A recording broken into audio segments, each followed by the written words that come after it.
If you ever feel like it's all so jover, just come over, hop into the stream at twitch.tv/HasanAbi. Live almost every day from sunny West LA. I'll cover daily news, so tune in now, see what I have to say. Blast off, blast off. If you're unhinged, prepare to take a week off. Hasan, Hasan. I swear to God, Allah, please end this long pause.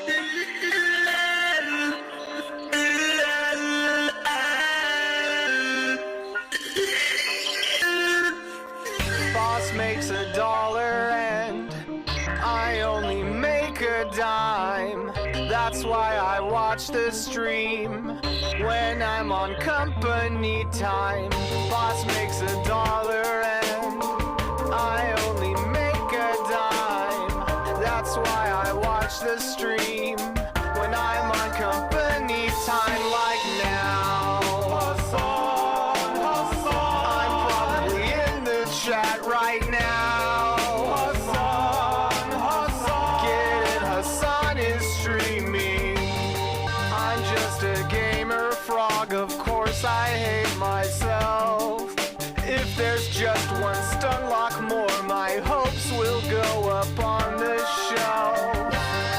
You're just a debate perv, of course you hate yourself. Every thought to justify your own self-worth to someone else. Again, what do I always say? Lost in the sauce, you can't escape. How unhinged can one chatter get? Don't ban him, mods, they're our new pet. Show me the light and set me free from this black-pilled reality. Can I find hope? Can I debate for this top of the hour break? Boss makes $1 and I only make a dime. That's why I watch the stream when I'm on company time. Boss makes $1 and I only make a dime. That's why I watch the stream when I'm on company time, like now. Hasan, Hasan. I'm probably in the chat right now. Hasan, Hasan. Get in, Hasan is streaming. Hasan, Hasan. What's going on, everybody? In the chat I hope everyone's having a right fantastic now. evening, fantastic afternoon, fantastic pre-noon, no matter where you are in the world. I'm Hasan Piker, and this is the HasanAbi broadcast coming to you live from now, finally, sunny California, Los Angeles, folks. We're live and alive, and I hope all the boys, girls, and MBs are having a fantastic one, because today's a beautiful day. Today's a wonderful day. Today is Wednesday. That's right, ladies and gentlemen, it is Wednesday, hump day, Wednesday, April 24, 2024. And I am right on time, as a matter of fact, all things considered, even though I had a very big morning, very long morning. Folks, boys, girls, MBs, this is part of the broadcast where I tell you a little bit about my personal news about what's going on in the world of HasanAbi Piker. And let me tell you, okay, a lot has happened. Last night I ended the broadcast. Okay, sore from the rage cage? Absolutely not. Tired after last night? Absolutely not. Last night, for those of you who are wondering, who weren't here, who weren't watching, last night we went to a rage cage type situation. We went to a rage cage type situation where we went to a rage cage last night, as you guys know, and had a phenomenal time. We raged and we caged. I'll tell you what, I don't think it was therapeutic. People are thinking it was therapeutic. I don't think it was. I think it was just like manual labor after like the first couple of ones. Hasan had raged for all about 2 swings. Yeah, I mean, I had some fun, but it is literally a pay to work scheme. It's kind of odd. Yeah, Fizz is over here hyping up Will's pose. I just posted 2, bitch. Fuck is wrong with you? My mods are chaos agents, bro. My mods are phony. They're over here being like, watch here, look, Will posted about it. Here, look, Will posted about it. Okay, well, I posted about it too. I posted about it as well. But yeah, Will posted about it as well. Here's some photos from our photo shoot that we did afterwards.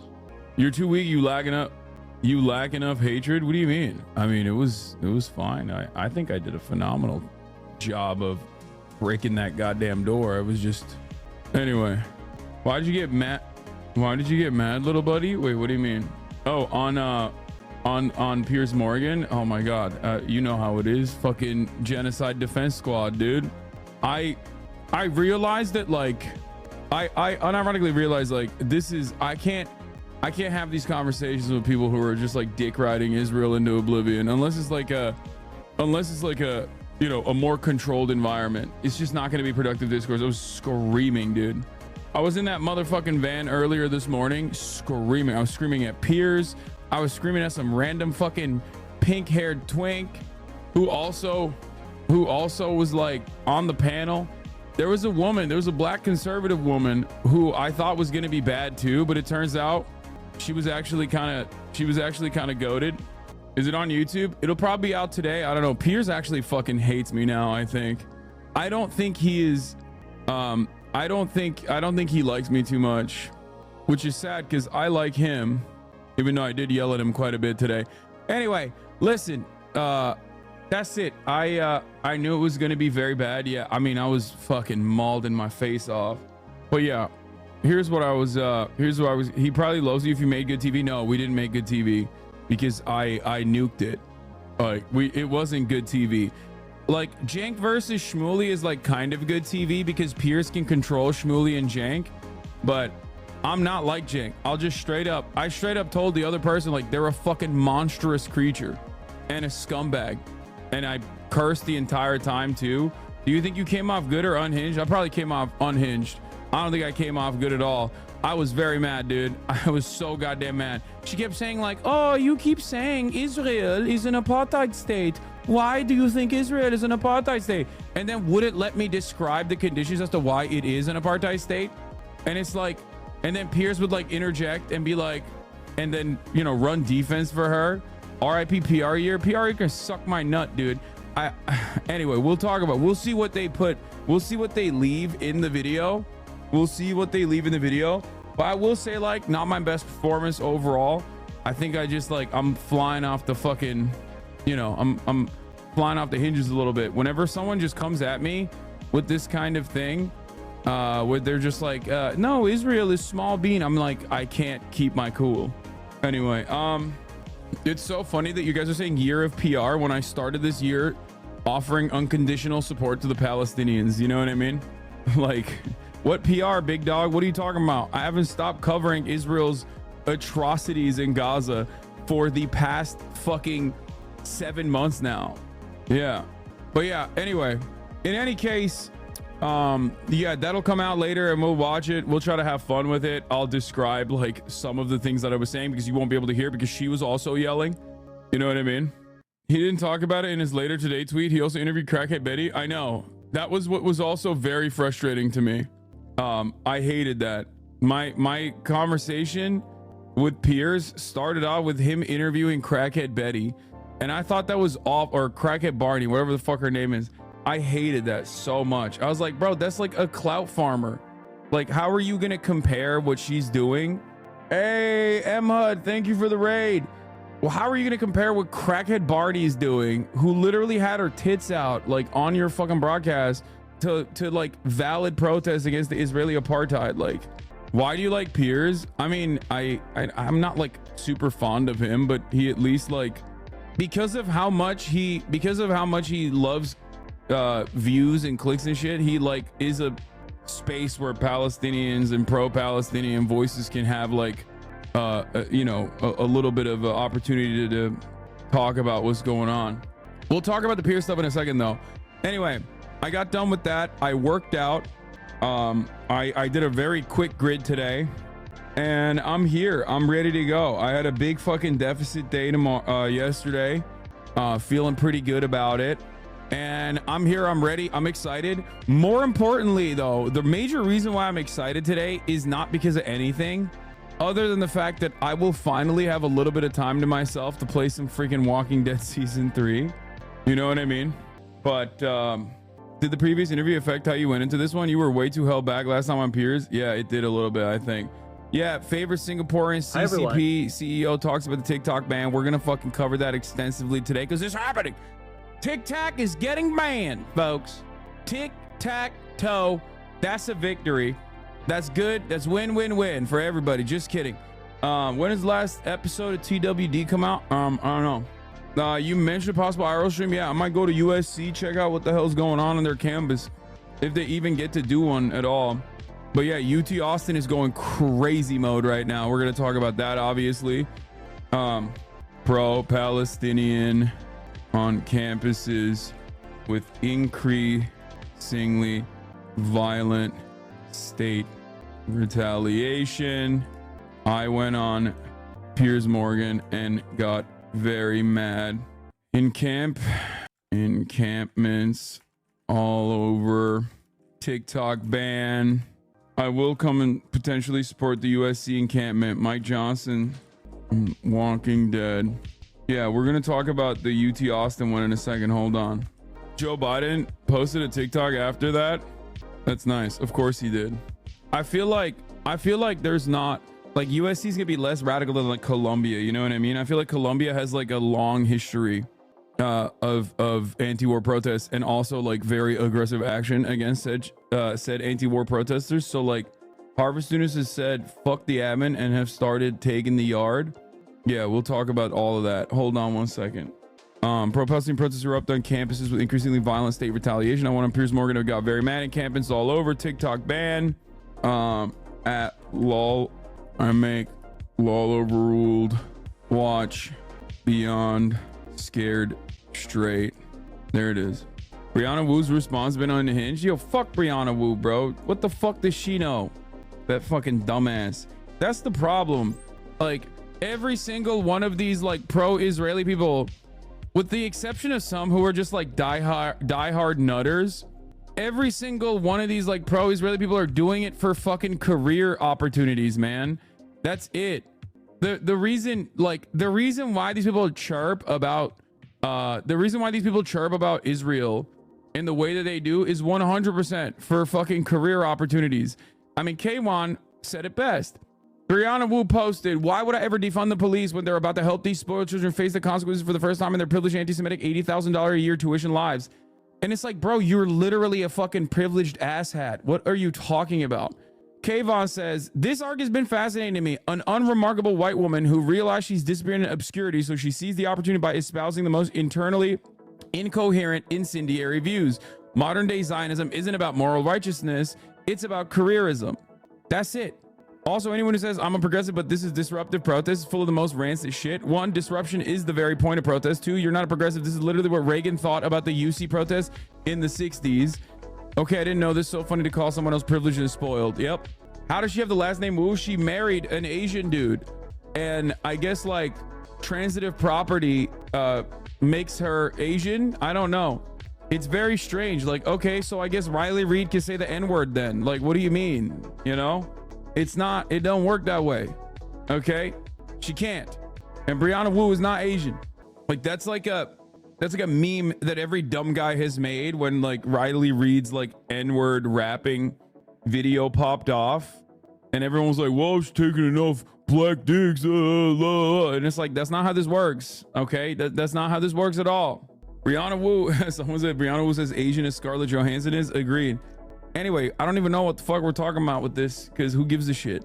It is pretty funny to think though, like it is an objectively white person thing to do. Is like most people who are not white are, as a consequence of like wanting to improve their careers, trying to fucking be more white. You know what I mean? Nikki Haley. It's not Nimrata, it's Nikki Haley. You know what I mean? Meanwhile, only white people are out here being like, I'm actually a quarter Cherokee. You don't know about this, but like, you know, it's a objectively white people shit to be like, I'm actually not white. Please. Anyway, yeah, we're going to talk about the fucking eye stabbing shit too, which I didn't even know was going on because I'm not on Twitter. So I'm not like as clued in on the latest and greatest metas. Right. But it turns out people were saying like, someone got stabbed in the eye, like a Jewish counter protester got stabbed in the eye in an anti-Semitic incident. Hold on. You know what? I'm actually just going to read you the article before I show you the fucking actual video of the situation, because I want you to understand how consent is manufactured in the most nutty ways possible. Read you the article before I show you the fucking actual video of the situation, because I want you to understand how consent is manufactured in the most nutty ways possible. Okay? Because I want to show you just the journalistic malpractice that these guys consider to be valid. I mean, it should be criminal. In the real world, in an honest world where the job of journalists is to actually show us the truth, this kind of coverage should be illegal. Okay? I would literally throw you in prison if I was in a position of power if you wrote article titles like this one. Jewish Yale student stabbed in the eye with Palestinian flag during protests. That's from the New York Post. Fox News, Jewish Yale student stabbed in the eye with Palestinian flag during rowdy protests, mob behavior. Times of India. Jewish Yale student stabbed in the eye with Palestine flag during anti-Israel protests. Reporting, Jewish student at Yale stabbed in the eye with Palestinian flag. Horror as female Jewish Yale student claims she was stabbed in the eye with Palestinian flag on campus. More. Washington Examiner, Jewish Yale student stabbed in the eye. Piers joined the Nazi party. Times of Israel. Dozens arrested at Yale, Columbia. Pauses in-person classes. Burn Tel Aviv calls. Cops Yale arrest violent anti-Israel protesters after Jewish student journalist stabbed in the eye from the college fix. First of all, they're making it seem like the cops are arresting the pro-Palestinian students because they fucking stabbed a Jewish student in the eye. Okay? So what actually happened? Oh, wait, there's more. I was stabbed in the eye at Yale. The school has allowed anti-Israel students to run roughshod over the most basic policies. Yesterday, I paid the price for their inaction. She also went on Fox News, obviously, to do a fucking interview. And you might notice something really funny here. This is after the fact. It's not like she has precog and knew that she was going to get stabbed in the fucking eye. This is after the fact. So maybe you might be thinking to yourself, what eye was the eye that you got stabbed on? I've taken over a central plaza on campus. I'm seeing two eyes right now. Which eye? Up, among other things, a tent encampment, a memorial.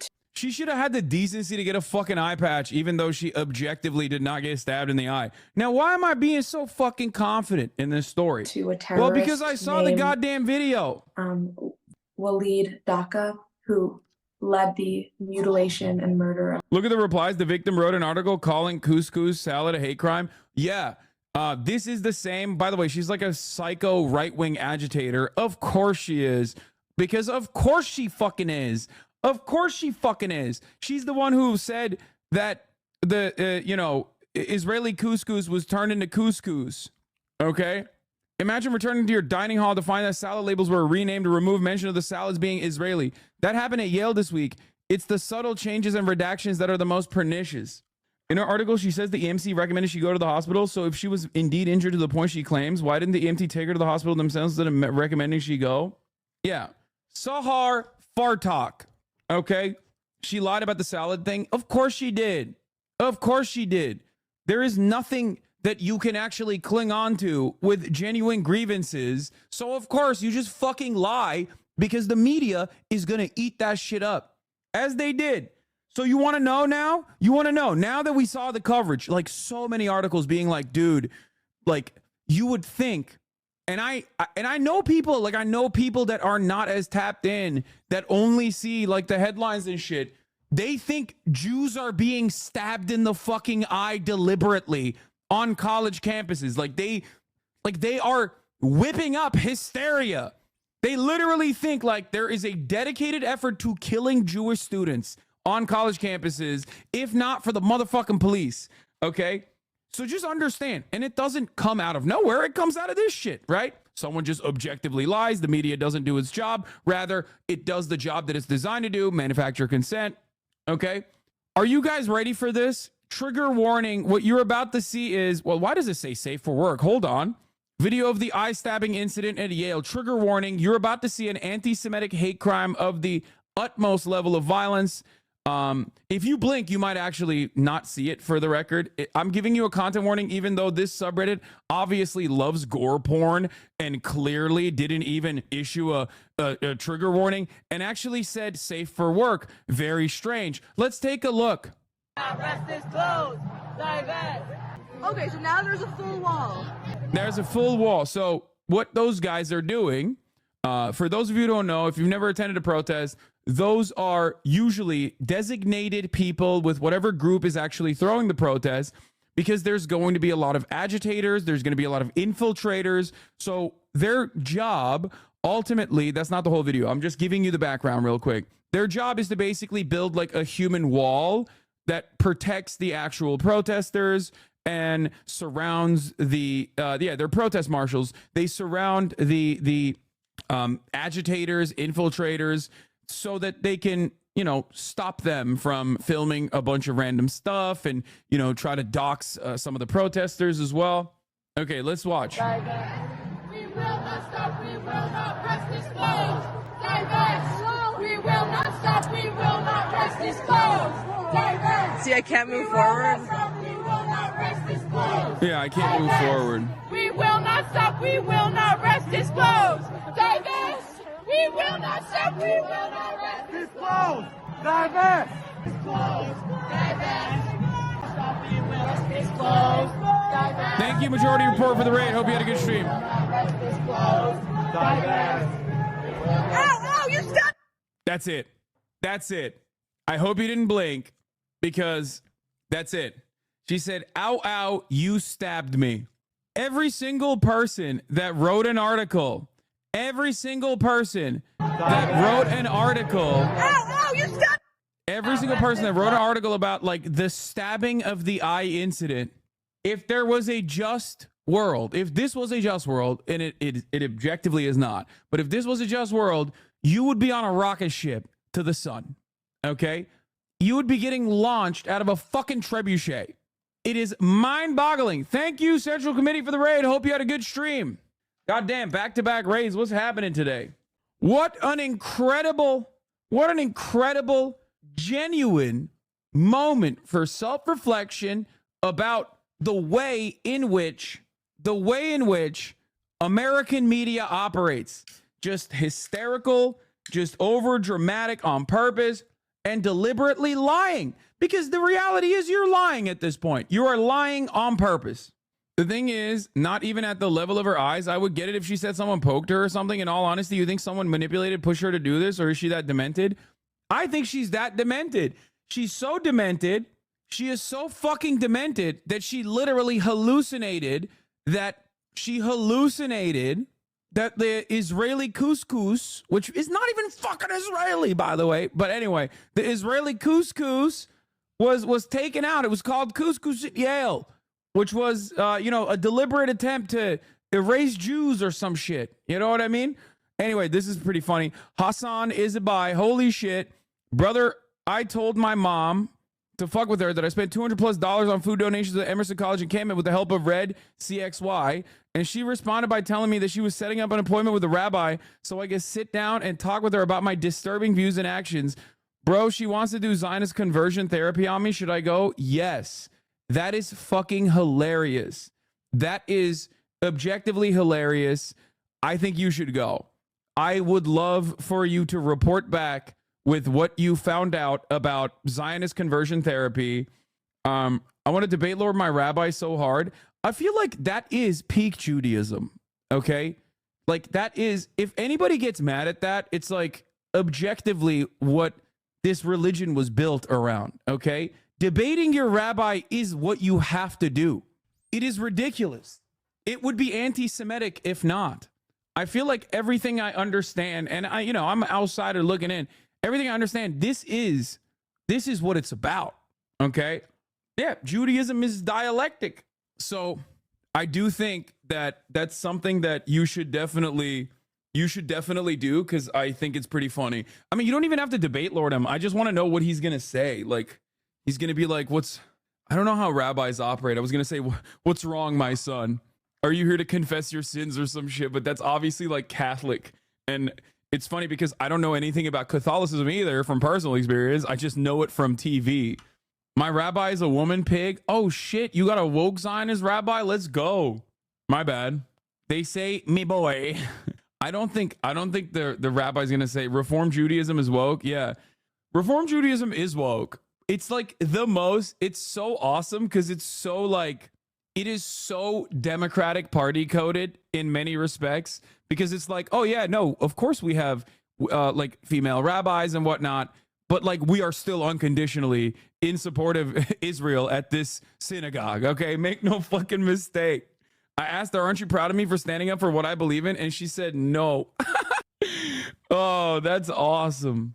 I love that. It's great. There is a bearded female rabbi, but I'm pretty sure the bearded female rabbi is actually fucking dope. Like, I think she's literally super fucking anti-Zionist and shit. There is one. Also, she's cis. She just has like I think she's a cis woman. She just has like a what was it? Yeah, she's dope. Jessica Rosenberg. She's BDS and Reconstructionist. PCOS, is that what it's called? Yeah. Damn, bro, I'm so fucking... See that I'm tapped in on my rabbis. Okay, I'm tapped in on the rabbi lore. Do you understand me? What other broadcasts are you gonna have a dude fucking talk about random rabbis? Okay. Anyway, why do you know so many odd things? Because she's dope. That's like an actual dope ass rabbi who is literally fucking pro BDS and anti-Zionist. So. That's why I know. I'm converting to Reconstructionist, a crusty anarchist of Jewish branches. I also took classes from Jessica. She's amazing. Either extremely woke or extremely anti-Semitic. Yeah, that is true.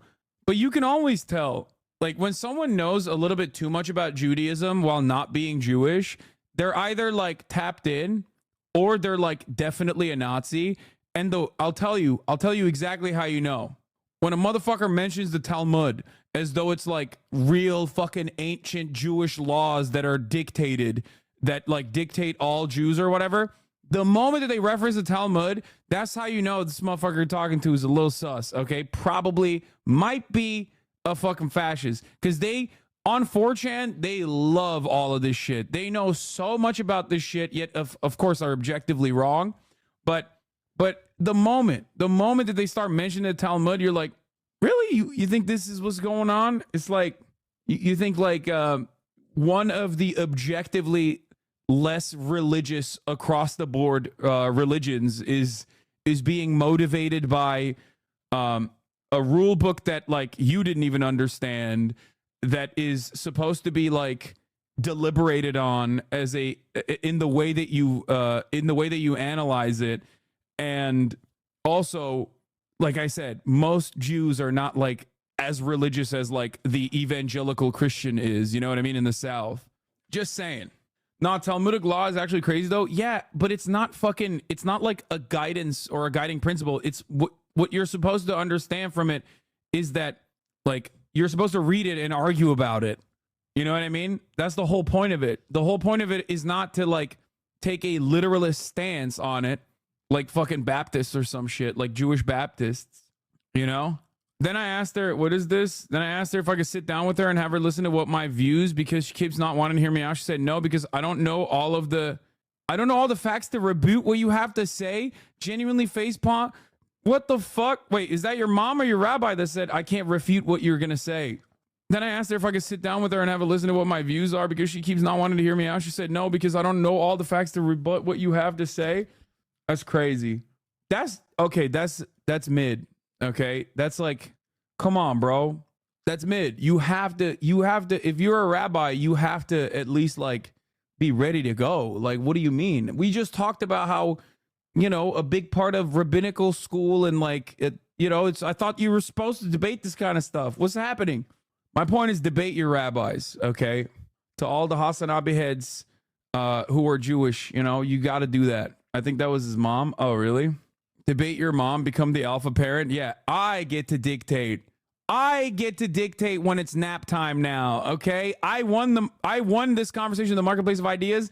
I'm the one who serves the top of the hour ad breaks. I'm the one who tells you if you no longer want to see those ads, all you need to do is subscribe for $5 or for free. That's right, baby. The top of the hour is upon us. I dictate my allowance now. That's what I'm talking about. Bassem Youssef about the astroturfing going on at Columbia. Yeah. We're gonna get to all of that. But before that, what we're getting to now is the 3-minute ad break at the top of the freaking hour. Here it is. Okay. By the way, it's literally funny seeing the same conservatives who normally call college students liberal snowflakes whose fifis get hurt now turn around and rush to the defense of the stabbed girl with full sincerity. Yeah, I know. It's fine. It's just, it's expected. Come on now. That's literally what these pieces of shit are always talking about. Someone in my ML group chat called you functionally a nihilist, lol. Why are you in an ML group chat? Also, how can you be a Marxist-Leninist in an ML group chat and call me a fucking nihilist? I feel like MLs, especially those who operate, link us to Piers Morgan vid. It hasn't come out yet. Of course, when it comes out, we'll watch it. I don't know when it comes out. What even is an ML? A Marxist-Leninist chat. My ML group chat likes you. Good. Yeah, that's right. Let's get to it. Let's talk about it. Free speech is dead, folks. Newsflash, it never actually extended to the other side of the conversation. Free speech only is used to say slurs in this fucking country. And not even just to say slurs in this country, but also to just like have no repercussions for saying slurs in this country. Because you can still say slurs, but people will get mad at you. You will get punished for it. And yet, for some reason, free speech only goes in that direction, and only in the direction of being able to say slurs, only in the direction of being a right-wing reactionary fascist, and never in the other direction. Here is UT Austin, University of Texas, Austin, where Texas state troopers are barring students from accessing the other side of the campus. Please look at this. I've never seen anything like this. I pray for the safety of these law enforcement officers as they face down the unspeakably ruthless violence of college students in tents, says Will Menaker. Yeah, that's where we're at, dude. Like 18-year-old students being like, hey, can you please stop doing genocide in Palestine, in Gaza with our weapons and with our tax dollars, and versus just the entire fucking Fourth Reich. How sick.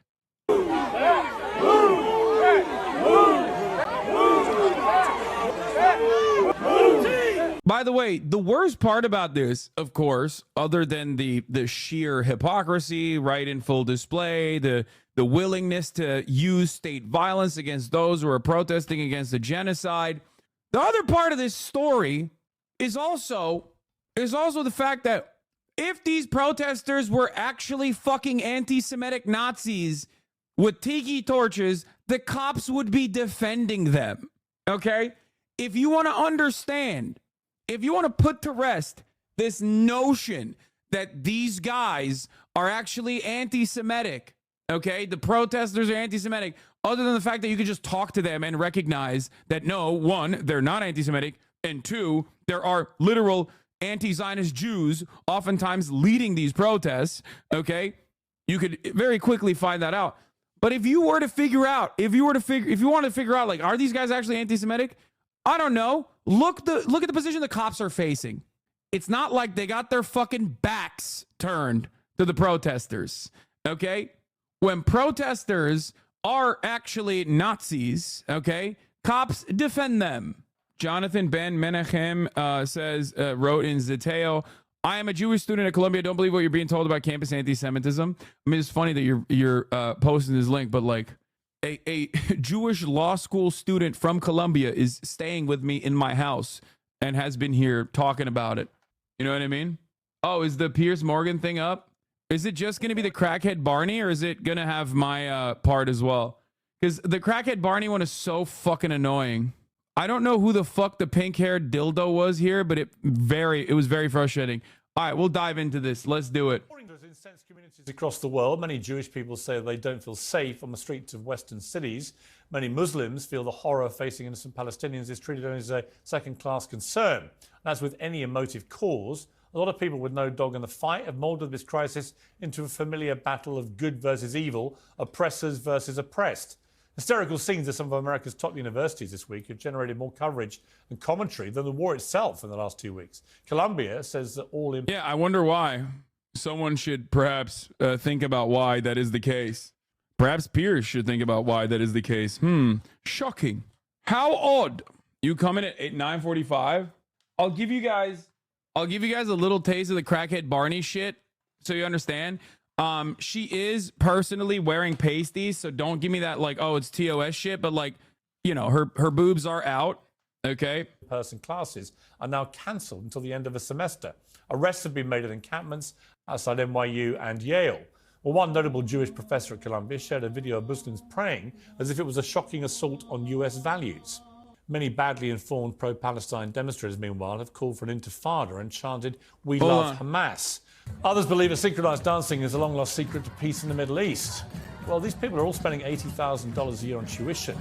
But clearly many of them haven't found Wikipedia, and this virtue-signaling fever is now emboldening a growing number of people to confront public figures. There's simply no connection to the war. This was New York Mayor Eric Adams, berated for supporting genocide as he took his seat on a flight. Hey, Eric Adams? Yeah, you! You support the genocide in Palestine. There are homeless people all over New York. You're always partying. You don't actually care about the citizens of New York. People cannot afford food. You keep cutting the education budget so you can fund the police. And this so-called performance artist has dominated timelines for days after achieving what previously seemed impossible, an outpouring of public sympathy for Alec Baldwin by doing this. Put innocent people in jail, Alec Baldwin. Free Palestine, Alec, just one time, and I'll leave you alone. I'll leave you alone, I swear. Just say free Palestine one time. One time. One time. Call the police. One time, Alec. You know he's a criminal. You know he's a criminal. Come on, Alec, just say free Palestine one time. Israel, Zionism. Please say it. One time. Could you do me one quick favor?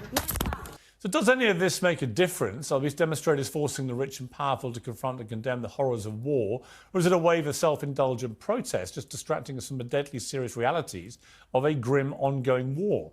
In a moment, I'll debate all that with Hasan Piker, Emily Austin, Esther Krakow and James Barber. First, I'm joined by Alec Baldwin's antagonist there, who calls herself crackhead Barney. Well, welcome to Uncensored. I wore my name for you, Piers. Do you like it? Not particularly, no. Do you want to sit down? And Piers, can you bring me to Buckingham Palace? I'd like to meet the Queen. Well, I'll tell you what. I'd really like to meet. That's basically what this fucking entire thing is about. Yeah, exactly. Which is why I'm going to skip this part.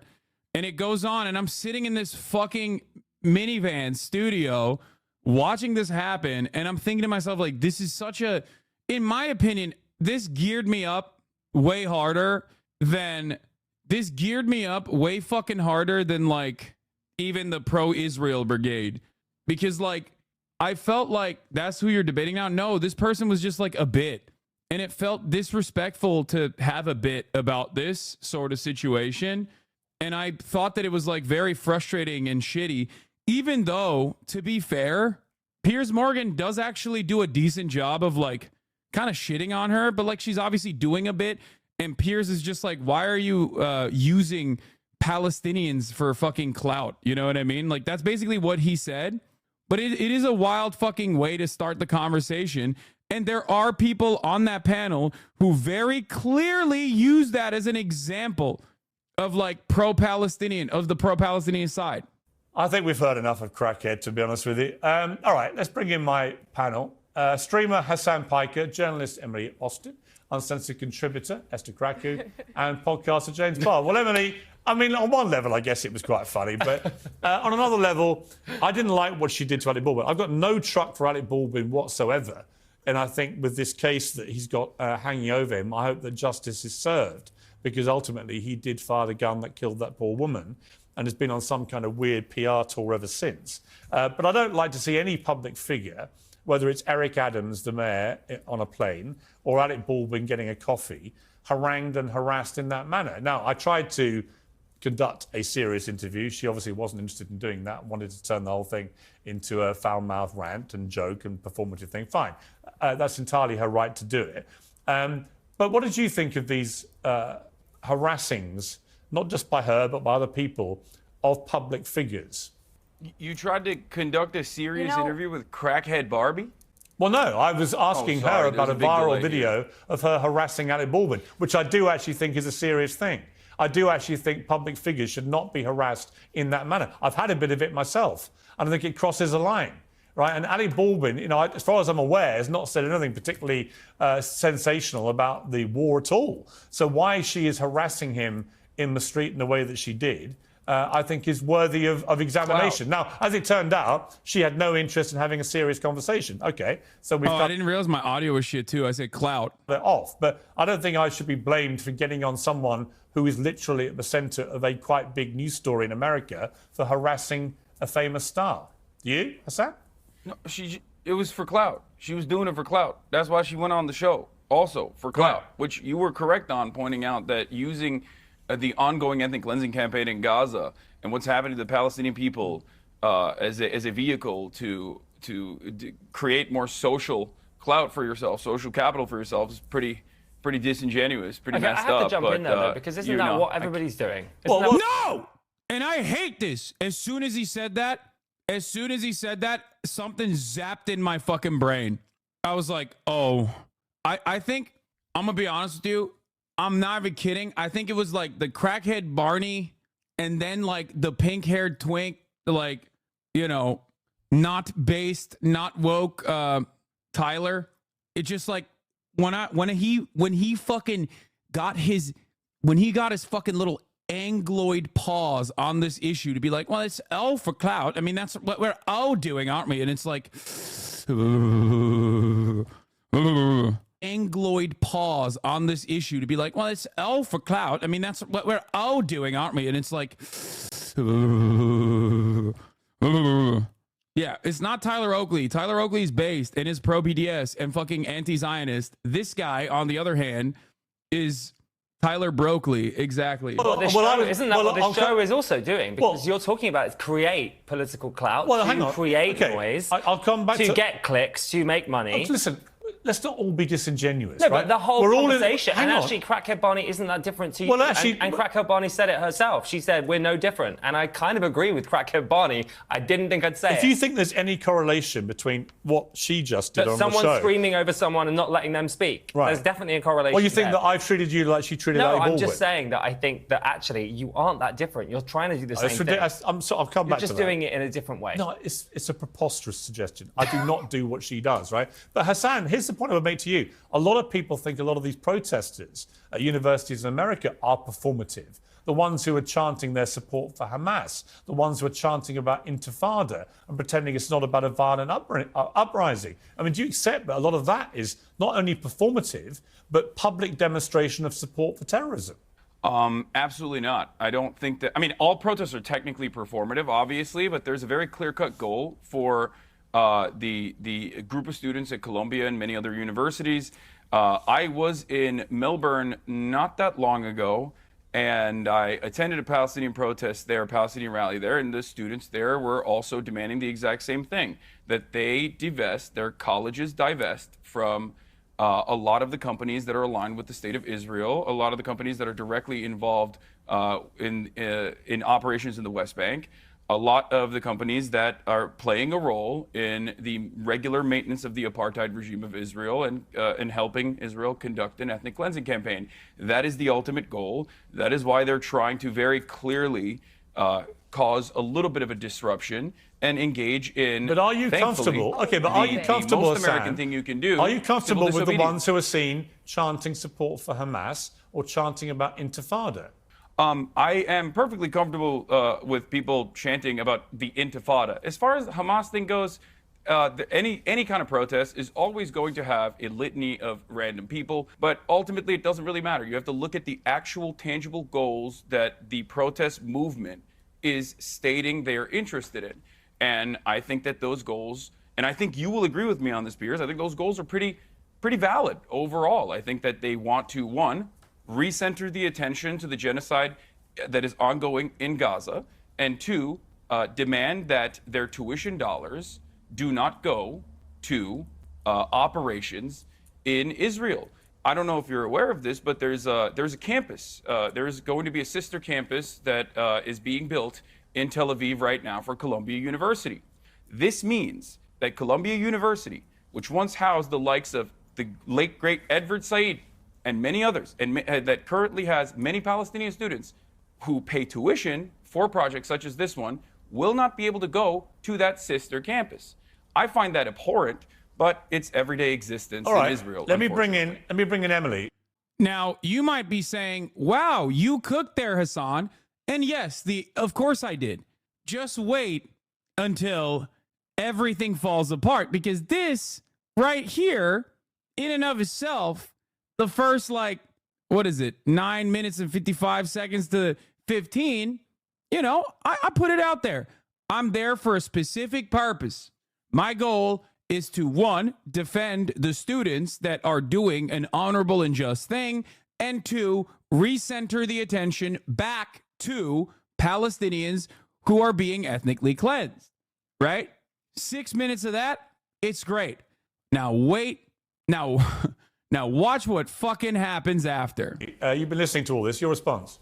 With all due respect, Hasan, why do you feel that Columbia, or any college for that matter, owes you to divest from Israel? Why do you? So let me just say, I did not respond to anything that she said here because I let her go. I let her cook. I wanted to, I thought it was going to be point, counterpoint, point, counterpoint. So you'll notice when I snap. I think your opinion is correct, because so far I heard the classic buzzwords: apartheid, discriminatory, ethnic cleansing, and genocide, which is funny because it's all the exact opposite. So if I may ask you, what about Israel is apartheid? You also just said the students in Israel, the campus in Israel would not allow Palestinians to join. Are you confused, or do you know nothing about the country of Israel? Because let me remind you, Jews are not allowed in the West Bank and Gaza. However, Arabs have full Israeli citizenship, have the rights, are members of the Knesset, which is the equivalence of, you can think of Congress. Bro, she hit literally every talking point.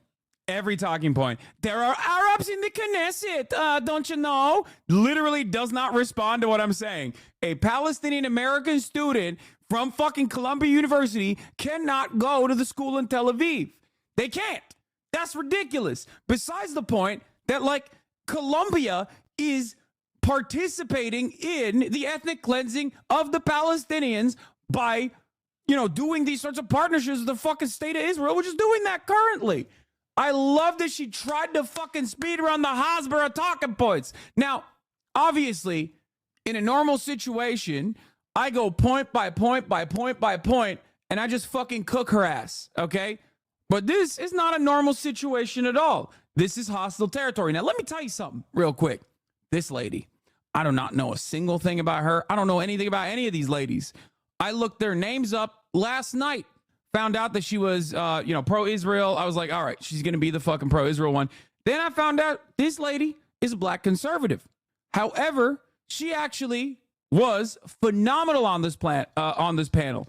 Now, I'll just say this. When I found out she was black conservative, I was like, oh my God, this is going to be a threesome. This is fucked up. Everyone is going to be trying to fucking tackle me. This guy was a last second addition. I think it was supposed to be Blair White originally. I thought they were just going to fucking all rip into my ass. And then I just try to fucking sit there and do a 3v1, possibly a 4v1, as a matter of fact, because Piers does have the capacity to chirp. He is a big yapper, and he'll do that shit, the classic, let me catch a soundbite here shit that all journalists do. Anyway, let's continue. And even prosecuted a former Prime Minister, Ehud Olmert, an Arab judge. So what apartheid exactly are you speaking about? What genocide? What ethnic cleansing? And secondly, how dare you? How dare you? Classic. It's okay to talk about an intifada. Let me remind you, the intifada, last time it happened in Israel, consisted of thousands of people dying in bus bombings. So are you saying that you support terrorism and killing innocent people?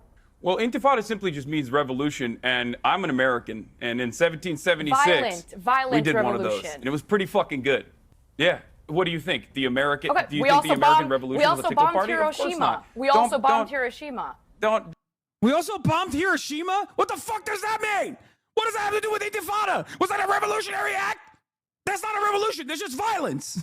There's a difference. Notice how I'm still keeping it kind of cool and cracking jokes about how 1776, baby, America, fuck yeah. Inside of me is a volcano, okay? And I think this was when I lost it. When she started with the how dare yous and the fucking crackhead Barney being like the representative of the pro-Palestinian side and the pink-haired twink coming in and being like, everyone is doing this for clout. It's just like all reached a boiling point inside of me. And all the rage cage shit that I did the night prior, all of a sudden was gone. Slate clean. Do you understand? You are about to see a very different attitude from me. Because like the whole, Israel is not an apartheid state. When she notices that I do have the smoke as a matter of fucking fact, okay? When she realizes that I do have the freaking smoke, she just starts cutting me off. Yeah, I know. And that was also unjust and unimaginably cruel. But of course, the Israel defender is also defending nuking civilians and killing them by the hundreds of thousands. Now listen, let's get back. But when it goes let's refocus the conversation to the points that you made. Let's refocus the conversation to the points that you made. Okay, look, you said, just to remind everybody, I'm actually moderating this, but that's an interesting point that Emily just raised, Hasan. It does seem Look. Notice how this fucking limp dick, this is when it's like, okay, he immediately goes, oh, you said violent revolution is justifiable in certain instances? Well, let's take it back to October 7. Let's take it back to October 7. It's October 7 time. Time to talk about October 7. You're very selective about the violence that you support. That when you support it, it's justified. When other people use things in a violent way that you don't support, it's unjustified. Seems like it's all skewed to what Hasan Piker thinks.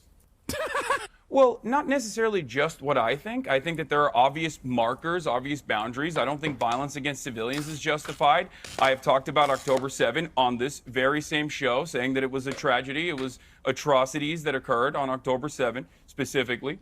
When you target civilians in any capacity, I think that that is unacceptable. However, this does not mean that violence will not occur in many circumstances. Violence has occurred in every single revolutionary action, many good revolutionary actions. Obviously, America bombing Hiroshima and Nagasaki with an atom bomb, that was not a very good Hamas did on October the 7th. Anybody. It was not a very good moment for human civilization at all. Was what Hamas did on October the 7th. Was what Hamas did on October the 7th. Hamas, October 7, Hamas, October 7, Hamas. It's like reflexive with these fucking dinguses, bro. It's been 7 fucking months, dude. 7 months, 30,000 dead Palestinians, and this cocksucker motherfucker is still like, October 7, do you condemn hummus, baby? Tell me now, do you condemn it? Do you condemn hummus? You must condemn hummus. What's really interesting is I already fucking know that that's coming, so I already talked about it. But no, there is no real conversation. There is no real, why didn't you say lesser of two evils? I did, but it was way fucking at the end of this, okay? Thank God for my queen here, who I suspect we would not agree on much, but on this issue, she is gonna pop the fuck off, and she luckily comes in and like refocuses the conversation, because I'm losing my mind at this point. An example of what you would call a justified revolution. I don't look at every single act of violence. I look at You've literally just been reciting a whole load of them. Systems of oppression. Why are you avoiding October the 7th? You do it too. No, I don't. I'm not avoiding it. I've talked about it a million times over. Let me ask you one more time. Hang on. This is not what we're here to discuss. Emily, hang on. This is not what we're here to discuss. Hasan, let me just ask you directly. Like, why is this the conversation? Why? You know my point. You know. And it's just like, now it's a fuck fest. Now it's a fuck fest. She's coming in, trying to fucking long dick. He's coming in, being like, no, condemn hummus. He knows what my perspective is. I have said it on his fucking broadcast. He knows what it is. I've answered every single fucking question that he's asked me, but it doesn't matter because the conversation is not actually about hummus at all. The conversation is just for Piers to stand there and try to get a fucking clippable moment because he's still resentful that I, one, said he's a stenographer for Israel, and two, a baboon in a suit. Now, let me tell you something. Here's what I know. Piers, old school media guy.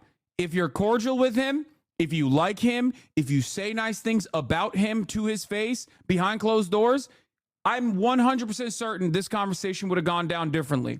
He would not be up my asshole trying to fucking clip and ship something, okay? But the reason why he's doing that is because he doesn't like me. Now, I like him more than he likes me. I'll tell you that much. Because I do think that at least for clout reasons or whatever, there's still a space for people. And I'm saying like Piers is doing this for clout reasons, for clicks, but at least there's a space still for pro-Palestinian conversations to be had. Okay? That's it. Let's continue. One more time. Let me ask you one more time. Do you believe what happened on October the 7th was a justified act of revolution? Yes or no? I do not. And I do think that, oh, wait, hold on. That's let me clarify. Let me clarify something very important here. Events that unfolded on October 7th were atrocities. That much is clear. Those atrocities could have been avoided if Israel was not an apartheid regime. Israel has been an apartheid regime for 75 years. In the early, you keep repeating that. No, you can't just chime in. You can't just chime in. You ask me a question. You want it? Why you ask me a question. I'm going to give you an answer. Because you're repeating Israel these lies. has been an apartheid regime since please. its inception. Until 1967, Israel was an apartheid regime for the Palestinian citizens of Israel, the Arabs, as you called them. There was a two-tier criminal justice system. They were subjected to the military court processes and not the civil court processes until 1967. After 1967, they got citizenship. There are obviously still many different social issues that pertain to the Palestinian citizens of Israel, the Arabs that are living in Israel, those who are not Jewish, of course. However, Israel currently is occupying the West Bank. There are more than 2 million Palestinians that live in the West Bank. Israel's illegally occupying the West Bank. There are checkpoints. There are license plates that restrict Palestinian travel. The Israeli operations in the West Bank have destroyed Palestinian statehood. Now, of course, all of this is readily available for those who want to learn about it, yourself included. I hope you look it up. B'Tselem is an Israeli human rights organization which declared Israel to be an apartheid regime in 2021, in the April of 2021. Amnesty International declared Israel to be an apartheid regime. Don't fucking stop me, you baboon in a suit! Don't fucking stop me while I'm cooking, mate! The chef is in! The fucking chef is in! He's chefing! About to give you a fucking... What do they call it? The something smile? What's it called? The fucking something smile. What's it called, mate? A Chelsea smile, lad. A Chelsea grin. Don't you fucking stop it, you donkey. It's just like, bro, how are you gonna fucking put the weights on? You know what I mean? He's like, oh, you're fucking popping off. We have to stop. Hey, dude, please stop. The Glasgow Green. Let me. Okay, before I move. Okay, hang on. Before I just want to bring in our two British panelists here, but just finally, just to clarify, Hasan, I can't quite work out whether you said you do think October the 7th was an unjustified. He's like, hold on. You said Israel's an apartheid state, but let's get back to October 7th. And it's like, dude, shut the fuck up. And that's the point. He's trying to get me to be like, dude, I don't care. Okay? I don't care. What the fuck are we doing here is what he's trying to get me to say. Okay? So this is such a transparent one-note approach to the conversation. How many fucking times do I have to say it was horrific and unjustifiable? When they bring up apartheid, I think the best example to pop quickly is housing. In March, 3,500 housing units were approved for the settlements. Meanwhile, Palestinian building permits are rejected over 98% of the time, same as East Jerusalem, and are regularly expelled from their lands, be it the settlers or by court order. It touches on all the basic issues: land, settler, colonialism, apartheid, displacement. By the way, you're absolutely right. And I wanted to talk about building permits because, like, when the 98% one is so important as a point of contention. Like, it's such a valuable, powerful 1 second thing to say, and yet you will notice that I am trying to fucking mention that, and it gets stopped every single time because we have to talk about October 7th. We have to keep talking about October 7th. To revolution, or whether you change your mind. So can you clarify? I think that violent means of maintaining an apartheid is inevitably going to yield violent retaliation. So was it justified? Something that is completely avoidable. Was it justified? Civilian deaths are never justified. You know what, Hasan? Hang on, Emily. Literally boxing in the shower. No, I mean, I'm actually realizing that I did a better job than I thought I did. I was being a little, I mean, I do get way more unhinged. I'm snapping after this. Like, I thought at this point, I thought that I was like already angry, but I think I got way more angry. Have you considered getting professional media training? You can't treat these types of conversations like a good faith conversation. Brother, I've been doing this for 10 years. I am media trained. Okay? There is no matter of media training that you can give a situation like this. It's a fucking 2v1 where the host who controls the conversation is directly trying to stop me dead in my fucking tracks. What are you talking about? This is a contentious conversation. There's not a lot of like media training that can save you in this circumstance. I'm not like Prince Andrew over here talking about how I never sweat. Okay. Oh, I wasn't wearing my child diddling shirt on that day, as you can tell. So it must not have been the day that I was diddling children. There's an audio delay, and the fucking host is like very obviously trying to fucking stop the conversation from moving beyond the point that he wants it to stay at. Also, yeah, what is the media trainer going to tell me? Fucking, hey, everything that you've said in defense of Palestinian lives, stop that. Here's some media training for you. Shut the fuck up about Palestine and start dick riding Israel into oblivion until you get all of the fucking brand deals back. You know what I mean? All of them. Yeah, a media trainer would tell me to be a Zionist, okay? Very profitable. Emily, Goldberg, Poland's mother in the eyes. No, you look this person's mother in the eyes and you tell him that this was justified. You tell him his arm being blown off and being held in captivity for 200 days is justified. I do love that the Israel defender has no capacity to fucking hear anything I'm saying. What are you talking about? Oh, this is it. When I started cursing, it was over. It was like when this shit popped, when she said this shit, it was Jover for me. You feel me? It was Jover. She got props. If you're not going to respect me and listen to what I have to say, which, by the way, of course you don't respect. Gaza. Oh, if you talk over each other, nobody can hear you. It's not I think. It's the entire world knows. No, it is you think. Hang on, Emily, please. Let me handle this, Emily.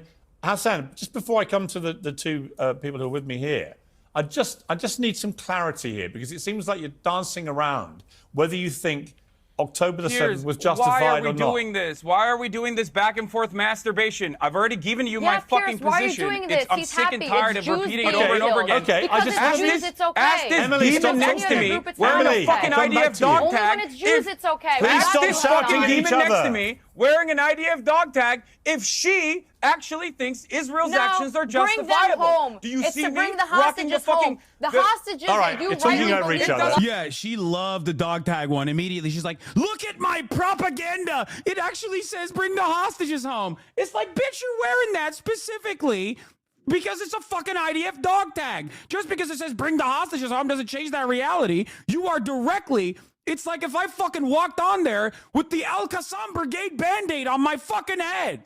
Okay? And it's not even like that because, as you guys know, Hamas is the lesser evil in this fucking conversation. Yeah. It is so gross that Israel defenders will turn around and fucking be like, but look at the hostages. Shut the fuck up. You killed all the hostages, dumb fuck. Which I will bring up in a second. You'll see. You should have? No, I did. Don't. If you think I didn't, I did. I did. It's just, it's going to get lost in the sauce because there's so much back and forth, and I don't know if they cut it out or not. All right. You know what it is. Gaza. I'm going to give you two. I'm going to let you two calm down. It's pointless. We cannot hear you when you talk over each other. Every time recently, I have someone from both sides on. Like, look how happy she is. Look how happy she is. Now here's the second thing. Here's the second thing that makes me go fucking crazy. Because Piers spent the last 10 minutes hyper focusing on October 7, even though I gave my perspective 11 times, right? Now they are going to literally center the conversation about, well, you guys are being mean to one another. See, we can never be productive. And it's just like, dude, you cut me off.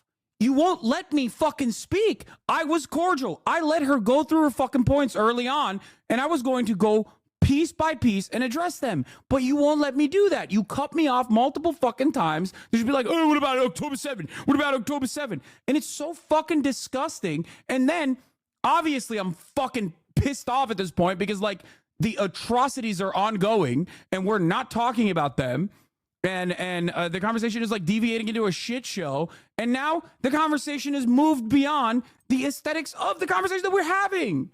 It goes like this. I'm wearing this rusty necklace. Please, because can you there are listen to me, 200 Israeli Emily? Civilians in Gaza right now. Can you stop doing this to each other, please? Emily, Nobody can understand a word either of you are saying. Israel? Now, let me come to Esther and James here.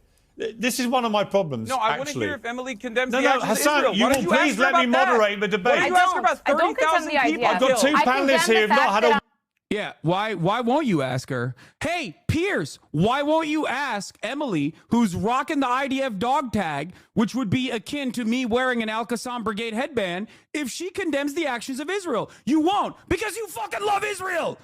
You love the content. They lowered my fucking volume. Look how old this woman is. Oh my God, she's 22? I thought she was 35, bro. God damn, that shit is not good for your skin. I swear to God. Bro, being a fascist is literally the worst possible thing you could do. It ages you dramatically. Oh my Lord. I was like, oh yeah, she looks pretty good for 40. That's what I was thinking the entire time. Like, you know, that's 22? You're 22? God damn, son. Whoo! I got 10 years on her. I know people will tell you some bullshit like you're swearing or yelling as a turnout for the broadcast, but I gotta say it's so fucking satisfying when you dog walk these fucking assholes and scream at them. Yeah, it is not as bad as I thought it was early on. I should have definitely kept my cool, but it's all things considered. I mean, I think people that watch this will probably come to the conclusion that it's impossible to keep your fucking cool. Yeah, see, many people are saying exactly what I was trying to say. Exactly, because you're a fucking terrorist. Please stop talking. And I think you're a terrorist. And I think you're a terrorist as well. Okay, well, I'm not the one wearing... Because until the hostages are home, don't expect the war to be over. Yeah, I know. Bring you don't them care about the home. hostages. If you I cared love about how the you're hostages, condemning you would me. be You are screaming at Benjamin exposing Netanyahu. your own terrorism Benjamin on live Netanyahu television. is the hostage you killer. Are exposing... You know, Benjamin Netanyahu has killed more hostages than Hamas. Hamas. What do I Nah, no shot. No shot. I'm not letting her get away with it. At that point, I'm like, nope, I know what's going on here. If you don't let me if you don't want to fucking be a moderator, then sorry, you don't get to have a fucking normal, cordial conversation. You think I'm going to let her fucking cut me off every single time and be like, look at the hostages. You don't care about the hostages. Shut the fuck up. Shut up. If you rage and make it funny, it's definitely good content, Lamau. I mean, I was raging. I don't know if it's good content for you guys, but I was definitely raging. You can definitely tell. This is like, I think this is the most,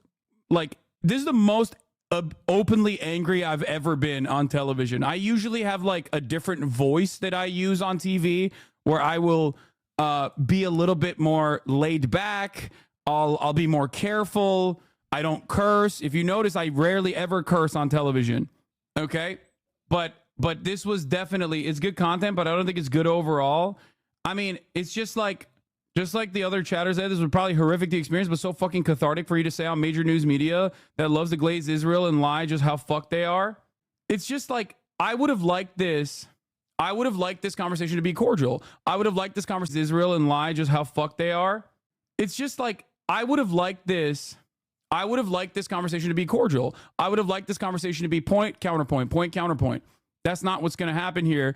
And I noticed that that's not what's going to happen here. And I tried to hold on. I tried to hold on for as long as I can to the cordial attitude that I brought to the table, literally up until, like, you see the breaking point. Okay? I'm trying to do as best as I can. It's only palatable because you're talking us through how it felt. I would never watch this on my own. I know. But here's the thing. there is no way that I was going to let her do propaganda without addressing it. Okay? I would rather die than let a program that I'm on mainstream media, or well, I guess this is technically no longer mainstream media anymore. I don't know if it's still on TV or not, but it doesn't matter. I'm not getting on a fucking program and letting an Israel dick rider propagandize bad faith talking points, point by point by point by point, and not fucking address it. And as soon as I knew that Piers was never going to let me fucking do a point by point retort, that's it. I'm not gonna fucking let that slide. No shot, big dog. No way. Hamas for not only oppressing the Palestinian people, but for spreading terrorism. I don't see your outrage at Hamas. Israel gave Gaza back in 2005, I would like to, please. And Hamas has turned Can this you into both, a please, terrorist haven. Emily and Hasan, can you please show some courtesy Hamas to the is other the lesser panelists? evil in comparison to Israel. Can you please stop talking, both of you, and let the other two panelists have a say? You want a soundbite, Piers? I'll give you a them some soundbite. courtesy, please. Some courtesy for your co-panelists here. Now, Esther, this is one of the problems I have with this whole debate. Yeah. Oh, the debate goes out of control. The debate goes out of control. It's so crazy. It's like, yeah, dude, that's what happens when one side is literally fucking slaughtering children, okay? Thousands, by the thousands, slaughtering children, women, men, everyone, destroying the entirety of a fucking open-air prison that they created, okay? Esther does save the day, by the way. Esther, fucking my queen, okay? I don't even know. The only thing I saw was that she's like a black conservative or something. So I literally thought that she was also coming for me right now. Turns out, queen, okay? Increasingly, it just descends into a screaming match between pro-Palestinians and pro-Israelis. And the biggest losers are the victims of this war. 33,000 dead Palestinians. Over 1,500. I don't remember what I said, that they fucking paused. They like dead straight Israelis. up lowered my volume. These are the biggest victims of this, because you're shouting at each other and nothing is getting, like, you completely, forget having no courtesy for us. You're completely disrespecting actual victims of this conflict, which, by the way, didn't happen in a vacuum. And I think that's the most important thing to say about this. None of this happened in a vacuum. Of course, October the 7th was an atrocity, and it was completely unjustified. There was no justification for butchering people in the way that they did. But it didn't happen in a vacuum. A lot of the people that live in Gaza weren't even born at the time that Hamas came in power. So I really just, I despise this, you're a terrorist sympathizer, you're a genocide supporter, all of this, when really the people that we should be talking about deserve better. Okay. James, on the wider point of these protests... Well, I couldn't get to that part because I wanted to describe what the apartheid is, and Emily cut in immediately to chirp about some random shit. Okay, you were both abusing each other. It was very unsatisfying. It was very Let me ask James. James, on the protests... Yeah, let's ask this fucking guy. Dude. I'm a little too comfortable with my faux status in the community, obviously, because this is a very queer community. And you guys know where my position is on the matters, right? Like, I've been a fucking radical ally to LGBTQ momentum in the country for a very long time. I'm telling you something right now. It was very hard for me not to say, like, who the fuck is this pink-haired twink? Okay? It was because I knew. I was like, if I say some shit like that, people are going to be like, oh, this dude is homophobic, and write me off as like, oh, this dude's definitely homophobic. Because dude, I was trying so, not a slur, obviously, but god damn, son, god damn. It was just like, what the fuck is this guy doing here? What is this guy doing here? Why is he a part of this conversation? Look at my face. I'm like, yeah, let's hear from this fucking dude. Let's hear what he has to say.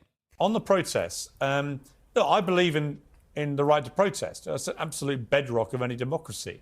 But I don't believe in the right to support terror groups publicly, or to chant about support for Hamas, or to chant about intifada, which is a violent uprising.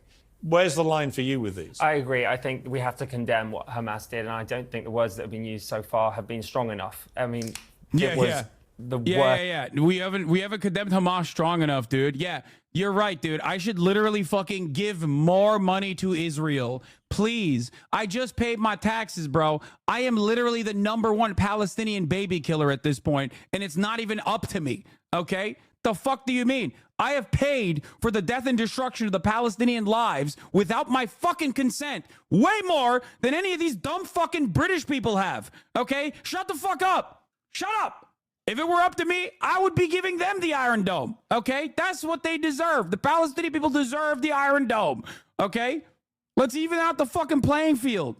Best thing we've seen in a very long time. It was disgusting, appalling, awful for everyone involved. I also have a lot of sympathy, if not, I can't think of a bigger word, for the people of Gaza. It's awful, and I will agree with you. I do want a free Palestine, and I also want a free and successful Israel, but I don't want innocent people murdered. So yeah, you can't go to a protest and start shouting about support for Hamas. That's insane. Isn't it ironic that something like this has become a haven for like the mentally unwell? You're talking about something as serious. Yeah, this is where I was like, what is she saying? Like, she was so good with the fucking, like, Israel, like, this wasn't in a vacuum shit, and then she's like trying to both sides it too.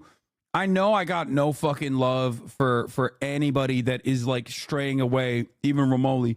Even the dude, the driver, like the guy who owns the rental, like, moving studio. After this conversation ended, he was like, so what's up? Like, I mean, I don't know how you deal with that. And I was like, yeah, I know. And then he even like tried to, in a very kind way, be like, so do you just have no, like, do you just not leave any room for people who don't agree with you? And I was like, listen, there are plenty of things that I can have cordial disagreements with, but genocide is not one of them. You know what I mean? It's just not. Like, that's it. When it comes to ethnic cleansing, I don't think there is a fucking half measure. You know what I mean? There isn't. This is so funny / expected. Emily Austin, dream with ambition, lead with conviction, and see yourself in a way that others will not. Kamala Harris. Yeah, I think she was supposed to be a liberal Zionist, maybe, but like she was not, or maybe she is. I don't fucking know. But I think that like there was no. She was like, what do you mean apartheid? Like, liberal Zionists at least are embarrassed about the West Bank. You know what I mean? She was not. Like, defending Netanyahu. I gave clear markers. I gave a clear out. Like, I know how these conversations go. I know all the talking points, and I know all the fucking retorts. I've had it a million gorillion times, right? So I know how this works. So I'm giving her fucking outs, basically, to be like, yeah, Benjamin Netanyahu, we both hate him, right? I did that. The West Bank mention is a very good way to figure out like what level of ultra Zionism you're on, okay? And I know that Israelis in the chat will attest to this as well. Liberal Zionists also will openly say, yeah, the West Bank is fucked up. And, you know, there's plenty of debate on this issue in Israel. And yeah, Benjamin Netanyahu is a corrupt madman. But she's over here literally fucking defending Benjamin Netanyahu and defending the settlements of the West Bank. And she says some even more unhinged shit later down the line, which is very odd because here she is in July 31st, 2020, wishing everyone a happy Eid Mubarak. So what happened? I'll tell you what happened. I know exactly what happened. What happened is media. Okay, she got a media opportunity. Sometimes you have to go to the Norman route and just make them look like imbecile clowns. It's very hard to have a conversation with someone who doesn't know what is happening or even what the definitions of words are type shit. Yeah, I did not have the Norm Finkelstein level of self-restraint. As a conflict in Israel and Gaza, and for some reason you have really uneducated people that are clearly 20 years ago would have been in an asylum supporting this openly, not even knowing the conflict, not even knowing the context of what they're supporting, and for some reason we even give it airtime. That's what upsets me. These people don't deserve airtime. Right? Everyone is so triggered on both sides, on all sides, and rightly so, because a lot of terrible stuff has happened. So that's where the emotion is coming from. But really, I think we all want the same thing, and that is for innocent people to not be murdered or slain in the streets. Triggered. Right. I mean, look, Hasan. Hang on, Emily. Something? Please, I'll come to you. Let me just ask Hasan. When you and Emily go at each other like you just did, nobody wins. I mean, no one can really understand a word you're saying because you're shouting over each other. You end up just calling each other terrorists. There's no sensible dialogue here. There's no constructive conversation. It's just two implacably opposed sides abusing each other. Do you understand that? Yeah, listen, Piers, okay? This is going to always be a very heated discussion, okay? Having a conversation about how heated this discussion is utterly unproductive. Every single moment that we use on air, not talking about every single university building being desecrated, destroyed. The fact that we're having this conversation on the eve of hundreds of mass graves being unearthed right now in many different parts of Gaza around hospitals that Israel had laid siege to is disgusting. I agree. I came on here, as I have done last time as well, and as I will probably do in the future as well, with one simple goal in mind, which is to address all of the misinformation that surrounds stuff like this. As far as the crackhead Barbie thing goes, yeah, she's a random TikTok influencer who gives a shit about what she has to say. She's obviously doing it for clout. But the students over at Columbia, okay, the students that I have talked to. This is where I try to like go back, because this is the reason why I'm there. They told me we're supposed to be talking about campus activism and the anti-Semitism that's like rising on campuses or whatever. So I'm trying to literally fucking steer the conversation back to that. But of course, because I'm doing that, Piers is going to fucking cut me off again. At the Columbia University Apartheid Divest group, the students that I've talked to from Jewish Voice for Peace. All right, Emily, let me just ask you. Wait, what? Why did he cut that? Oh my God, they edited it. Look up the segment description. Terrorist sympathizers and genocide supporters. Crackhead Barney is obviously doing it for clout, says HasanAbi. I mean, that's such a obvious fucking... That's a gross edit, bro. How is this uncensored, Piers? That I've talked to from Jewish Voice for Peace. All right, Emily, let me just ask you the same thing I asked Hasan. When you guys scream at each other and call each other terrorists, it doesn't obviously achieve anything other than it becomes unintelligible to the audience. You know, is there not a better way we can have this conversation? Funnily enough, correct. And funnily enough, I have the same exact answer as Hasan. My job here is to make sure that I'm debunking false narratives that Hasan is clearly spewing. My job here is to call out hypocrisy. And I just saw another one where he's saying that crackhead Barney, whoever the hell that girl was, is a lunatic, but Aaron Bushnell, who lights himself on fire, is a hero. You can't pick and choose whatever fits your narrative. And I keep on repeating. I would say this much. When she mentioned Aaron Bushnell, she did that to like light a fire under my ass. I didn't eat that bait. But it definitely changed my energy a lot. Repeating that over and over again, because the Palestinian movement will literally just take what they can get, spew all of the truth into their false narrative, spread misinformation, and then you say that we're the liars. You tell me I'm wearing an IDF dog tag. I'm wearing a bring them home for the hostages that you... No, it says bring them home. You're using the hostages as a simple political tool to make propaganda in the West is quite disgusting. The protests that are happening in Israel right now are massive. Are a political tool? Look. Now I'm like, I got the smoke for your fucking dog tag too, dumbass. Here, listen to what I have to say. Those protests, what? You are using humans in captivity as a political tool. It's so obvious. Why, Hasan? Why are you dehumanizing the hostages? Because I have no problem admitting the Palestinians deserve better. Not. I feel terrible. You're using them as a political pawn. I can say that. If you cared about the hostages, you would be in Tel Aviv right now using alongside. Let me bring in James. Let's hear from fucking James, dude. Yeah. Thanks, Piers. Let's hear from James. I'm trying to be like, listen, if you're that mad about the hostages, you have to be mad at Benjamin Netanyahu. You have to be mad at Benjamin Netanyahu, who has killed all the hostages. It's a very simple point. That's it. That's the point. But I need to hear from James about how I'm wrong, actually, from a dude who has no fucking clue. Evil Owens Jones? No, I don't even want to use the same. I don't even want to invoke the name of Owen Jones, okay? James, please. I'm sorry that I can't listen to Please, that. let me bring in James. I agree with both of you. Sorry, can you please, when I say stop talking, please stop talking. We've got 4 people here. James. If anyone is using hostages, surely it's Hamas, Hasan. How can you say that? How can you use that argument? That's a crazy thing to say. It's Hamas that have taken these people from their homes, tens of thousands of people in Israel.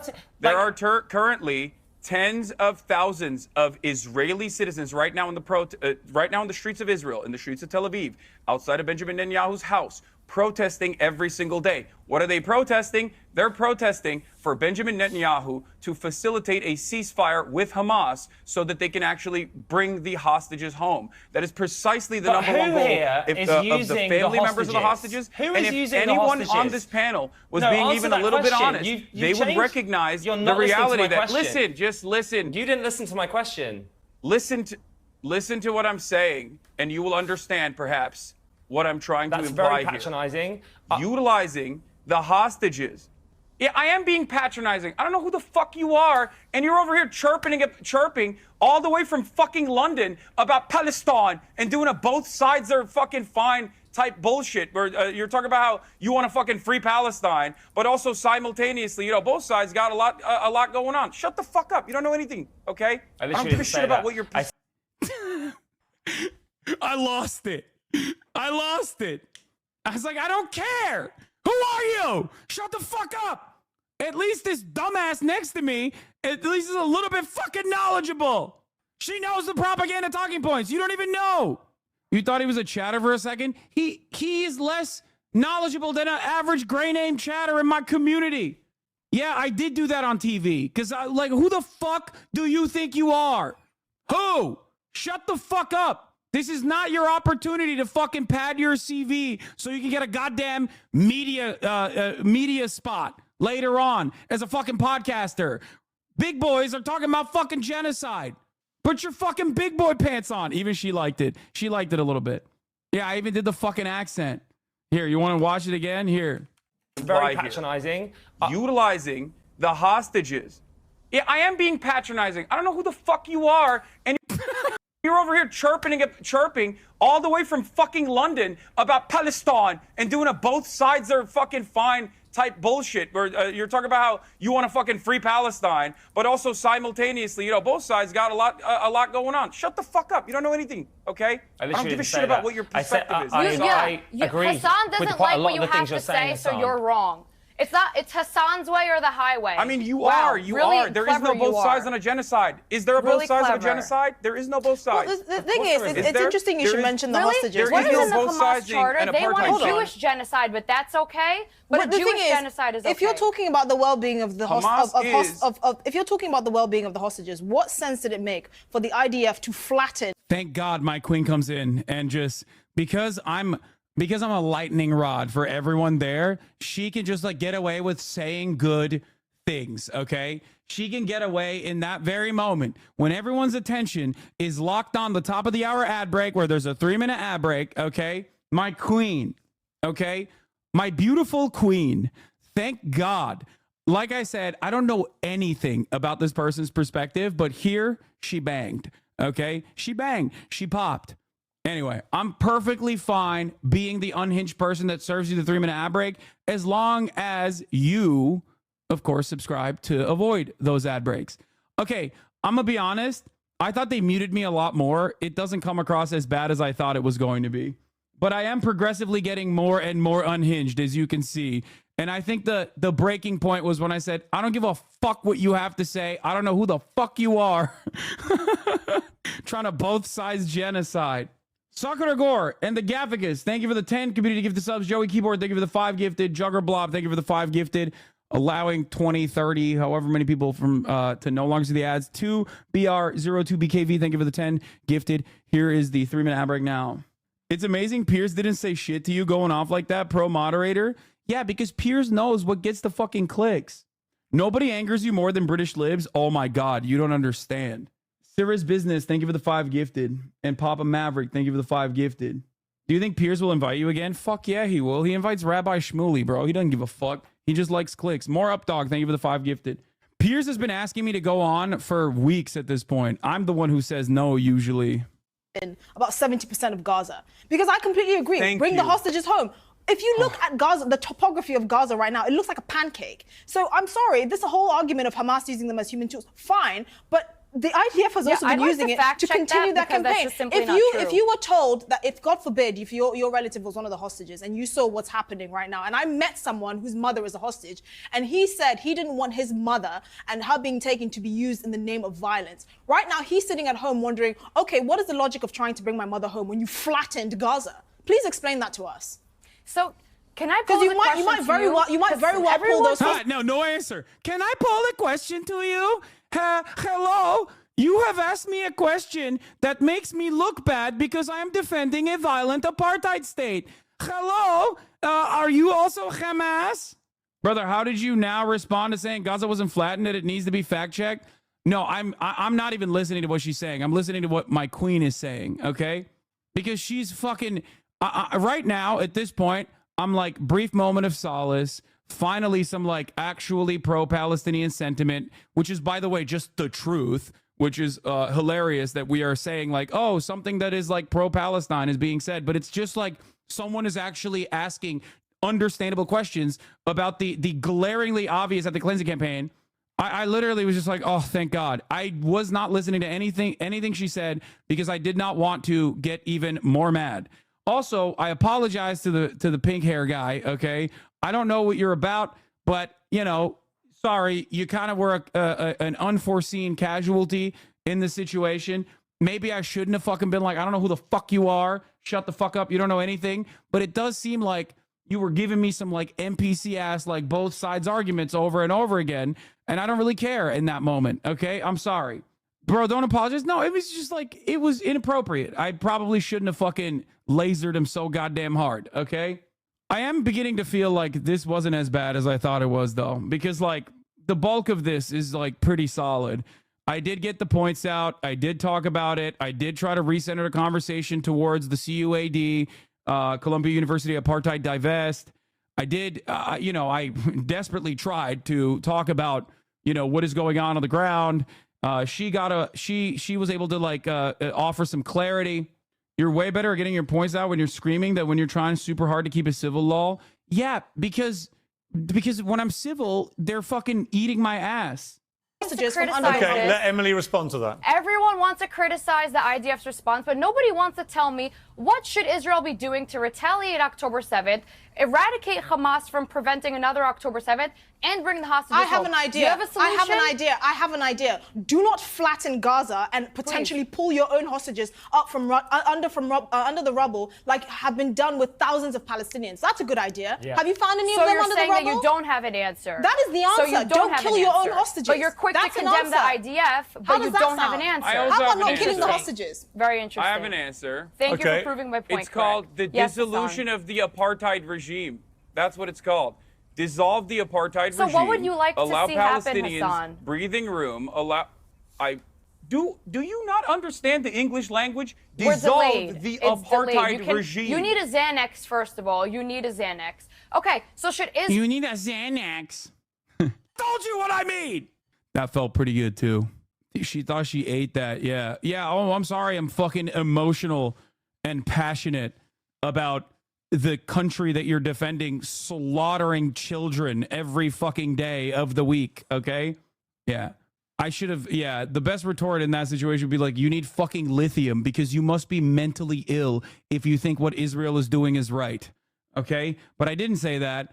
That's like shower conversation at that point. Israel do I'm sorry, to the West Bank what they did to Gaza? Have been ruthlessly slaughtered by the Israeli state. Give it makes back me a the little land upset so that it can when turn someone is into another defending Gaza? that. Is that what you... Yeah. Okay, so... Okay, so should Israel do to the West Bank what they did to Gaza? Have been ruthlessly slaughtered by the Israeli state. It makes me a little upset. They should have fucking raised my voice a little bit. That's bullshit. Bro, you made her look stupid along with the black lady. Wait, what? No, I didn't make the lady look stupid. Someone is defending that. Gaza? Is that what you'd like to see? Another terrorist haven launching rockets all day instead of turning it to Singapore? Because that's what they did in 2005. Wait, hold on. What is Singapore? The billions of dollars in aid they turned into building tunnels. Is that what you'd like to see? I don't know. Have I gone Singapore every day? Sorry, Emily, is the West Bank supposed to be Singapore? What are you talking about? Is the West Bank supposed to be Singapore? The West Bank has a port. They can import and export. Israel gave them a great piece of land. They received billions of dollars. Okay, this was another one. This was another moment. When she said Israel gave them a great piece of land, I was like, Israel gave them? Israel gave them? Israel gave them? Are you out of your fucking mind? Israel gave them? Liberal Zionism falls apart so goddamn quick. By the way, at least I was able to fucking shut him up from trying to both sides of the situation a little bit. She doesn't even know her own goddamn talking points, dude.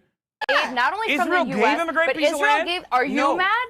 They had a chance to rebuild, but they spent the last 15 plus years crying that they don't have enough land because there is never enough land for them instead of rebuilding. But that's okay. Build terrorist tunnels. Don't build hotels and don't rebuild civilization. Has just build not terrorist allowed tunnels. Palestinians to have a nation state that they deserve by international law since the inception of the Israeli nation state. What you are saying is insane to me.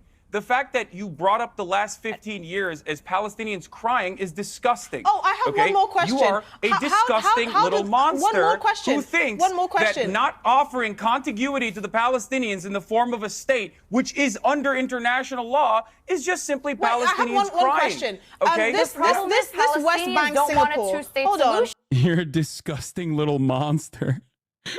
Dude, I wanted to say so much more. I wanted to say so much fucking more. I just, Piers was not having a good time with this. Not gonna lie, I hate watching. I wanted to say so much fucking more. I just, Piers was not having a good time with this. Not gonna lie, I hate watching debates like this. They fill me with anxiety because honestly, disgusting why someone lies so damn much in the face of someone who's very genuine and honest. And there's so many lies, you can't address them all. I think I did a pretty decent job of like not letting her get any fucking breathing room. I'm gonna be honest. Okay, I was actually very upset. I'll be honest. I was very upset with my own performance in the aftermath because, like, you can't get emotional because there's different audiences that you are talking to when you talk in a debate, right? Number one, you're talking to your side. So you can't be, like, capitulating. You can't be giving a fucking inch to people who are being monstrously obtuse and defending genocide for moral reasons and even from the perspective of optics. The other audience you're talking to is the side of those who are defending Israel. You're usually not going to be able to, convert them. But then there's also the less enthusiastic, less interested participants that are watching, the people that you actually can move in either direction. Those guys are less enthusiastic and not really interested in what the fuck's going on. And if they're not interested in what the fuck's going on 7 months into an ongoing ethnic cleansing campaign, then it's going to be really hard to shake them. And I know for a fact that, like, coming across as passionate in this situation means you got fucking quote unquote owned. You know what I mean? So because of that, because of my knowledge of how this works, because of how I understand how this works very well, I thought that I was doing worse as a consequence of being emotional, as a consequence of being passionate. Okay. But I do recognize now that it didn't come across as bad as I thought it was. They want a one-state solution that eradicates the Israelis, which is not an option. Fine. This West Bank, Singapore, what place does the settlements play in that? Please paint a picture of how the West Bank of Singapore, or whatever, Singapore of the West Bank, how does this illegal settlements fit into that? I think you're completely missing. You're missing the picture. Just explain to me how the settlements fit into that picture. A piece of land.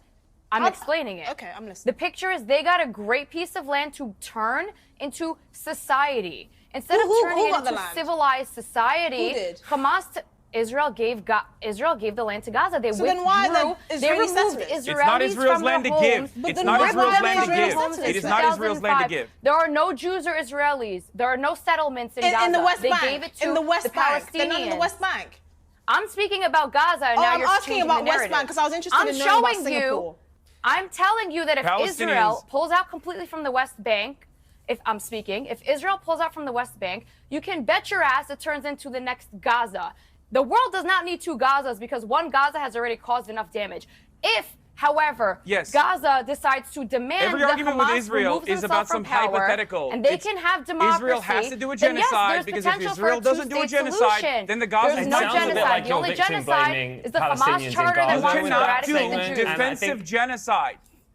You know, it's interesting the word genocide because Yeah, here is where Piers really grinds my gears. Here's where he really fucking grinds my gears. It's true though. I was very mad when I got back. I was so goddamn mad when I got back. I was so goddamn mad that I was literally like, I don't even know if I can go to the fucking gym right now. I'm so fucking pissed. I have to pee, and I don't want to miss this moment. But here, you'll see. hang on. It's interesting the word. It's interesting. Hang on. Israel is doing I would love to get a genocide. word in, please. Interesting the word genocide, because I've listened to all this fractious debate, everyone talking over each other. The truth is that actually only one side is publicly said that they wish to pursue a genocide, and that is Hamas. Hamas, after October the 7th, through their official spokesman on camera, said they wanted to do it again and again and again. That is the purest articulation of a genocide imaginable. And the one thing I never hear from the pro-Palestinian side is what Israel was actually... Hang on. No, don't interrupt me. So one I haven't Hamas asked you a official, question yet. One Hamas guy. Sorry, I But need to that's ask you a ridiculous. question. You're being a ridiculous person. I'm not You're being a ridiculous person. I'm just saying, nobody ever tells me... How many Israeli officials, even on your show, have said we should keep doing what we have been doing to Gaza over and over again? How does that not register in the same genocidal intent? If you think what that dude was saying, which was, by the way, ridiculous what he was saying, the Hamas official was saying, is that we're going to do October 7th over and over again. But he said it. We are justified in doing it over and over again. I find that to be abhorrent. However, what you fail to recognize is that's the genocidal intent, but not Amalek. That's the genocidal intent, but not saying we are fighting human animals. And that's why we have to cut off their food, their water, and their electricity. That was Defense Minister Yoav Gallant There we who said go with that. the lies Benjamin again. Netanyahu You're saying has Israel routinely cuts talked off their about this over and over electricity. again. They don't Israeli even provide interior their security, electricity. Israeli, You're saying they cut off their water. They don't cut off their water. You are spewing lies on national television. I'm talking I think so. Hang on. Again, you're talking over each other. Some of the comments. There's no doubt, Emily. People they're at war with. Some of the comments. Israel is. No, Piers, I'm not letting him spew misinformation. Caring country on the fucking planet. I swear to God. Start it again. I love Piers being like, yeah, it's real genocidal of that one fucking Hamas dude, like fucking 7 months ago, being like, what Israel has done to us. What Israel has done to us gives us the justification to do 1,000 October 7s, and it would still be righteous, right? Like, him saying that is genocidal, but fucking Amalek is not. It's ridiculous. In these interviews, it may also be good to bring up the 2005 disengagement was literally done to prevent a Palestinian state. This was best explained by Sharon's advisor Dove put him on a diet. Weissglass, they withdraw as a unilateral move to sidestep the PLO and kill the U.S.'s roadmap. Yeah, the issue is that I don't think anybody's going to fucking listen to what's going on. You know what I mean? They're like, no, nobody's listening. Hey. Kaya, please, baby. Kaya, please. Quoting Israel is lying. Yeah. It's so goddamn unhinged, dude.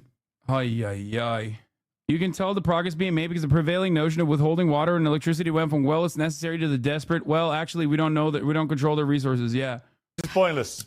We're getting nowhere. No, because Thank he's you. did Yoav Gallant not say that? Israel's cutting off electricity, Okay. water, and aid. Just Did Defense Minister Yoav Gallant say we are fighting human animals or not? Answer that question. Did Defense Minister Yoav Gallant say we are fighting human animals and we have to cut off their electricity, cut off their food, cut off their water? Okay. Yeah, the slight. You know what? I'm going to cut off. I'm going to cut off. Yeah, what happened? Yeah, get on your phone. Maybe you'll find a quote in there that'll help you. Dumbass. Fucking genocidal dumb fuck. Emily getting mad at you for lying when you literally just repeating verbatim what Yoav Gallant said on day one of the war. She doesn't even know her own country's lore. I know. She had to Google it to check, to then fucking turn around and be like, okay, maybe he did say that. The contrast of the scorched earth collective punishment takes on Gaza with their perpetual victimhood makes my blood boil every time. How could anyone with a conscience not get worked up at that? I know. It is the fucking arrogance. It is the unimaginable fucking arrogance that comes from the side that is also trying to defend, in the shittiest ways possible, an ongoing ethnic cleansing campaign. That is like the most mind-boggling, most mind-numbing aspect of this, okay? I can't believe you apologized to the pink hair guy. Stop. You deactivated the pink hair dude so effectively. Yeah, it's just like, sit down. Big boys are talking. You know what I mean? I was not letting that shit slide any longer, okay? Oh, well, both sides are at fault here. Anyway. 9% of their electricity. The rest is Hamas. I'm going to cut off the That's debate not because Israel. we're getting absolutely provides- nowhere. But I appreciate everybody joining me. Thank you very much indeed. He loves it. Look at his face. Look at his face. He fucking loves that shit, dude. Well, the boring... He's dumb, by the way, for putting this as like the crackhead Barney video because it's not going to do well. Emily and Piers are asking us on two different questions that cut him off while he's answering the other one's question that accuse him of not answering. What a mess. Why is Piers Morgan bringing up October 7th to Hasan when they already discussed a million times that he condemned it a million times? When Hasan calls her a demon, I fucking died laughing. As a Jew, I have to admit the only sensible person on the panel was Hasan. You did Ninja bad, bro. I mean, the comment above is discussing the cut. Yeah, I saw that there was a person. What's up with the abrupt cut at 28:13? Piers is so disingenuous. Why hasn't he talked about the 7 aid workers who were killed by Israel, most of who were British ex-military? What a coward. Is a good convo stay away the narrative that student protesters are violent? Yeah, I mean, he wouldn't let me fucking... I did actually talk about that. That's the... I'm pretty sure the part that I got cut off on was literally me talking about, like, what the demands of the student protesters are and how they do not want to center themselves in the conversation. She shows pictures of Israeli hostage without limbs of the Palestinian mom who said, the arm belongs to my son, this leg belongs to my daughter. When in cut back, you were mentioning JVP. Yeah, it actually wasn't bad at all. I'll be honest. I think I was being much harder on myself, but maybe I'm wrong. We'll see what the broad reception is. But I don't even think that like Destiny's dick riders are going to look at this and be like, Hasan got owned here. They'll try to say that I was unhinged or whatever, but I'm pretty sure it's pretty obvious that I was like, there was a lot of fucking grenades being lobbed in my direction that I was able to counter effectively to the best of my ability when the fucking host is cutting me. Piers sucks as a moderator. Let's ask someone a question to let them get 5 words in and let 4 people dog shit on them and not let them finish their point. And why did you edit 24 when Hasan brings up Jewish voice for peace? Anyway, I think you did well and you got your points across while being clear about your passion and investment in the conversation. But yeah, all things considered, it is pretty good. What is this? Fire fucking picture in a Fire Texas tweet. Pulitzer Prize winning photo. What starts here changes the world. What starts here changes the world. It starts with you and what you do each day. Thank you for making it your Texas. Thank you for making it our Texas. Yeah, that's awesome. Oh, all right. Not bad. Not bad. How has Piers watched this many debates on a show and still thinks the buffoons like Rabbi Shmuley and this girl have any reason on their side? Piers is the Joker. Okay? He went Joker mode a long time ago. All he cares about is, one, obviously the guest host like being cordial to him personally, but beyond that, he cares about clicks. He knows that Palestinian and Israeli discourse drive clicks and attention to his show. Okay? That's it. That's why he's doing it. He knows content. The pink-haired guy's media career aspirations ended at this moment. Anyway, Biden read pause off the teleprompter. We're cooked. Do next. Imagine what we can do next. 4 more years. Pause. 4 more years. 4 more years. 4 more years. Imagine. Pause. He's saying like, yo, that shit's about to get real gay. Pause. The guy you blasted will definitely create a podcast and your name will be mentioned every single day. Yeah, whatever. What the edits are next. The edits are cooking. Yeah. Have you covered Trump lighting up the courtroom? No. What, with his ass? With his farts? The video of the Israeli hostage you mentioned, the one that was confirmed he was alive, was headlined on Israel's government channel as Hamas' psychological terror. They wanted people to forget the hostages even existed. It's a big pressure valve and the one thing that pushes Israeli Jews against the war. Yeah. I was trying to, I think I brought that up multiple times. I did bring that up multiple times to be like, listen, if you are understandably trying to bring back the hostages alive, you wouldn't be using it as a prop to fucking justify further bloodshed, which includes the hostages themselves. You're over here fucking saying bomb, bomb, bomb Gaza. Who the fuck's dying? It's the hostages that are dying. What? Ben-Gvir attacked by vicious anti-Semites? Oh, that's awesome. Oh, that's so sweet.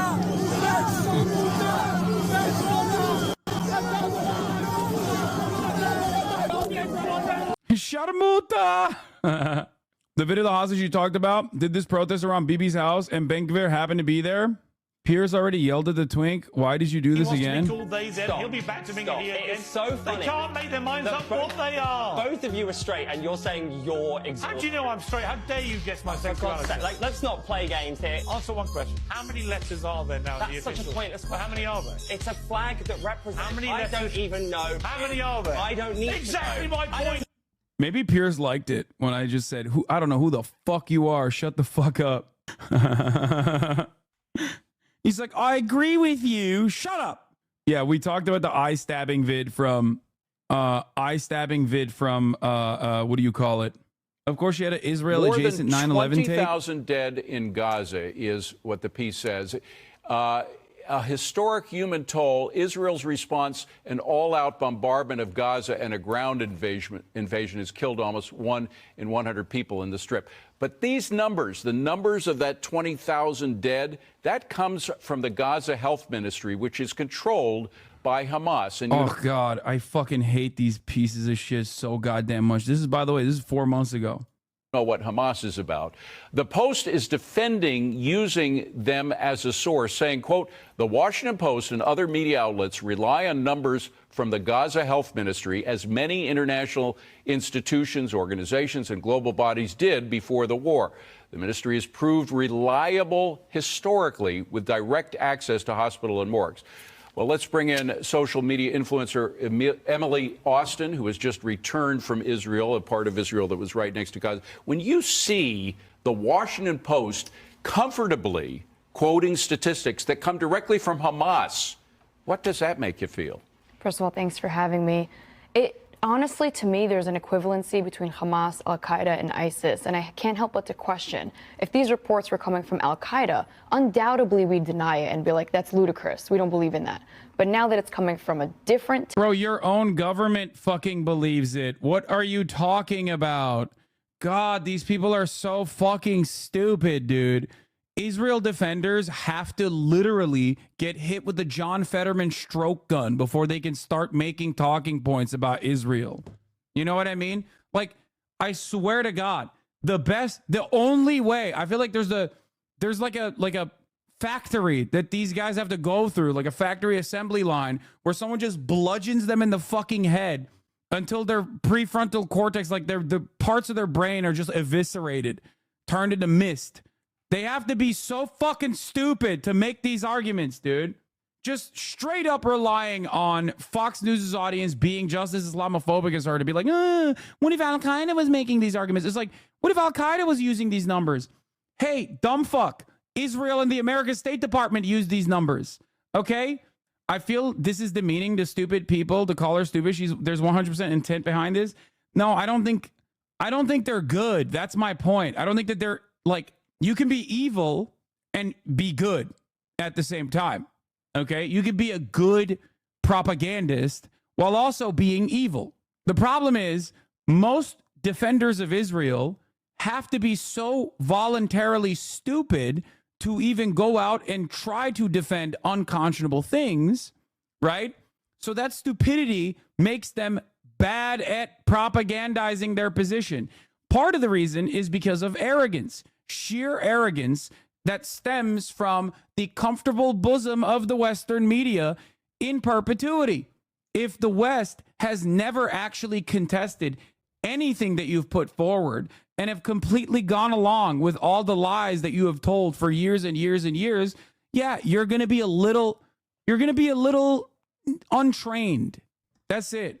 Chatter is right. This is a professionally trained Hasbara, not just some dumb person. She brings up the exact same talking points from 2006, like the Singapore Gaza bullshit. You only learn from that kind of nonsense from a Hasbara course that hasn't been updated since 2010. But that's my point. The fact that the Hasbara courses haven't been trained, haven't been like reconfigured since 2006 or 2010 is unironically the point I'm making. This is a very different media environment, and many people who dick ride Israel do not comprehend that. They literally think It's 2007 right now, and you can get away with saying whatever unhinged shit you can, and that people haven't seen Israel's actions. They have. That's all it took. The big academic Zionists are scrambling right now to address this gap. They are finally talking about settler colonialism from a pro-Zionist view. I don't know what he cut out of that. I don't know what they cut out. I don't remember, but I'll quote tweet it. The ethnic cleansing of Palestinians and the students peacefully protesting it. Not most uncensored. Oh, anyway, you're supposed to record yourself for this very same reason. I mean, if I was you, I'd tell Piers you're never coming back if he edits you out again. I mean, I'm not even as mad as you guys are at the fucking edit, because I don't really remember what he cut out of it. Back and forth masturbation. I've heard. Nah, just press him about it next time. I mean, I still posted it, but it's so funny that he cut out the one part of the panel when you try bringing it back to the actual topic it was supposed to be about. Yeah. Emily is a prager, you girly. Yeah. All right. So we are now going to USC. Aerial view of USC students blocking DPS car with detained student inside. USC is shutting its gates due to the ongoing clash between students and campus police of the Palestinian Solidarity Camp. Yeah. Love that the Zionists get to claim the protesters are doing it all for clout while literally getting paid to do press tours defending ethnic cleansing. Exactly. There is no like financial imperative behind defending Palestinians. The Palestinian side is not the moneyed side. Okay? No fucking university, as far as I know, has had donors pull out because of their unimaginably pro-Israel positions. As a matter of fact, the opposite of that has happened. Donors being like, oh yeah, if you don't kill these fucking students, I'm pulling out. I'm no longer funding your goddamn institution. What is this? Show you footage from an undercover Al Jazeera investigation that was actually blocked from release in the United States and then subsequently leaked online. There's basically just like Noah Pollock coming and being like, look, there are these jihadis who basically support suicide bombing and they're at a campus and you have to stop them. You know what my worst nightmare is? I'm actually not kidding. It's a photo of Dion and I together, and we're just like clearly identifiable. And they're like, "Oh, we're these like traitors who sold out to the Jewish conspiracy for money." I'm like, "We did. We caused." I'm actually not kidding. It's a photo of Dion and I together, and we're just like clearly identifiable. And they're like, "Oh, we're these like traitors who sold out to the Jewish conspiracy for money." I'm like, "We did. We caused $50,000 plus benefits." The way you're putting it kind of sounds a bit like astroturfing. No. This is astroturfing. No, this is actually there's a bus. What does that mean? So it's when you set up things. It's the difference between grassroots and astroturf. It's not that astroturf thing is wrong. It's just that, like, your astroturf has to be like committed. Yeah, this video looks pretty old. It's because it's from a banned Al Jazeera documentary that had a lot of political repercussions for Qatar, as a matter of fact. And they were never allowed to air this. It's called, I believe it's called The Lobby. Yeah. It's on YouTube. We should watch it. My friend, we have. We have our people? No, I'm not. We support democratic society, but if you don't want to, we denounce extremist groups. I guess, JP, what do you think of this? You agree? Resistance? Child suicide bombers? We don't support radical Islamic terrorism in this country. We don't support suicide bombers. Cowards who kill children and women. They leave orphans. We don't support that. Kill babies in strollers. That'll bring peace. Yeah, Palestinian terrorists all over Israel. That would be it. Real baby killers, these terrorists. They kill women, they kill children, they don't care about anything. Rape women too, all the time. Yeah, let's head back to headquarters for debriefing and cocktails. Why are these people like this? Bro, it's a full throttle operation. Okay? The other side has real momentum. The Palestinian side has real numbers now. That's why they're like in the past, the Palestinian side didn't have any momentum at all. And it was like seen as an edge case. That's why there's a concept within progressive circles as progressive except for Palestine. Okay? So this kind of activity would be very successful. You could just like pay a couple protesters to go, hold up placards and all this shit. Okay? And you know, they would create momentum surrounding the pro-Israeli side. However, nowadays there is not enough people that you can pay to go out there and do this shit. And you don't have enough zealots who will do this shit. Okay, yeah, the lobby, a 4-part investigation. It was uploaded by, it was an Al Jazeera documentary. It was leaked to the Electronic Intifada that actually released it after the American government applied public pressure and private pressure to the fucking state, to Qatar, to stop them from releasing this. The British version of it was released early on. And then Electronic Intifada released the full video. I tried to, I tried to re-navigate the shit show to the main point of contention. I'm not trying to be a little bitch, but is there a mistake? Is it supposed to say shit show? Yes. I'm saying it was a shit slinging back and forth. It was a shit show. It was chaotic. Yeah, no, I used the correct word there. Oh, I said shit how instead of shit show? Shit. God damn it. Yeah, they're violently arresting students now. Hell yeah, dude. Pig fuckers. Absolute fucking piglets, dude. Oinking. What's happening? Anti-Semitism on campuses in the United States is reminiscent of what happened in German universities. The kids are going to be all right, I think. And they're showing that right now. The kids are all right. Yep. USC has officially closed their campus gates due to the demonstration. Anyone stopping by should be prepared to show an ID. Please continue to avoid the center of campus unless you have a class. A rally by pro-Palestinian demonstrators turned chaotic at USC's Alumni Park as police confronted the protesters who attempted to set up an encampment on campus. If you were open to having a rabbi for Palestine, unlike Jessica Rosenberg, I can see if my group has connections. Brother, I literally am potentially going to fly out someone who's in rabbinical school right now. Lolo's brother. What's up? Oh, it looks beautiful, Mom. Yeah. The protester has been released after police violence did nothing to move the brave protesters surrounding the car. Oh, they arrested a fucking like a, what are they called? Protest guardian or whatever. If you see someone wearing that vest, that means they're one of the official sanctioned designated person that is a protest marshal. No, not a legal observer. Sometimes they are legal observers as well, but that's probably a protest marshal. He's part of the organizing team that put the protest together. Their job is to literally make sure that, like, when people are saying unhinged anti-Semitic shit or whatever, to like tell them to leave and shut the fuck up, and that there's no room for that kind of thing. For those of you who don't know, that's the whole, that, like, the dudes in the vests are literally to keep the protest centered on the goals of the organizers and keep it within the boundaries, within the confines. They are literally there to stop infiltrators, to stop agitators, to de-escalate against counter protesters, that sort of thing. So the fact that they actually arrested one of them is pretty nutty to begin with. Is wild to me. It's wild to me that the demands coming from fascists in the United States of America is to basically do Israel shit on U.S. soil at the behest of Israel to fucking American citizens. What the hell is going on? You can see a few of the students. I've removed the audio to protect those speaking in the background. They're putting them in the paddy wagon. In New York, they arrested legal observers too, which is crazy. Yeah. History never looks favorably upon those who want to call on the National Guard or police to stop student protests. People never fucking learn. I don't think people care. I think people care more about just like an immediate reaction and immediately getting like exactly what they want. They just want the state to be violent to those who are offensive to their sensibilities. They're not thinking about like 10 years in the future and how this is going to look. Also, nobody ever gets punished for their fucking pro-war takes in this country. So why should they even feel bad? Why should they even think about the future?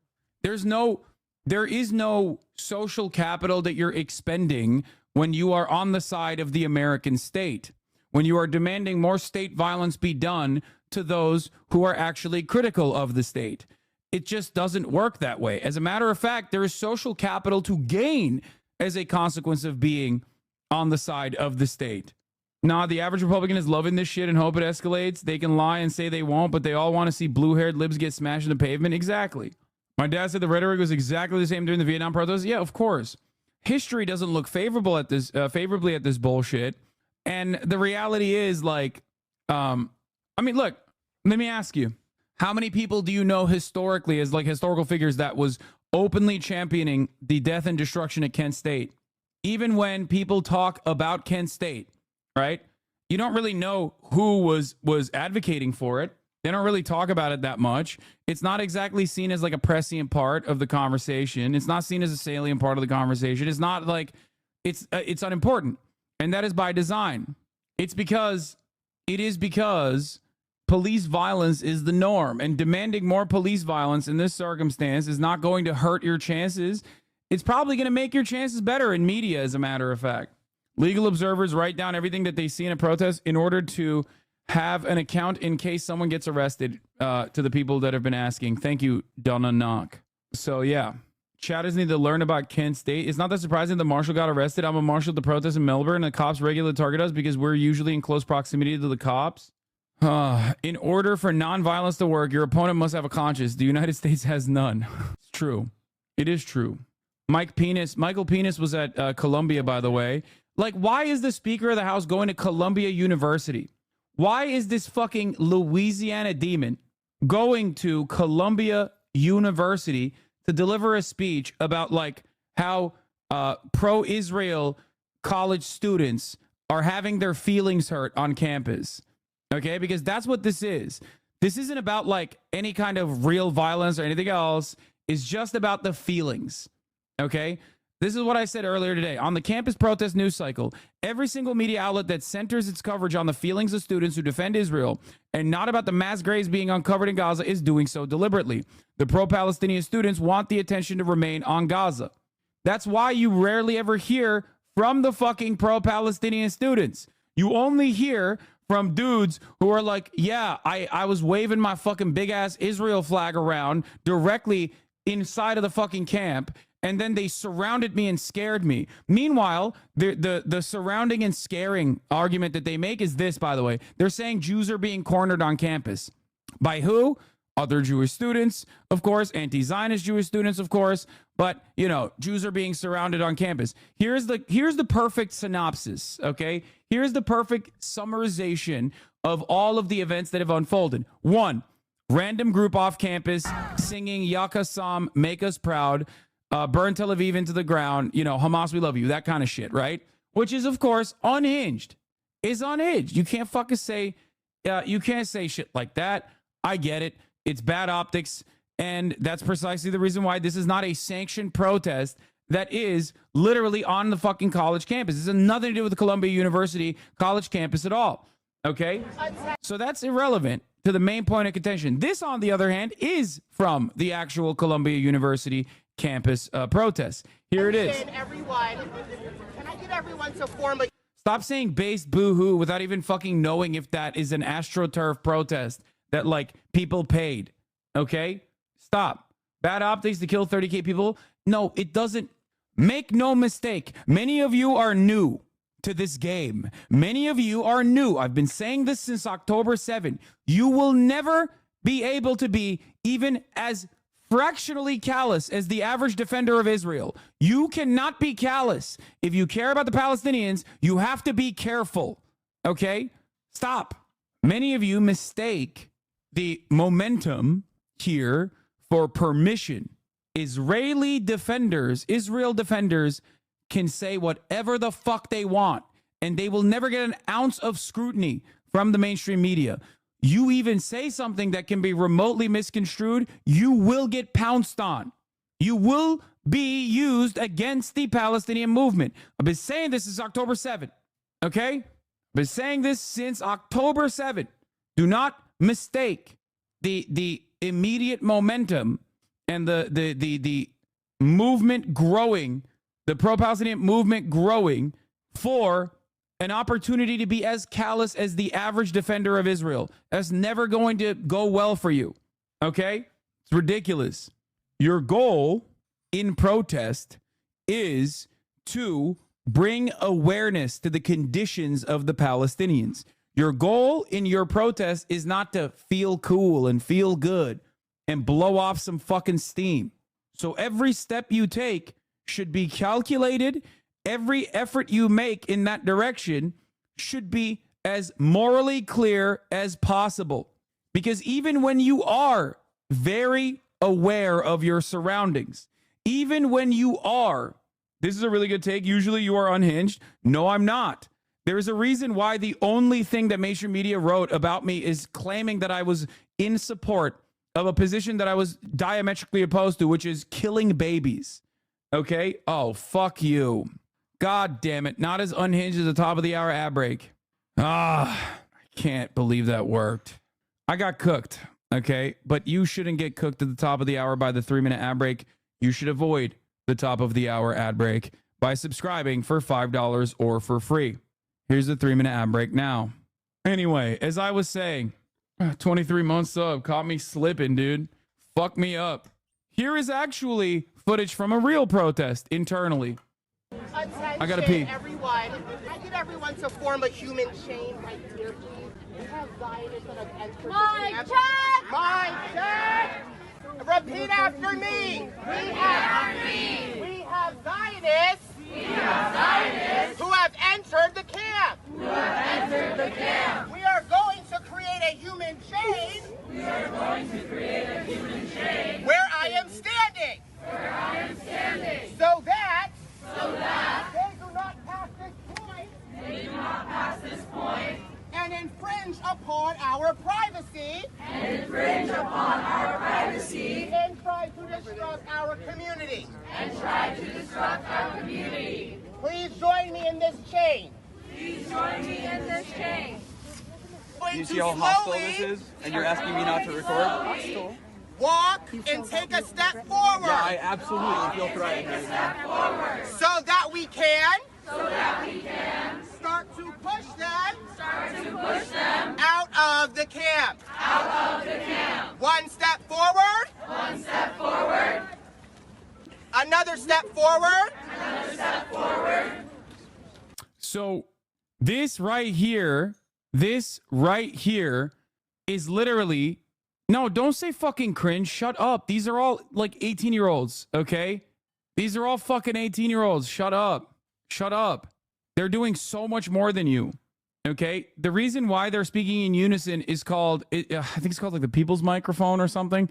Like they're trying to repeat whatever the protester, whatever the protest marshal is saying to as broad of a group as possible, okay? That's the whole goal. And also, ultimately, the human microphone. So the goal here is to literally make sure that this agitator doesn't go directly into the encampment and film people without their consent and try to get their fucking faces on camera so they can engage in doxing operations, as they have done time and time again since October 8, for the record, because all of those fucking the campus was literally littered with stop anti-Semitism and all these other fucking Hasbara troll operations, openly doxing fucking students, calling them vile anti-Semites. Okay? The other reason is because people go in to agitate. The people go in to be like, yeah, I love Hamas. I want to kill as many Jews as possible. That's why I'm protesting. And they don't want that. They obviously don't want that because, one, they don't believe that, the protesters. And two, there is a reason why people pay others to go and agitate. Okay? Agent provocateurs is the name. This happens in every protest. So every organizing unit, every organizing body that is aware of how these things work, try to shield from that happening as best as they can. That's precisely what they're doing here. This is a successful way to deal with it. Agent Jonah bot. I love Israel, Star of David. Thank you, Agent Jonah. Anyway, so yeah, here. You see how hostile this is? And you're asking me not to record? Walk and take a step forward. Yeah, I absolutely feel threatened right now. So that we can Start to push them out of the camp. out of the camp. One step forward. One step forward. The other reason is because provocateurs can also try to start fights directly and literally. Like, why would you want your friends who are there engaging in civil disobedience in a peaceful act of protest, why would you want their lives to be harmed by some fucking random dickhead? TYT covered this like they were all anti-Semitic. I don't care. Fuck TYT.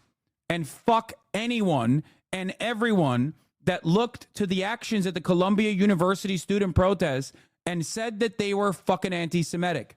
Capitulating to the right-wing framing in this situation is unimaginably stupid. Okay? I don't care. There are certain red lines that I have. Okay? And I will not allow those red lines to be fucking crossed on this broadcast and wherever I may appear. Okay? No both sidesing a genocide. No capitulation and caving to people who are weaponizing serious claims of anti-Semitism, launching them against literally Jewish anti-Zionists who are protesting against Israel. It's bullshit. Okay? That's why I was very hard on my stance as it pertained to from the river to the sea, Palestine will be free. Okay? You think that's anti-Semitic? Sorry, I don't agree with you.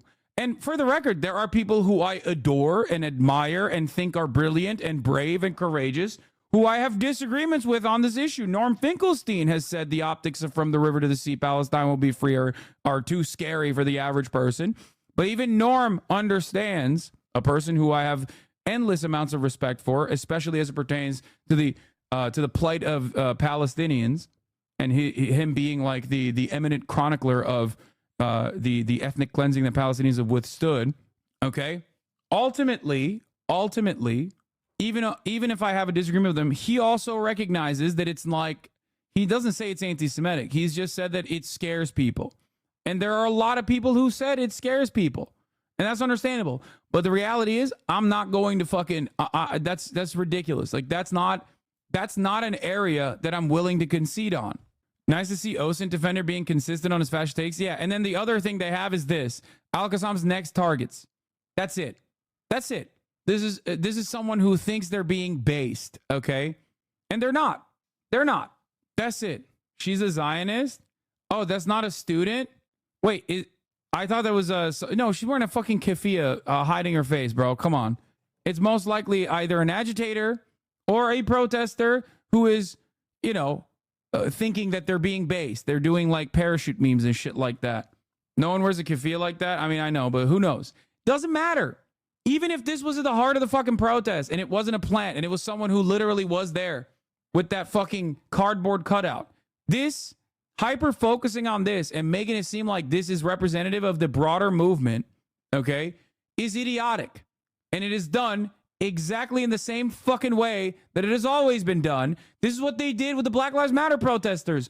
Oh no, they're not protesting about police indiscriminately killing black people or disproportionately targeting black people. They're not protesting about police brutality. They're actually protesting to kill the police and to kill white people. That was not the case. That was never the case. So things like this are done all the time. That it's up to you to parse through it. It's up to you to recognize that this does not reflect the broader movement. Okay? That dipshit is the worst OSINT account by far. He has to post more retractions than anyone. Doesn't know how to geolocate for himself, so he has to wait until people with brains do it. He's Mr. 30 minutes late of OSINT Twitter. Yeah, he's fucking awful. Her name is Logan Levkov. She's a Zionist. I don't know. I don't care. What is this? Here, a demonstrator points at pro-Israel students while holding a sign that reads, Al-Qassam's next targets. Okay, that's not funny, but it's totally funny, and I need to tell you why it's funny. This is why it's funny. So apparently... Yeah, I mean, we don't know if this is that. We don't know if this is a fake protester or not. Okay, this is not verified. The Shirion Collective thing is real, but that's from months ago. Okay? It's literally from a different... They claim to be a surveillance network. Yeah, this is from months ago. This is from months ago. Okay? We don't know if this is real or not. To be planting people within all of the... That's not proof. For the record, bro, I don't care. Anyway, don't fucking send me stupid ass links about Brianna Wu, okay? Brianna Wu fucking talking about how she's a victim again and then pumping it as much as possible. A chatter asked if she was Asian. I say she's not. She's a white woman. That's it. Yeah, Brianna Wu Omega Law. Please stop. Look at who's at Columbia. Remember, this is apparently about anti-Semitism. Yeah, I saw it. Charlatan. I hate these motherfuckers, dude. I hate these motherfuckers more than I'll be honest with you. I hate these co-opters who are openly anti-Semitic, who are using this as a fucking opportunity to actually just do more anti-Semitic propaganda, using the plight of the Palestinians for their own fucking material gain. I hate them more than I hate the ultra-Zionists. Okay? That's it. I hate them more than I hate the ultra-Zionists. Okay? That's it. I hate them more than I hate the ultra-Zionists. 100%. That's a fucking Nazi. Fuck that guy. Insincere assholes. What? What is this? Hasan, please stop. Anti-Semitism doesn't exist. No one cares if you're a Jew. Shut the fuck up. Anti-Semitism absolutely does exist. The fuck do you mean? Oh my God. How do protesters stop people like that from spewing bad shit at a protest? That's what the protest marshals are there for. Jews run the world. That's why they support Israel. Sure, chatter. Eat the band.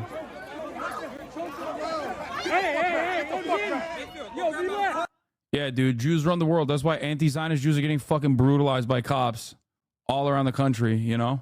That's how hard they run the world. Never, listen, never give a fucking ounce to these dummies, okay? It goes way beyond. These fucking losers, I have some respect for you, but not enough to not hate you. Supporting Palestine is the same as saying you want all Jews dead and out of Israel. I hope you're banned from coming here. Brother, my name is Hasan. I'm of Muslim background.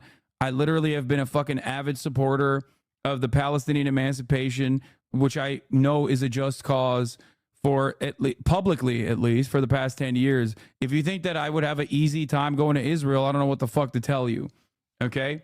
And no, supporting Palestine is not the same as saying you want all the Jews dead and out of Israel. I hope you understand that.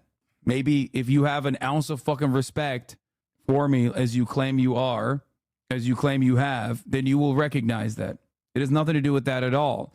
Just like abolishing and ending the apartheid regime in South Africa was not about killing white people, okay? This guy's a fairly well-known kook who's not part of the campus protest. There are some people who see cameras and rush towards them with their crazy bullshit. Yeah. People who fucking act like this guy who we saw, for the record, at the Trump protest as well. Like people that think that these like objectively anti-Semitic fascist freaks have anything to do with the fucking Columbia students are so either disingenuous or they are just like deluded and very dumb. ABC actually covering pro-Palestinian Jewish students talking about anti-Semitism being weaponized. It's important to remember that being uncomfortable is different than being unsafe.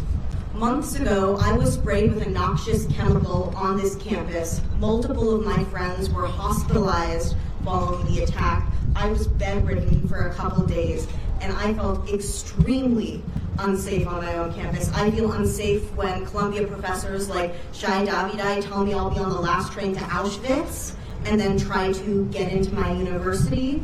And I think I empathize with individuals who feel uncomfortable with certain rhetoric, but I remind you that we live in a country and we go to attend a university that extremely values free speech, open dialogue, and rhetoric, and I would encourage everyone to listen to a variety of perspectives and to analyze what it means to not like something or disagree with something. How can I not be anti-Semit if their Jewish state, which proves them houses for free, is being brutal and animalistic against pigs as they saw what do you want me to do? No, dude, they're not doing this for fucking Judaism. And you have to remember that this is like saying ISIS is actually true Islam, okay? If you think Israel's actions have anything to do with Judaism, then you must be a believer that ISIS is doing it for the true version of Islam as well, okay? The anger and resentment I feel towards Israel is because it is a Judeo-supremacist ethno-state that actually tries to claim that they are doing all of this for the safety of Jews and for Judaism as a whole. It's bullshit. You're eating their propaganda for no fucking reason. It's ridiculous. Israel is not a representation. Israel is not a representation of Jewish values. Israel is not a representation, and Zionism is not a representation of Judaism, just like Saudi Arabia is not a representation of Islam. If Saudi Arabia was a representation of Islam, then they wouldn't be killing so many fucking Muslims elsewhere in the region. Okay? The reason why, depending on who you're talking to, people conflate Zionism with Judaism is either to, one, offer a little bit of cover for the actions of Israel so they can cynically say, oh, it's anti-Semitic to criticize Israel. It doesn't work anymore, though, because everybody recognizes now that, like, Israel's gone above and beyond. The real scary part about it, the real scary aspect here, as far as anti-Semitism, is that there are many people who see that and go, well, Israel says they're doing it for Judaism, and they don't think about it critically, like this chatter here. This is why I always say, okay, this is why I always say, if every single American Jew turned around and became like incredibly vociferous, very loud and proud anti-Zionists, America would still fund and facilitate what Israel is doing, which is the ethnic cleansing of Palestinians. Jews are not the reason why America supports Israel. Judaism is not the reason why America supports Israel. America's interest in Israel has always been a strategic one that benefits our State Department needs in the region, a destabilizing force, a powerful military that you can use, a powerful tool of espionage that you can use, an unsinkable aircraft carrier in a resource-rich region. There's also a shit ton more rabid Zionists in this country that are of evangelical Christian background.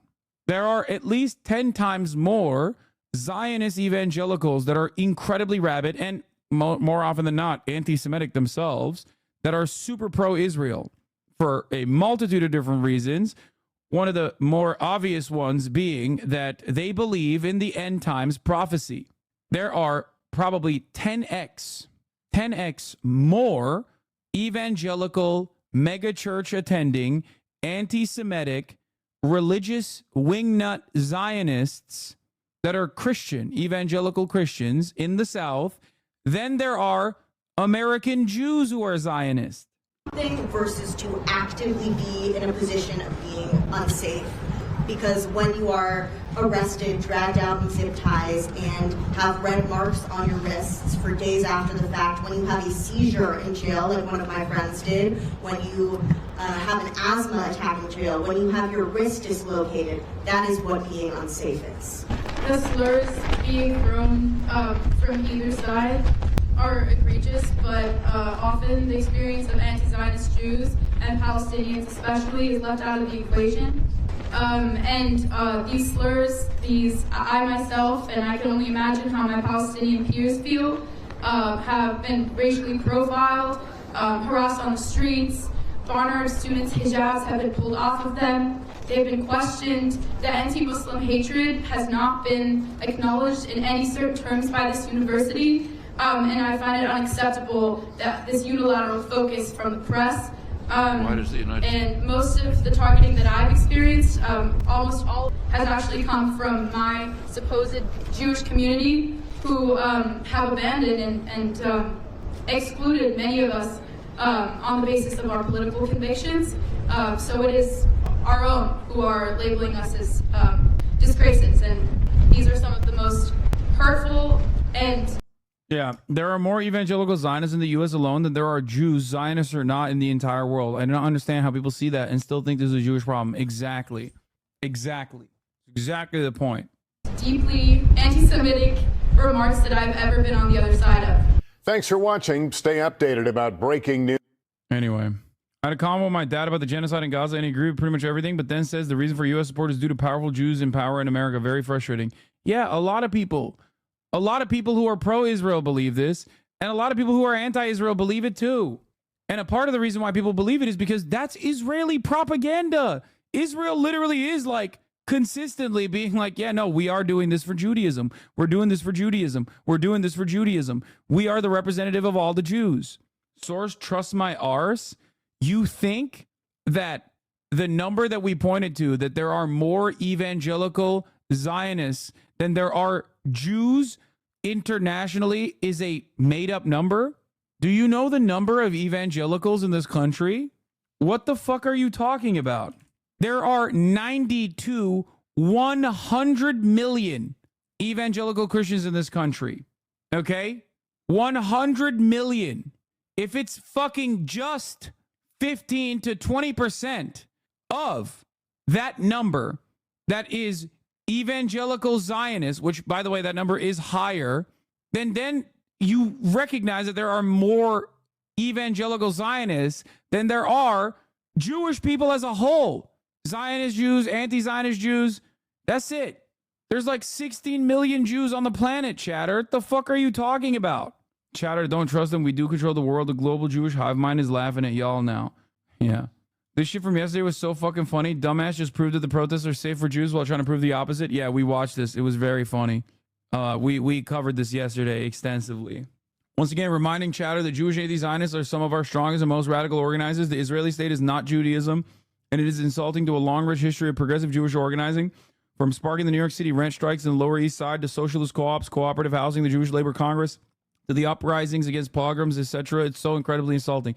Yeah, that's the other part of this conversation, is that, like, in the very long history of Judaism, okay, Jews have always been at the fucking forefront of social justice for understandable reasons. Half the fucking time, especially in the early days of Christianity, they were the ones being slaughtered directly.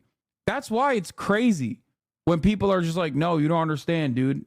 I hope you realize you're actively trying to divide people, but you and your mods don't give a shit. Fuck it. Fuck it though, free Palestine. Okay, bro, if you're fucking pro-Palestinian, I don't know who the fuck you think I'm trying to divide. If you are upset about the fact that I am correctly not attributing Israel's actions to Judaism, then yeah, the unfortunate reality here is that, like, as much as I wish for those chatters to fucking have a come to Jesus moment and reckon with the truth, okay, yeah, there is no space in this community for anti-Semitism. It's not going to happen. Now, you have the option to not have weird anti-Semitic tendencies. We are all on a journey, after all, where we can all learn from our past mistakes, get better educated. If your chat was a person, it'd be the dude in your friend group who's cool as fuck but scares the host constantly and can't be invited to anything larger than kickbacks because you have to smack him and yell at him constantly. Yeah. Anyway.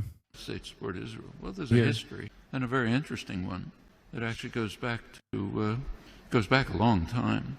One thing to remember is that Christian Zionism is a very powerful force, which goes back long before Jewish Zionism. In England, particularly, Christian Zionism was a powerful force among British elites. And this motherfucker knows he was there, bro. Okay? He was there when Judaism was invented. Do you understand? He was literally there for the Balfour Declaration. He was like, I feel like this is going to be weaponized against the Palestinian population that lives there. That's right. He was there. He was there, bro. He was homies with Moses. That's how he knows. It's part of the motivation for the Balfour Declaration and for Britain. I told you. He's talking from personal experience, big dog. Not Tyler Brokley. Little Angloid pause on this issue to be like, well, it's L for clout. I mean, that's what we're all doing, aren't we? And it's like, yeah, it's not Tyler Oakley. Tyler Oakley's based and is pro-BDS and fucking anti-Zionist. This guy, on the other hand, is Tyler Brokley. Exactly. Isn't that what this show is also doing? Because you're talking. Anyway, let's get back to this guy unearthing ancient tomes that he wrote, as a matter of fact. Support for Jewish colonization of Israel. Remember, the Bible said, and that's a big part of British elite culture. Same in the United States. Woodrow Wilson was a devout Christian who read the Bible every day. So did Harry Truman. In the Roosevelt administration, one of the leading officials, Harold Ickes, once described the return of the Jews to Palestine as the greatest event in history. It's realizing the lesson of the Bible. These are deeply religious countries in which the biblical commands, so-called, are taken quite literally. Also, this is just part of colonization. This is the last phase of European colonization. And notice that the countries that are most strongly in support of Israel are not just the United States. It's the United States, Australia, and Canada, the offshoots of England, Anglosphere sometimes called, unusual forms of imperialism. These are settler colonial societies, societies in which not like India, not like the British in India, say, societies, South Africa was a little like this, or Algeria under the French, settler colonial societies in which the settlers came in, essentially eliminated the native population. Also, someone said, please stop defending Palestine. They're Muslims, and everyone knows Islam is evil. Driven by religious principles, very religious groups driven by Christian Zionism. Those are major cultural factors. There are also significant geostrategic factors. And you go back to 1948. I love Noam Chomsky speaking on this shit because, like, you can't be like, bro, he's anti-Semitic. Like I said, he invented Judaism, okay? He was there, homied up with Moses. You can't be talking about a dude who literally saw the Red Sea get parted, okay, and walked through the Red Sea and be like, that's an anti-Semitic guy. He's like, no, dude, he did that. He was there. There was actually a split between the State Department and the Pentagon in the United States over how to react to the new state of Israel. The State Department was not committed strongly to Israeli conquests, the establishment of the state, and was concerned about the refugees. It wanted an implementation of the refugee problem. The Pentagon, on the other hand, was very impressed with Israel's military potential. The Israeli military successes, if you look back at the internal record and declassified, the Joint Chiefs of Staff described Israel as the second largest military force in the region after Turkey and a potential base for U.S. power in the region. That continued. Can't run through the whole record, but in 1958, when there was a serious crisis in the region, Israel was the only state that strongly cooperated with Britain and the United States, and it won plenty of support from the governments and the military for that reason. 1967 is when the current relations with Israel were pretty much established. Israel performed a major service to the United States by destroying a secular Arab nationalism, a major enemy of the United States, and supporting radical Islam, which the U.S. supported. And it continues right until the present. Right now, we saw an example of that just during the latest Gaza attack. You recall that at one point, Israel began to run out of munitions during the assault, despite the fact that it's armed to the teeth. The United States provided Israel with additional munitions through the Pentagon. And notice where they were taken from. These were U.S. munitions pre-positioned in Israel for eventual use by U.S. forces.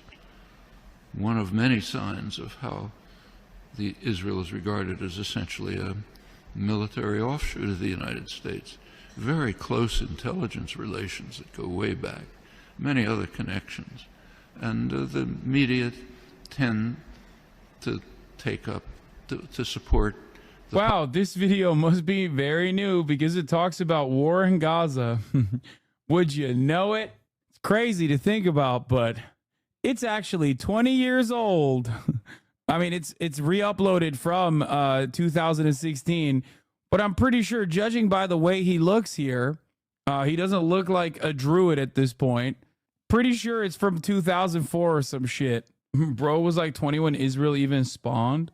Apologies for spam before. You really wanted to see it. Sometimes I hate you, my himbo, because you look at moments when you're their most influential, but then make yourself feel bad about how much you could dominate conversations, embrace yourself, and use that power. Policy of the government with very few, kind of little questioning around the edges, but basically accept the policy. So, for example, take another issue. Take the U.S. invasion of Iraq. You cannot find the phrase U.S. invasion of Iraq in the U.S. media. Though it was obviously an invasion. a blatant act of aggression, a textbook case of that's Nuremberg trials called Can't the say supreme that. international crime. Can't Cannot say be that. mentioned. President Obama is praised as an opponent of the invasion. And what did he say? He said it's a mistake. It's a strategic blunder. What did he do? Well, he re-upped on that support, baby. Pretty sure this is 2014. Yeah, it's probably only 10 years old. Sorry, which is crazy how much he is like, how much he's aged, if that's the case. We're not going to get away with it. Now, that's the kind of opposition that you heard from the German general staff during Hitler's invasion of Russia. It's a blunder. Shouldn't do it. Should knock off England first. That's regarded as opposition. Same in Vietnam. There's now a commemoration underway, big commemoration of U.S. sacrifices in Vietnam. Try to find the phrase U.S. invasion of South Vietnam there or anywhere in the past year since 1961 when it took place. Non-existent, maybe on Democracy Now, what I write, but way out at the fringe. And this is not unique to the United States. Take, say, Britain. Right now there's interesting debates in the British literary journals, like the Times Literary Supplement, as to whether Britain should finally begin to recognize the genocidal, the word that's used, genocidal character of British colonization hundreds of years ago. Should Britain begin to face it? You can ask that question in many places. The tendency of the intellectual community to go along like a herd in support of state power, private power, is just overwhelming. Intellectuals like to think of themselves as dissident, critical, courageous, standing up against power. Absolutely untrue. You look at the historical record, that's a small fringe, and they're usually punished. The mainstream tends to be what was once called a herd of independent minds, marching in support of state power. Nothing new here. Unfortunate, you have to fight against it, not new. Just watched your Piers interview and you did great, man. Sure, it may be aggressive, but you made your point across with 3 people attacking you at the same time. Keep doing what you do, brother. Yeah, apparently my manager's been getting fucking emails nonstop with fawning reviews about the appearance itself. Yeah. Management still hate you though? No. I'm being serious. No, my manager doesn't hate me. I love my manager. Puts up with a lot of shit. Bro, the Piers interview just hit the timeline. Bangers after bangers supporting you. Yeah.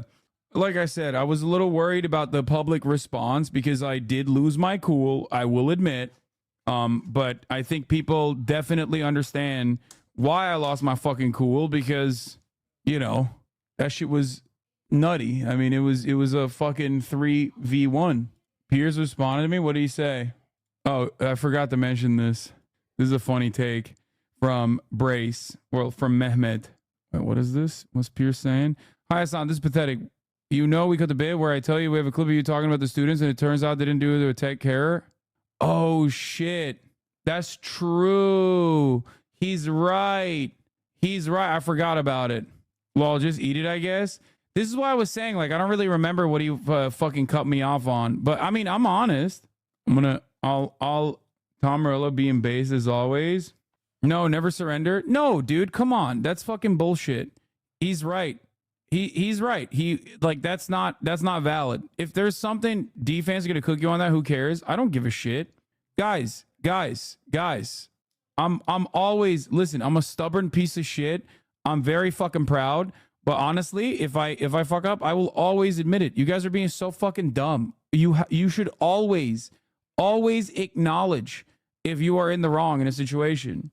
Even if Piers was definitely fucking agitating, okay? Even if Piers was definitely agitating, even if Piers was definitely fucking agitating, okay? Even if Piers was definitely agitating in that entire interview, he's right. I don't have any fucking right to criticize him on that front.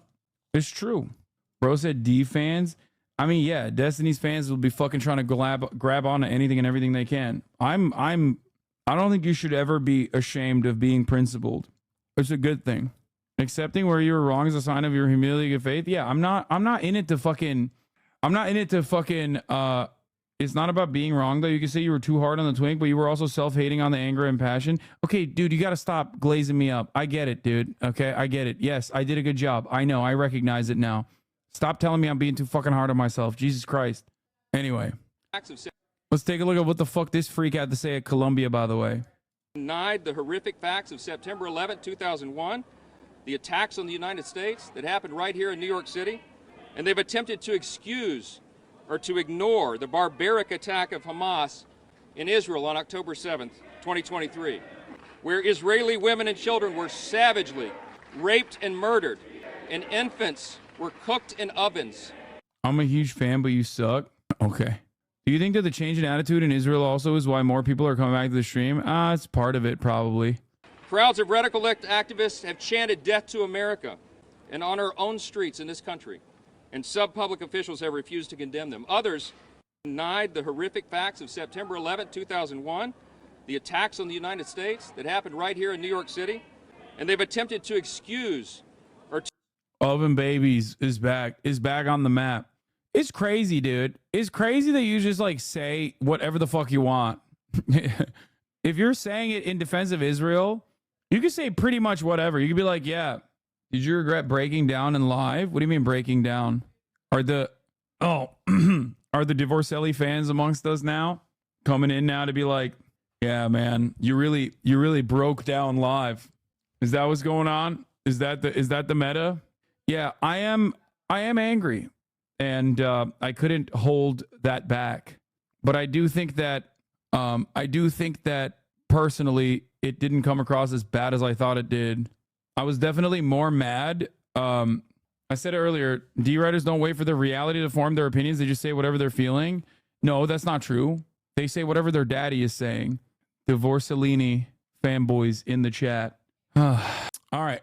Anti-Semitism on college campuses. Happening on America's college campuses is horrific. Anti-Semitic mobs have taken over leading universities. They call for the annihilation of Israel. They attack Jewish students. They attack Jewish faculty. This is reminiscent of what happened in German universities in the 1930s. It's unconscionable. It has to be stopped. It has to be condemned, and condemned unequivocally. But that's not what happened. The response of several university presidents was shameful. Now, fortunately, state, local, federal officials, many of them have responded differently, but there has to be more. More has to be done. It has to be done not only because they attack Israel, that's bad enough. Not only because they want to kill Jews wherever they are, that's bad enough. It's also, when you listen to them, it's also because they say not only death to Israel, death to the Jews, but death to America. And this tells us that there's an Why? Why is this like even remotely appropriate? Like, who the fuck are you, bro? He said apology accepted. See, and I deleted the tweet. The only way this is reminiscent of 1930s universities is anti-fascists getting arrested. Yeah. I know all the Israelis are just Polish as anti-Semitic, but I swear to God, this guy is just an American. Oh, dude, yes. Not just any kind of American, a fucking Philadelphian. Okay? You need to understand something. There is no greater L for the Israeli apartheid than letting a dude from Philly man the ship for this many years. Okay? But it's crazy. It's like, first of all, a couple questions. Why is the leader of the Israeli state, why does he have a Philly accent? A question that's on my mind. Perhaps for those of you who do not know, maybe you have the same question as well. Another question, why is he speaking in English from his own personal official account about American campus drama? Does this not strike anybody as odd at any given moment? It's like, bro, you're doing an ethnic cleansing campaign. Your hands are busy. Your hands are tied. Worry about your own life. No, because any and every valid protest against Israel in the West fucking terrifies the Israeli state. He was born in Tel Aviv. Doesn't that make the American argument invalid? Bro, Benjamin Netanyahu is spiritually an American. Okay? I'm sorry. If you don't recognize that, I don't know what to tell you. He 100p is American spiritually, mentally. He is an American. Grew up in Philadelphia, went to MIT. That boy is American. I know you're talking about being honest and everything, but please, PA can't take this L right now. Please, please, please. Yeah. Mr. Manchin is talking shit about Philly, but is from Jersey. I see I've upset. I see I've offended the sensibilities of many Philadelphians today. Okay? I apologize, but if you keep at it, I will play the fucking tape. I will play the footage. We will sit here and watch the least crusty Eagles fan eat horse manure. Okay? The Philly slander stays on all night. Don't even get me fucking started. Oh no, they're saying Sixers 0-2 in the chat. Oh no, they're saying it. Don't say it. Don't do it to them. Pittsburgh, on the other hand, is on top. That's right. Re-elected Summer Lee, the most pro-Palestinian rep. Make sure the Philly slander doesn't hit the rest of the state. This is true. Shouts out to the pit. Okay, respect. Summer Lee actually showed a massive W out there. And there was definitely a couple different reasons for that victory. I was going to get to that in a little bit. Actually, you know what? We'll get to that in a second after this is done. Surge here that has terrible consequences. He's like, he loves it too. He's like, I wish they were actually anti-Semitic and like way more aggressively anti-Semitic. So I could just be like, yeah, all the Jews have to come here now. Sorry, Jews in America. You are not safe there. Please come to Israel. Please. Please, please, please, please, please. It's so sick. I promise I'll keep you safe with the exception of October 7 and also subsequently the entire economy collapsing because we are held together by ticker tape and also American money. But please come here. I swear it's so sick. Yeah, I saw the Israelis attack Ben Gvir, which is sick. I mean, hey, listen, see? Israel contains multitudes. He's the one guy in Israel politics who speaks English without a horrible accent. This is why we elect him, dude. He's an asset. Okay, I believe it. Psychiatrist on last night and we had a psychiatrist on last night to explain why most of the people are female that are leading this protest. And she said because females, and I think I can speak for the women at the table, you cannot, are generally nurturing people. And when their professors are giving them better grades for their social activism, they're trying to appeal to their teachers, and they've been told they're oppressed as women. And they identify with the Palestinians, and they're trying to hug them and nurture them. Okay. This is not what I said, Judge. This is what my guest said, who's a clinical psychologist. Thanks for repeating it. Okay. And she also said... It's so funny when you remember you're a woman at Fox News. Of course, only coming to that recognition when Jesse Waters is being like an unhinged misogynist. Because they're single, they're not nurturing their boyfriends. Their boyfriends have been described as toxic. So they're trying to nurture other people. And I saw this happen in 2020. Remember when there were these Black Lives Matter riots? Vaguely. And what everybody did was let them fester. And so they've seen what they can get away with. And now you see it spreading to the West Coast. See it spreading to Texas. And they're going to do this because they know they're not going to be held accountable. Okay. And now I know there's been a lot of talk about me being awarded an honorary doctorate by Columbia because I'm such a man of letters. And I just want to say preemptively, I will not accept this. God, he sucks so bad. Yeah, he let the air out of his current wife's tires before they started dating to have her trapped. To be fair, you'd really only know you're a woman working at Fox News if Jesse lets the air out of your tires. Listen, guys, Jesse's only do that like a mating call. Okay? That's just what it is. Pure primal instinct. Jesse's only do that when they want to fuck. Okay? When they've declared you as their potential partner. That's what they do. That's his move. I agree with most of your takes. But this one is bad. Yeah. Why you got to do that to us? No, not all Jesse's. I meant Jesse Waters is. Okay. God dang, son. God dang. Hamas spiker literally praised the 9/11 terrorists before now and lies and says it doesn't justify innocent civilians getting killed, lol. I can smell this dude writing this. I assume a lot of the Hasan Piker is pathetic. He doesn't need a Xanax. A lot of those are D writers coming in late to the game to be like, he sucks. He sucks. I don't know who you are. Okay. UT campus right now. I'm done looking at fucking random comments, dude. I'm not gonna be desperately looking for gray names. I'm stopping myself. Okay. This is the headline. Now watch the video. Yeah, it was awesome. Jewish Yale student journalist stabbed in the eye with a Palestinian flag during protests. We saw you. I have been sniping the weird ones today. I'm done. I'm done sniping the weird ones. Okay. AOC torched by Professor Bard from Columbia, agent of chaos. Dude, Shai Davide sucks so bad. It is unironically awesome that they keep putting the fucking camera on him. Okay? Straight up. The fact that Shai David is out here fucking doing the most while being the most annoying asshole on planet Earth is so great.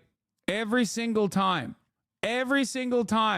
One of these dudes who's like an ultra Zionist, who was like, oh, I'm going to make a media career out of being like fucking super annoying.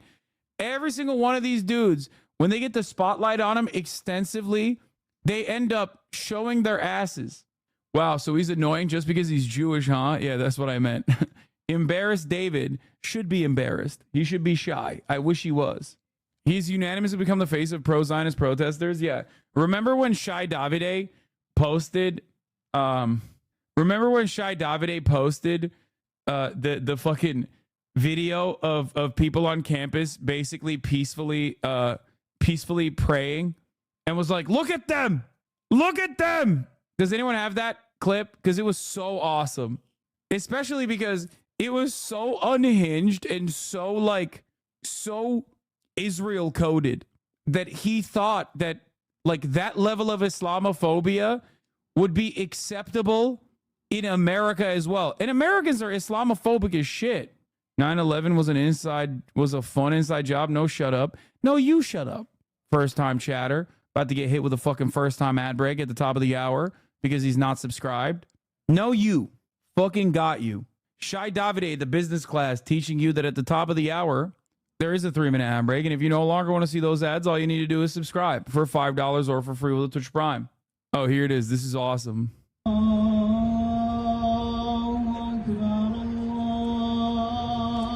Like, it's so funny.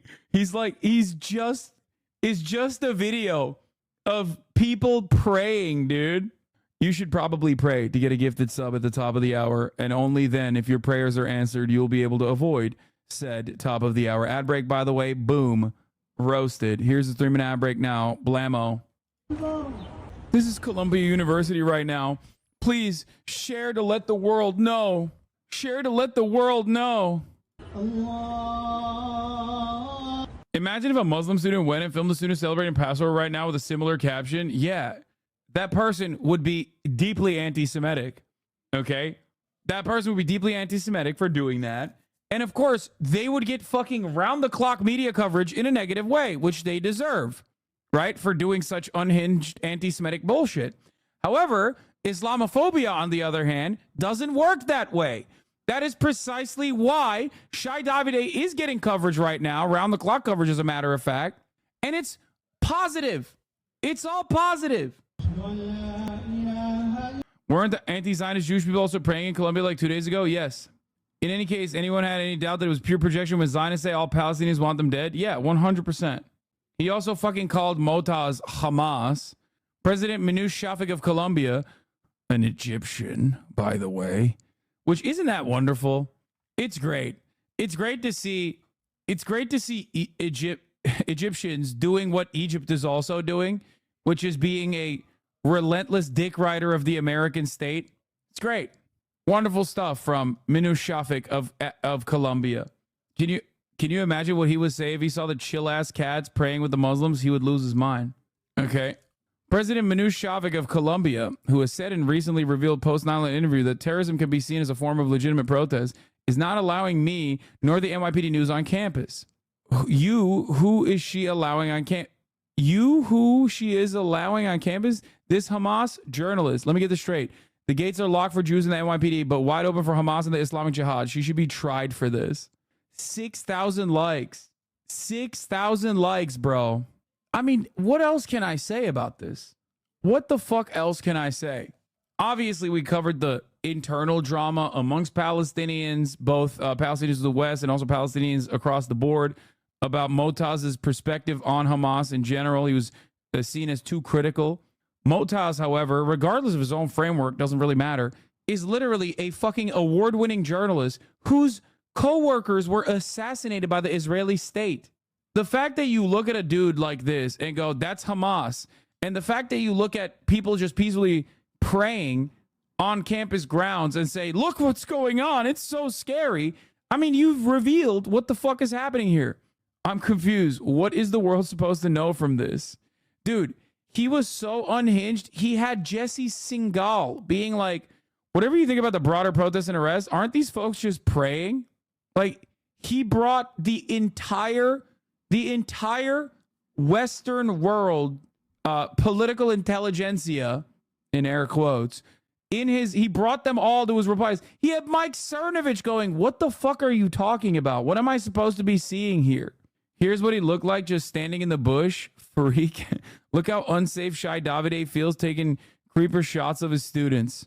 This would change his life. Yeah, we should show Shai Davide this.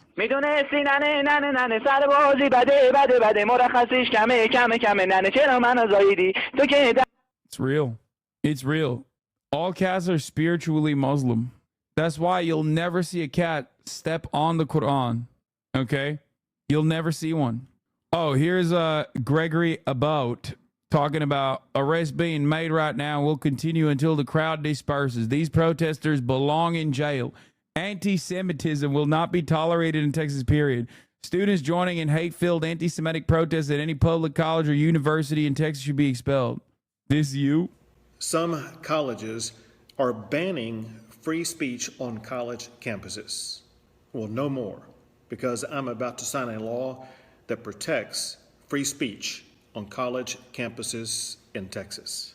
It's so funny. This is another like incredibly sad moment of vindication. But for years and years, I have had to duke it out with all of these dumb fucks, from Charlie Kirk to Ann Coulter to many right-wing instigators, Ben Shapiro's of the world. Okay. Every single time free speech on college campuses was brought up, I would always ask, well, if there's free speech on college campuses, why is there no free speech for those who are pro-Palestine? Why? And they never had an answer for it. They would just move on and be like, they're terrorists, blah, blah, blah, blah, blah. And now there is actually a growing momentum amongst college campuses about this very same instance where they've all showed their fucking asses. There is no such thing as free speech absolutism. It's just, it goes in one direction and one direction only. Okay? That's it. Law, this should backfire on them. No, dude. Americans are like, there are so many right-wing Americans who are just genuinely jealous that Israel gets to do unshackled fascism. They look at what Israel is doing and they're like, fuck, why not us? We want to do this shit too. Law enforcement arrested a Fox affiliate cameraman in Austin. Listen, to be fair, officer, look at him. He's looking like his name is Mahmoud or something. My man looks like a young Mahmoud Abbas. What am I supposed to do? He's looking the wrong kind of white. Arresting the press! They are arresting the press. No free speech! I'm with Fox 7. Yeah, what's your name? Carlos. Carlos, what do you think of this? That's right. He's Mexican, which is like one step removed from Arab. So we locked him up. I think it's, they were pushing me and they say that I hit an officer. I didn't hit an officer. They were pushing. You know what I mean? They were pushing me. Arresting the press! Arresting the press! I'm a USC student. I gotta say, these protests are kittens and puppies playing levels of peaceful. So to see arrests being made is such a classic display of jackbooted thuggery by the LAPD. Oh yeah, that's right, baby. Everybody knows Mexicans are Turks, and Turks are Arab. One step removed. They're cousins. The people united will never be divided. The people. Cinemarxism, our anarchist in the chat, who was there at USC, by the way. This isn't USC. This is University of Texas, Austin. Says, I've been going to protests regularly for over a decade. By the way, Cinemarxism doesn't just go to the protests to shoot the protests, but he also goes to the protests specifically because he's a protest enjoyer, because, like I said, he is an anarchist. Okay? And he says, I've never seen such unhinged, unnecessary, ineffective police escalation of violence as I did today at USC. From 7 a.m., police were being aggressive and escalating shit with us. Being scared of computer science majors is crazy. I love how the excuse for anti-Semitic movements now is that, oh, they're just students, they can't hurt you. Well, all Jewish Israeli people in their cohort end up exiled with no friends as they face the most hate they've probably seen in their lives. You are disgusting. That's so funny because she tried to say it's violent for students to be like, ew, you're defending Israel? That's gross. That's such a funny fucking take. She didn't have the decency and the wherewithal to just say, like, to lie and just say they're beating on Jewish students or something. She literally said, I have no friends because of my relentless, unconditional allegiance to the genocidal apartheid state of Israel. And that's really fucked up. It's pure conservative thinking. That's the best best demonstration of how conservatives universally are perpetually trying to seek out victimhood. You treating the panelists like gray names on Piers Morgan was amazing. Had to keep the Glaze train going. I wasn't going to do that. I did not want to do that originally. Okay? I did not. And if you watch the whole interview, you'll see, like, at first I'm cordial. At first I'm letting my interlocutors speak. And then, obviously, you know, and then what happened. And I was getting fucking triple teamed for a little bit. And I had to just, like, at least take out as many of the people from the conversation as best as I could. The Proud Boy founder is on Columbia campus right now. I'm a student photojournalist here, and Shy's ass harassed us. The crazy thing about all this is that I'm a Jewish student, and the only harassment I've ever experienced from Zionist students who called me a terrorist. Oh, yeah. I'm also a USC student. The current reports on unnecessary force are horrific. All escalations have been at the hands of the DPS. I'm so disappointed in my school, but can't say I'm surprised by this response given USC's track record recently. Yes. Isn't arresting protesting students always a bad look? I don't get why people support it now when everyone in the media used to take turns dunking on China for this, because it's good when we do it, chatter. What the fuck do you mean? It's called hypocrisy. Okay? Yes, because we're hypocritical. Also, we never gave a shit about China arresting students at all either. We don't have an issue with arresting students, as you can see right here. We do it regularly. The problem is when our foreign adversary does it, then it's a problem. No, it's called Islamophobia. It's not just that. You cannot, in the United States of America, say things that are against the U.S. State Department's interests. Israel has to be able to be as violent as it wants to, without any fucking repercussions, without any kind of pushback whatsoever. So whenever, what is this? Middle East Monitor?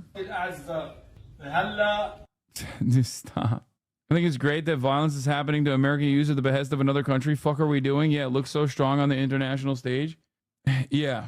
15 Jewish students at Columbia University have launched a formal complaint after self-described Zionist Professor Shai Davide called them Judenrat Kapost for their human rights activism. Davide's family is involved in weapons manufacturing. Dude, this confidence will cook them, okay? This confidence, this sheer display of arrogance will absolutely backfire, okay? It's just like, you can't be so fucking annoying all the goddamn time, nonstop, for as long as you wish to be, without people basically turning around and being like, no, fuck you, dude. Shut up. Enough is enough. I think they're both as bad as each other. If Hamas had the firepower of Israel, would they try not to eradicate them? If Hamas had the firepower of Israel, then there would be no Hamas. Because if Hamas had the firepower of Israel, that means that Palestinians would have a state. And if the Palestinians had a state, there would be no need for Hamas. There would be no reason for Hamas to exist. That's the difference. That's the point. Also, unban me. I mean, you're still chirping in here with some dumb shit. You're not making a very convincing argument as to why I should unban your other account. God knows what you said on the, this is what you're saying on the sock account. God knows the fuck you said on the other one that got you banned. Holy shit. Just an opposing argument. My man's like, listen, I know that Palestinians are being slaughtered ruthlessly by a nuclear genocidal apartheid state. But what if in this hypothetical that wasn't happening? And also the Palestinians had all the weapons and shit. Okay, just an opposing argument. Don't agree with it. But like, yeah, bro, get a better opposing argument. Your opposing argument is idiotic. On Sunday at American University Student Government, I'm part of passed the BDS resolution. Our president, Sylvia Burwell, took 45 minutes to send a pre-prepared response. When there have been hate crimes against Islamic students, and faculty takes her over 72 hours to respond. She is complicit in the genocide of Palestinians. Yeah.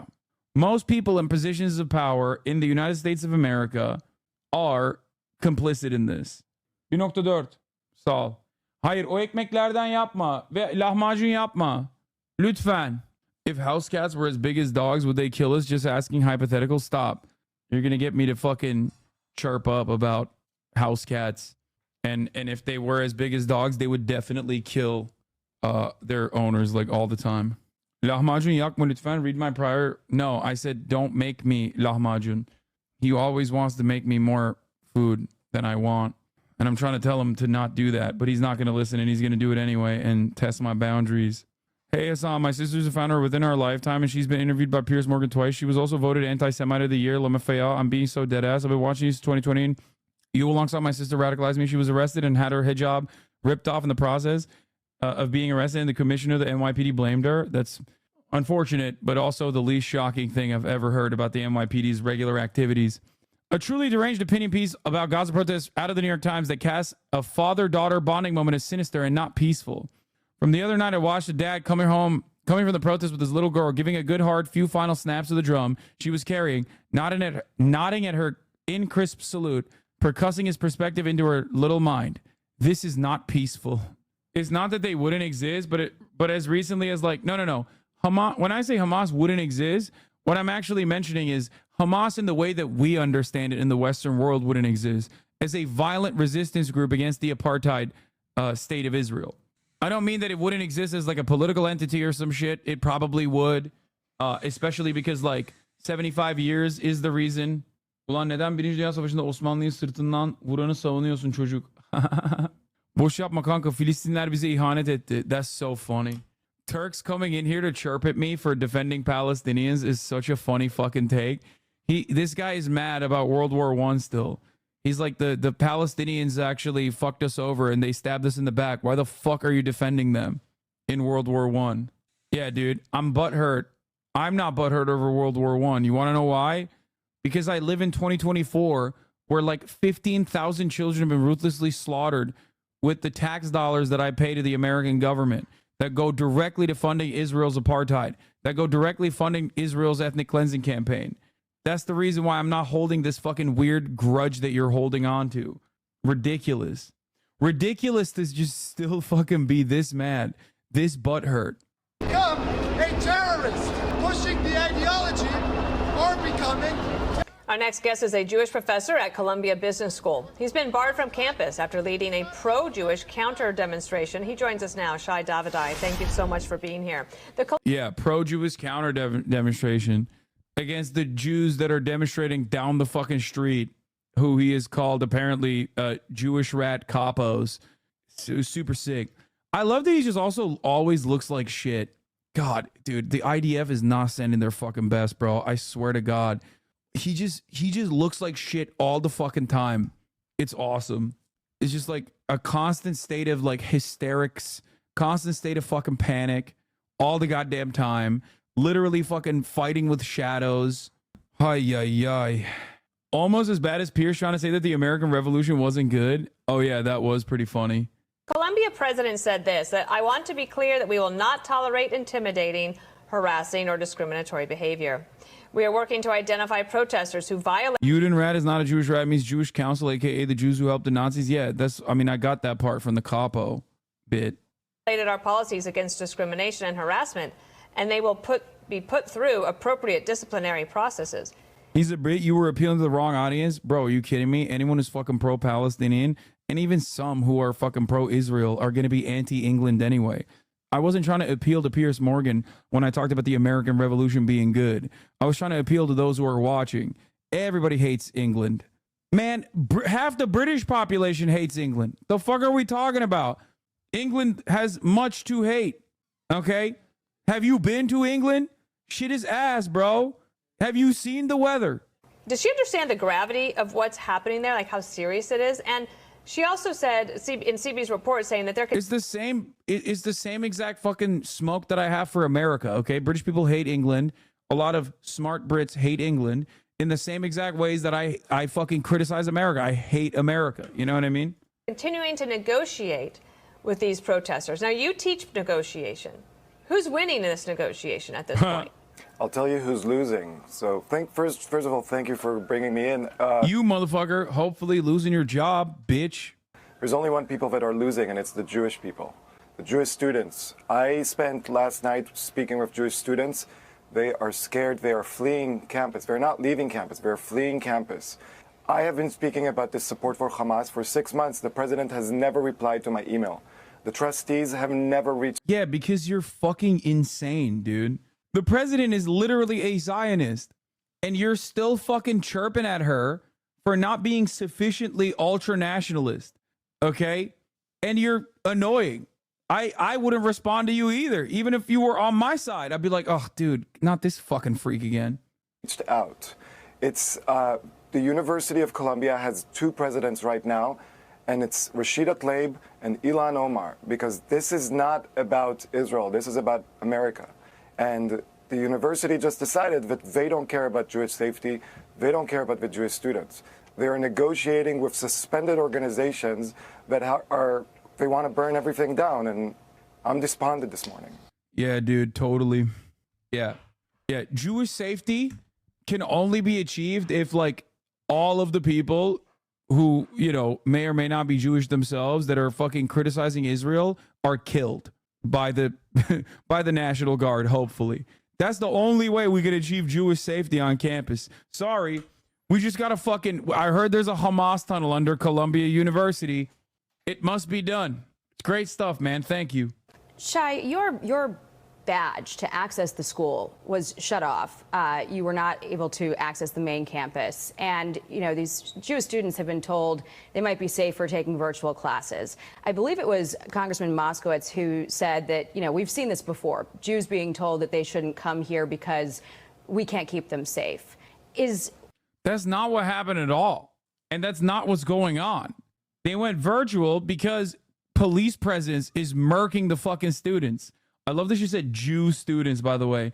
Once again, just like a wild way to both reframe the conversation, but also simultaneously, you know, showcase your other hangups while you are trying to defend supposedly Jewish students. What's playing out, you know, echoing Nazi Germany for you? Do you agree with his statement? Yeah, I've been saying this for 6 months, and everything is on my social media. I've documented every incident of hate. I've documented every time they've called. Yeah, dude. Thank God he's out there documenting the incidents of hate, like when he saw people protesting while being Muslim, or that other time. It's just like we've seen your instances of anti-Semitism when you said that Motaz being on campus, an award-winning photojournalist who happens to be Palestinian being on campus is because is actually just a defense of Hamas. Ridiculous shit, dude. All of this resentment just stems from one place. For killing of the Jews. I've called, you know, when they shout against America, when they burn down American flags, this is not protest against Israel. This is protest against America. They are cheering on Hamas and Islamic Jihad, who are right now holding 3 U.S. citizens hostage in Gaza. They are denying them their inalienable rights to life, liberty, and the pursuit of happiness. And those that are denying them are not just Hamas, but the students and the faculty that are cheering on Hamas. Look, I've never been on Fox News. We don't share a lot of our politics, but I think we do share one thing, that, you know, we share the belief in life, liberty, and the pursuit of happiness. Oh, yeah, he's a shit lib. I forgot. No, he is. He is. You guys don't understand. Dude, let me tell you something. So many fucking shit libs who were liberal Zionists demonstrated that like Zionism is fascism and a higher power here. Like it has a higher order of operations here. And it's the same as saying like liberal fascist. This person is a liberal fascist. You know, gay fascism. That's it. That's what it is. You can't fucking be like a quote unquote liberal and a fascist at the same time. That's why many liberals very openly demonstrate when push comes to shove how fucking fascist aligned they are. President Shafik does not, because if she did, she would not be negotiating with those that are supporting. Gotta triage your abhorrent views when you hop on Fox News? No.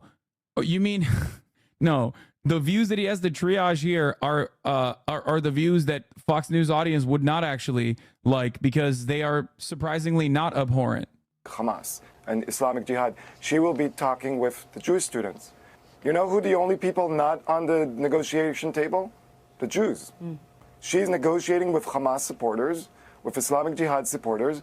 She's not even taking the moment of her day to speak with the Jewish students and their concerns. She never even reached out to me. Wow. I am barred from there. The reason I couldn't go on campus is because they said they cannot guarantee my safety in that illegal encampment.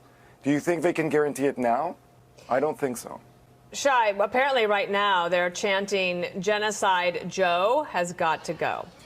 I think you can hear that. So they're bringing in, obviously, U.S. politics as well. On campus, when did it take a turn, and why do you think it took a turn from protesters calling for a ceasefire to now telling Jews to go back to Poland, to threatening their safety, and to being actually pro-Hamas rather than just calling for a ceasefire? Was there a turning point that you...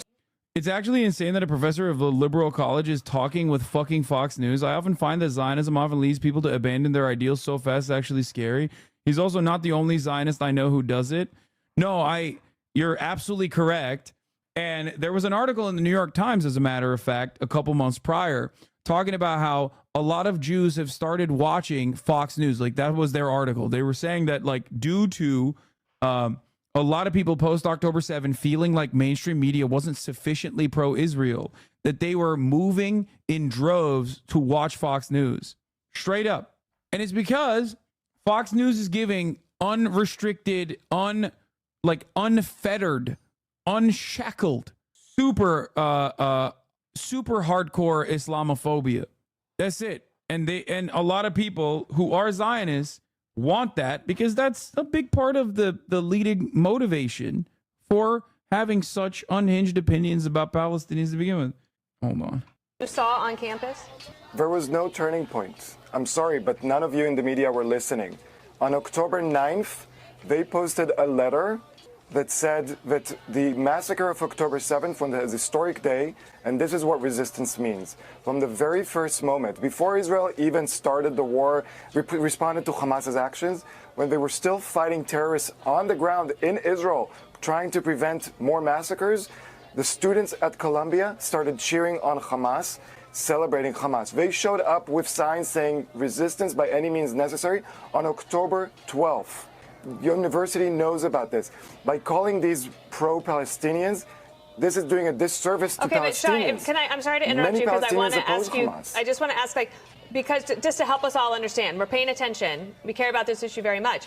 What is different now than maybe even 3 weeks ago, 4 weeks ago, that now you have a situation where it's like the new Occupy Wall Street right there on your campus? No, it's not, because this is motivated by hate. It's not the Occupy Wall Street. This is motivated by hate, not by ideology. And it's just been building up. This is how terrorism works. And it works on Columbia's campus the same way that it works in Kabul and in Mosul and in Rafah. You start off slow and you see that you don't have to face any consequences. So you amp up the heat more and more and more, and you amp up the heat until the other side gets to a breaking point and starts negotiating with you. This is how terrorism works. It works everywhere around the world by scaring you into doing what they want, to capitulating into their demands. They started by supporting Hamas, and they're openly supporting Hamas now. Nothing has changed other than the heat. All right. I want to read you a tweet, Shai, from Congresswoman Alexandria Ocasio-Cortez. She says calling in police enforcement of nonviolent demonstrations of young students on campus is an escalatory, reckless, and dangerous act. It represents a heinous failure of leadership that puts people's lives at risk. I condemn it in the strongest possible terms. You know, dealing with this issue has been vexing for Democratic lawmakers. Are the lines becoming blurred here between, you know, what is supporting Palestinians and what is echoing terrorist rhetoric? How important is it for Democrats to really be pretty clear in what it is they're standing up for? Look, this is not about Democrats or Republicans. This is about moderates versus extremes. You got extremists on the left and extremists on the right, but moderate Republicans and moderate Democrats, they all understand the same thing. They all understand that this is about America. And AOC, she's an agent of chaos. That's the name. AOC is agent of chaos. And I'm just looking forward to my kids and grandkids reading about this chapter in history and the list of all the rabid anti-Semites and to see her name there. This is not peaceful protest, and she's lying to the people. She is lying to the people, just like Rashida Tlaib, just like Cynthia Nixon from Sex and the City, just like the New York Times. They are lying to the people. Look at the videos. Look at the videos. Look at the sign, the student protesters holding signs saying, Al-Qassam brigades, meaning the Hamas military wing, these are your next target, pointing at Jewish students, American Jewish students. Yeah. And if you tell me that that is peaceful, you know, Mayor Eric Adams knows this, that if this was about the KKK, if this was targeting a race, if this was targeting a sexual orientation, a sexual identity, the NYPD would have found something to do. Because this is targeting the Jews, Mayor Eric Adams speaks very highly about how much he cares and does nothing. Shai Davidai, thank you so much. Please stay in touch, and I hope that you can either get back on campus and certainly remain safe. Thank you. Thank you, Shai. I just care about the Jewish students' safety. So do we. Thank you. I'm Steve Doocy. I'm Brian Kilmeade. And I'm Ainsley Earhart. And click here to subscribe to the Fox News YouTube page to catch our hottest interviews and most compelling analysis. We're going to begin, though, with the tensions across this country over Israel's war in Gaza that stemmed from that October 7th Hamas attack. We continue to see the demonstrations in multiple cities now, including here at Columbia University in New York City, where the school says students have 48 hours to remove an encampment. In Brooklyn, hundreds of Jewish people were arrested near the home of Senate Majority Leader Chuck Schumer after holding a Passover Seder, which doubled as a call for a ceasefire. Nancy Chen is at Columbia for us this morning to bring us the latest. Nancy, good morning to you. Gail, good morning to you. There are protests overnight here on campus, but it is overall calm right now as... Sorry, she doesn't like being groomed, so I have to take her to the mobile groomer like myself. Go back. You have to go back. You missed the best part. I bet I didn't. Oh, you missed it. He named the New York Times the anti-Semite of the day. Fuck yeah. That's extremely my shit. I love when fucking ultra-Zionist psychos just show their fucking asses, dude. And AOC is the agent of chaos. Conversations with students continue. A representative from Columbia University tells CBS News there has been some progress made with pro-Palestinian demonstrators, but tensions remain high. Outside of Columbia University's campus, demonstrators continue to rally. After the school's administration warned students on campus to dismantle their camps or face consequences, some are seen breaking them down, while others remain defiant. From coast to coast, California to Massachusetts, demonstrate camps or face consequences. Some are seen breaking them down, while others remain defiant. From coast to coast, California to Massachusetts, demonstrations expressing anger over Israel's bombardment of Gaza. At NYU, plywood barricades were erected yesterday around a campus plaza.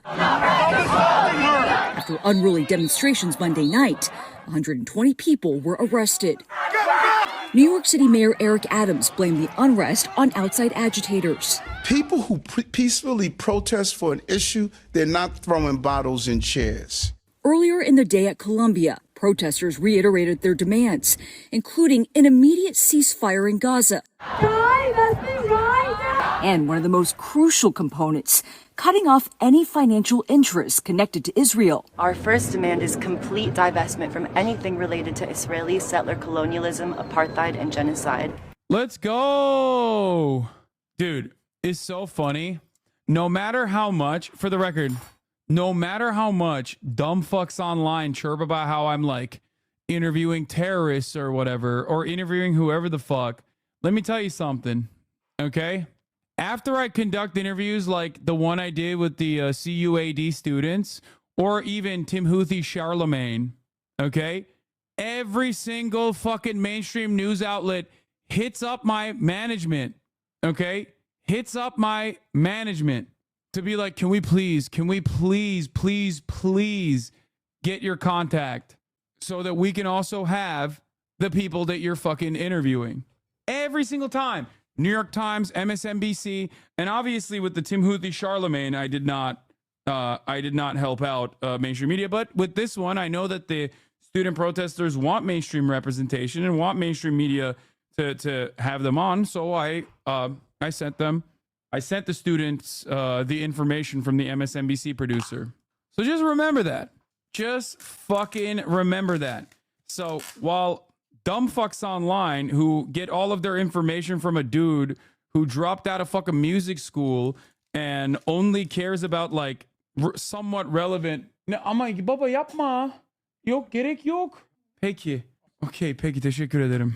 As I was saying, while so many dumb fucks online get their talking points directly from a dumb fuck who only cares about like Wikipedia pages that he can browse through to get like some quick, quippy one-liners, and because they don't understand like the journalistic value that it represents to be able to fucking interview people that are otherwise inaccessible, okay? The reality is the mainstream is watching and does think that there is value to these kinds of interviews, okay? Just something to remember. Owen Jones, for those who keep asking, this is definitely not me. It's very much some other gay blonde dude. The words apartheid and genocide are loaded, but the idea of divestment is a refrain. Is it ultra cope to think this might trickle into Israel? U.S. is global culture leader, and the liberation movement is winning the culture war. So who knows? No, I don't think so. I think Israeli societal attitudes is so fucking slanted on the right overall that like I don't know if this will actually invoke a similar response. However, the reason why these protests are very important is because it gives people the moral permission. It shows people that you can demonstrate courageous acts. So maybe you'll see more like Messervot style movements occurring in Israel as well. I don't think it's super likely, to be honest. I do think that there is like a very, very bad culture. I don't know. I feel like the collective psyche is like kind of fucked up from years and years of fascist propaganda. No, it's not Mossad or anything. Because, no, I don't think it's like Mossad wouldn't let that happen or anything like that. I think, if anything, if there was any kind of state action towards young Israeli Jews, especially, protesting against their government, then the protest would grow. But I don't think it'll happen. I hope it will. That would be sick. But I don't know if it'll happen. Dude, they're doing that against the Orthodox Jews? No, that's different, bro. That's why I said Israeli Jews, but specifically I'm talking about like Israeli youth. And for the record, I don't think the Israeli youth is like leftist by any means. I think they probably look to the likes of Ofer Kasif and Messervot like they're, outliers and weird. I'm sure the Israeli Jews in the chat can attest to that, as they have talked about it before. I feel like, yeah, bro, the teenager that we talked to, the Israeli teenager that we talked to, literally used communist as a slur. Like he straight up substituted that as like a pejorative. Like it's so funny to think about the inception of the Israeli state and like labor Zionists and shit early on, and to see how far they've strayed away from that, even though there are still a lot of like socialist adjacent principles that are only being deployed in that are only being deployed in the direction of like further harming Palestinian citizens of Israel, obviously, like land ownership in Israel. It's pretty wild. It was pretty wild to see in person the resentment that like a 16-year-old Israeli teenager would have towards communism and socialism. Anyway. Echoed over and over by protesters we spoke to on campus. Financial divestment, financial transparency. Is financial divestment from any companies that profit off of Israeli apartheid. According to Kenneth Stern, who has studied pro-Palestinian campus protests for decades, calls for divestment in Israel have gone nowhere on campuses for more than 20 years because the issues in Israel are not politically simple. No campus has decided to divest from investments in Israel or companies that do business with Israel. Yeah. Because of the political complexity of Israel. That's why. Well, it's not looking too complex nowadays, is it? It doesn't seem to me like it's looking pretty complex. And part of the reason is that unlike some things that have gotten them to divest, whether it's tobacco stocks or things related to climate, this is a political debate where people have strongly divergent views. And on top of that, divestment isn't practical. It would be very difficult because there's so many companies that deal with Israel. There's so many mutual funds and other things. It would be very difficult to segregate them. But the practicality may not be the point. The point may just be the protest. And Speaker of the House Mike Johnson is expected to visit Columbia's campus later today to meet with Jewish students. Wait, I'm confused. Why wasn't it complicated for tobacco then? Huh. As we now enter day 8 of protests here. Gail. It's a very dicey situation. Thank you very much, Nancy. Think about this. Let's bring in Lawrence from Brookfield, Wisconsin. Lawrence, Chuck Schumer holed up in his apartment. Chat, I heard you. I heard Owen Jones wants to come on stream. You don't have to keep repeating it in the chat. Okay? I got it. Instead of down in Columbia trying to negotiate or sticking up for those Jewish students. As the highest ranking Jewish political figure in American history, he's a no-show. I'm hoping Chuck Schumer learned something from that moment. After all his criticism of Netanyahu. How hard was it when they divested from Russia? Because it seems like they were able to. After all this extending an olive branch of the pro-Palestinian movement, they still protest in front of it. There's nothing that you can do as a measure of compromise for these people. They want to get rid of you, period. There's no negotiating that. Yeah, what is it? You know, when you look at all these crowds, aren't you blown away? Aren't you all shocked? I mean, Charlie, how do you feel about this? Because Black Americans that are Black conservatives, especially, that defend Israel is just like, what are you doing, bro?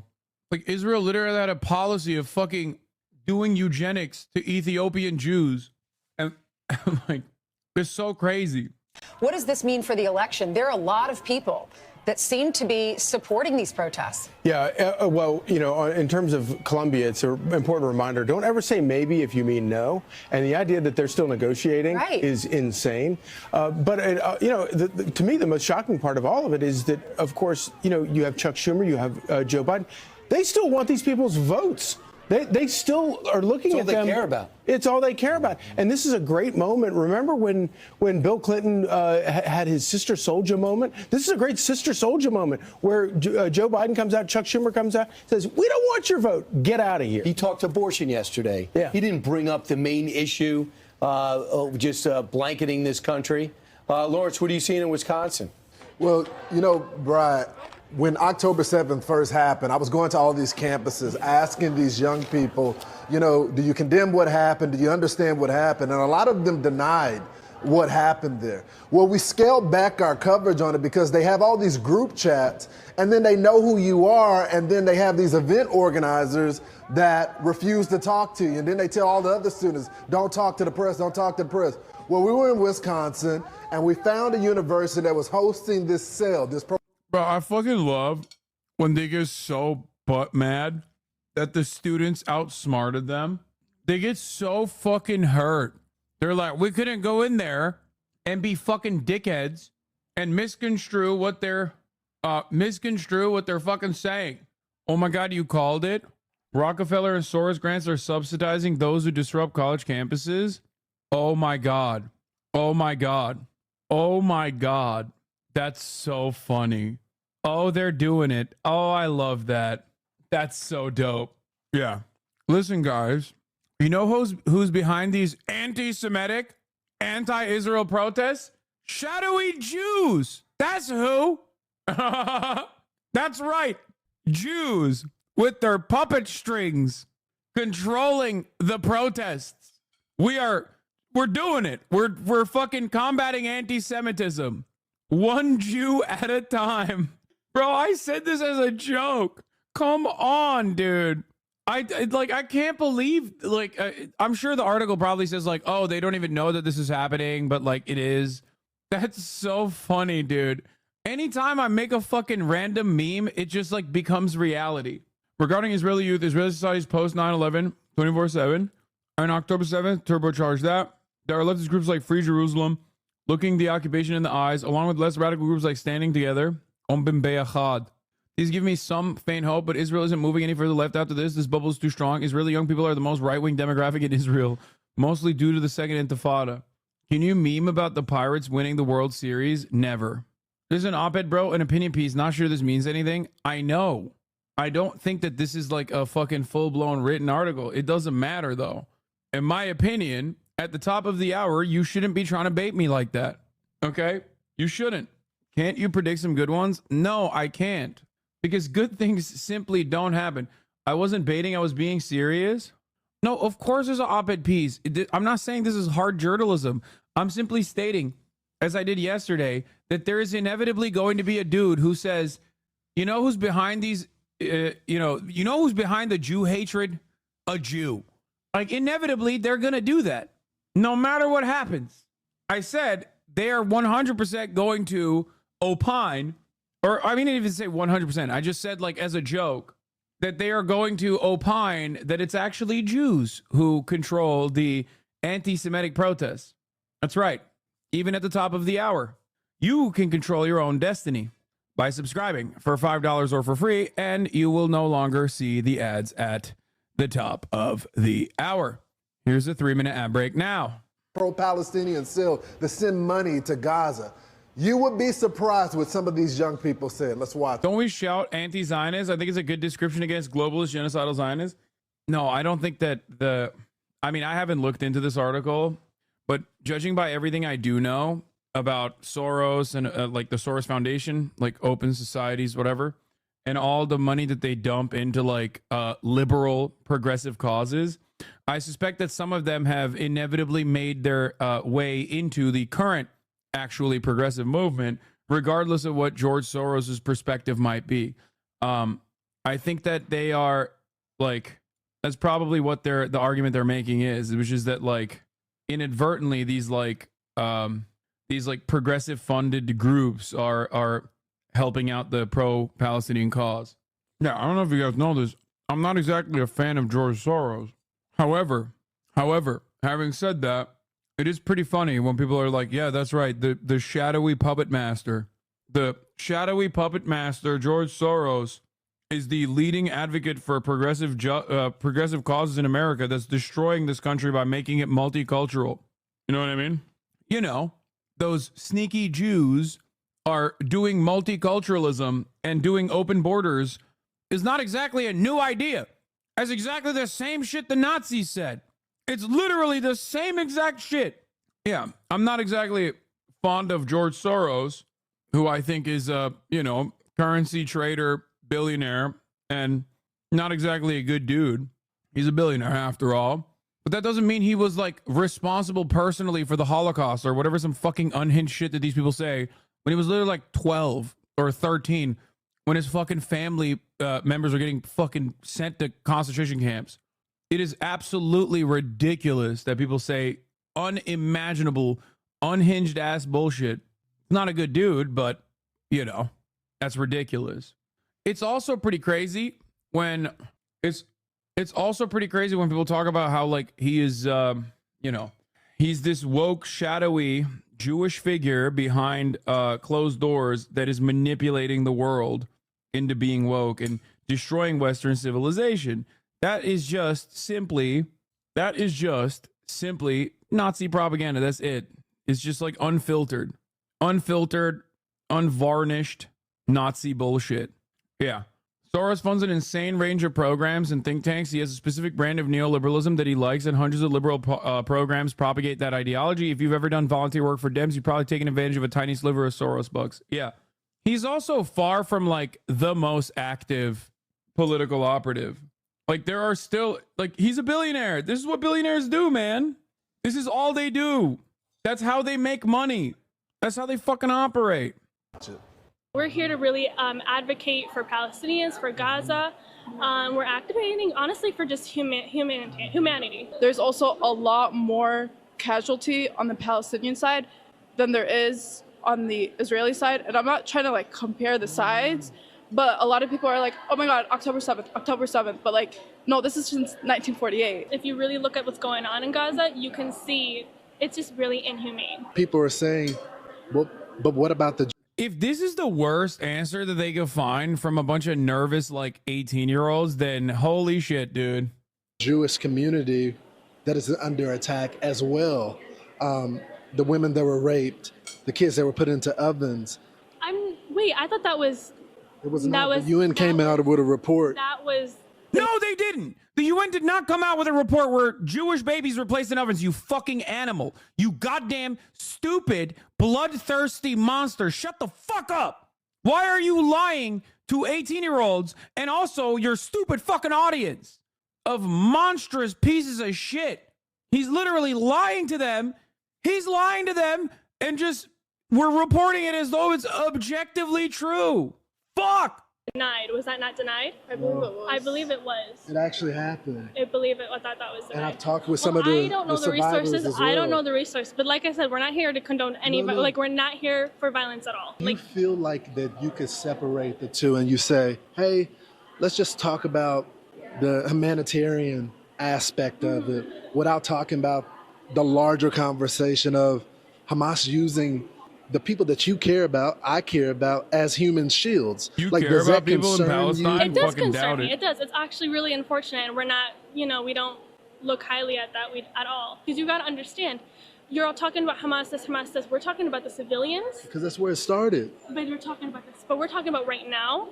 Let me tell you something, guys. If we can't even meet at a common ground that women were raped and children were put into ovens in Israel. Well, they need to see the video, Lawrence. Then we can't have a conversation. They need to see the video. There's video. Yeah, you know what? Yeah, I need to see the video, dumb fuck. Show me the goddamn video, you stupid fucking piece of shit. Where's the fucking video? Oh, yeah, that's right. There is no video. It's been 7 fucking months. How the fuck are these jackals still running this fucking narrative? Now, the other part of this story, and that is perhaps even more frustrating. Well, no, this is the most frustrating aspect of it, is that they're just lying. But the reality is, even if that did happen, which it did not, by the way, even if that did happen, that still doesn't justify Israel's reaction, dumb fuck. The fuck do you mean, dude? Oh, sorry, babies were thrown in ovens, so we have to literally turn Gaza into a fucking oven? What are you saying? Animals, all of them. Animals. Hayvan ola hayvan. It's crazy. The whole country needs to see it? They're denying that it happened. They're saying that it was propaganda. And this is the same thing that we experienced when I went to the campuses after. Bro's literally doing propaganda, lying about it, getting upset that it didn't work. Like, how do you fucking fail at owning 2 18-year-olds, dude? Like, you went up to 2 18-year-olds that were silly enough to talk to you because they're young, and then you fucking still failed. Like, at least I owned the Israeli child, even though I wasn't trying to. You know what I mean? I was trying to have a normal conversation with him. It's so funny watching fucking Divorcelli's fans trying to be like, oh, Hasan only fucking owns like 15-year-olds because he can't talk to anybody else. While simultaneously, like, their debate daddy has literally debated 15-year-old MAGA supporters and people like that over and over again, not realizing that that is what he did all the time and still does. October 7th is that they're under this impression that this does not happen. Then I said, look, listen, if you guys care about the people on the ground so much, why not take on Hamas? Well, they should release the hostages on their side. I go, what are you talking about? Hostages in Israel? You mean the people that are part of a terror organization that have been convicted? You want us to release? I hate him. I hate all of them, dude. I really do. Also, you're going viral for yelling at Piers Morgan at other adults. I fucking hate every single one of these dumb motherfuckers. Hostages? You mean terrorists? It's like, yeah, dude, listen, big dog. You're not fucking Israeli. You didn't grow up in Tel Aviv your whole life with like ultra Zionist parents. Where the fuck is this energy coming from? I feel like they're faking it. You know what I mean? Yeah, dude, the fucking 14-year-old child captured in the West Bank and placed under military detention indefinitely. That terrorist. The 12-year-old Palestinian child in the West Bank. That terrorist. Oh, I can't tell if they're just like such rabid fascist sympathizers that they just see fascism and they're like, we have to defend it, or what it is. Release them. You're putting them on the same scale well, several of the things. innocent civilians. If you're paying to go to college, you should be able to go to college and feel safe on campus. And if you're going to protest, you need to know what this protest is about. Yesterday, Sarah Carter was on Sean Hannity's show last night, and I was watching it, and she went into the protesters and said, you keep yelling from the river to the sea. Which river? Which sea? And the girl couldn't answer. Sarah had to tell her. And then so fucking own, dude. Fucking own. Which sea? And the girl couldn't answer. Sarah had to tell her. And then so fucking own, dude. Fucking own. Someone else was in the crowd denying everything that happened in Israel. We all did see the video. At Fox, we had the opportunity. The Israeli government came in and showed us the video of Hamas with their body cameras on and going into people's houses, innocent houses, killing the parents in front of the kids. There's that one video that I can't get out of my mind of the little boys covered in blood. Their dad is dead. The mom comes home from work, and they killed the dad right in front. He ran in. One of the funniest aspects, innocent houses. One of the funniest aspects of that conversation that was very illuminating with the Israeli teenager was when he literally kept repeating, because it's so fucking like Israeli to just be like, no, we are so strong. We are so strong. You don't understand. When I was talking about like the kibbutzim, like Hamas attacking the kibbutzim that were unguarded, and it was like, no, you don't understand. They are guarded. They all have guns. They are the most guarded. They all have guns. And it was so odd. It's like, okay, so was it valid to fucking kill the people in the kibbutzim then? Like, what do you mean? Like, he kept repeating, because a lot of Israeli sentiment is about projecting strength, that he could not cope with the reality that like the kibbutzim that I saw at least did look pretty fucking weak. Like it didn't look like there were fortified military positions inside of them. And there wasn't. But because like, again, Israeli culture dictates that you have to present yourself as a fascist strongman, he's like, no, you don't understand. They were fortified. Okay, so then it was a valid target then. Like, what is it? He kept saying it's like a fucking military base. Into the shelter, and there was a bomb. They threw a bomb in there, a grenade in there, and he was killed in front of his two kids. You know, it's not a bad thing for children to have emotional responses to things and to be, operating off of emotion. The problem is that they're at a university where they're supposed to be taught humanity, supposed to be taught history, and they're not taught these things. So they're completely fueled by emotion, and they have no idea what they're talking about. Infiltrated. And then you wind up in league with a terrorist organization, supporting a terrorist organization. Right. We know also on campus, these kids are not college kids. A lot of them have phony student IDs. They're sitting there in their late 20s, and they've taken over the campus, and people are financing all of it. We saw a walkout yesterday at NYU downtown, and we see the faculty now involved in it. Think about that, locking arms to protect the crazy students, and if you're a member of the faculty. But not letting... Bro, I swear to God, so much of Fox News is just opposite hour. Every hour. Anytime I watch, any fucking time I watch Fox News coverage, I'm like, bro, they're literally saying good things are bad, actually, and bad things are very good, and more bad things should happen. Like, he just openly stated, first he said they're not students, actually. They're in their late 20s. And then was like, and these fucking dumbass teachers are showing solidarity for their loony students. And it's like, it's strange because they were guarded take is one I haven't seen from anywhere on the Israeli political sphere. I hadn't either. Everyone knows there was a failure, but the Bibis blame leftists and their supposed appointments while the opposition blames Bibi. The truth is that when you give 2 million people nothing to lose and something to gain, no amount of techno-fetishism or IDF glorification will give you deterrence. Yeah, you can't back people into a corner and expect them. You can't back people into a corner, show them that there's no way out, and then expect them not to fight back. They're gonna do it. It is literally 77 degrees in here. I'm fucking losing my mind. Oh my God, the downstairs does not work. The downstairs AC just simply does not work. It's very frustrating. The Jewish professor on Columbia campus get in. They took his key card and revoked it. It's incredible. Meanwhile, what does it mean? Go ahead. No, real quickly, Brian. I think it's also important that you have the FBI director that just did an interview yesterday talking about an attack on the homeland with ISIS. Okay, some of the propaganda that they subscribe to is the same propaganda of ISIS-K. So, I mean, we talk about them coming across the border and coming, you know, like they did in 9/11 on some plane or something like that. But the ideology that these young people are now subscribing to, they don't need to fly in. It's coming they from have homegrown people that believe internally now. I'm Steve Doocy. I'm Brian Kilmeade. And I'm Ainsley Earhart. And click here to subscribe.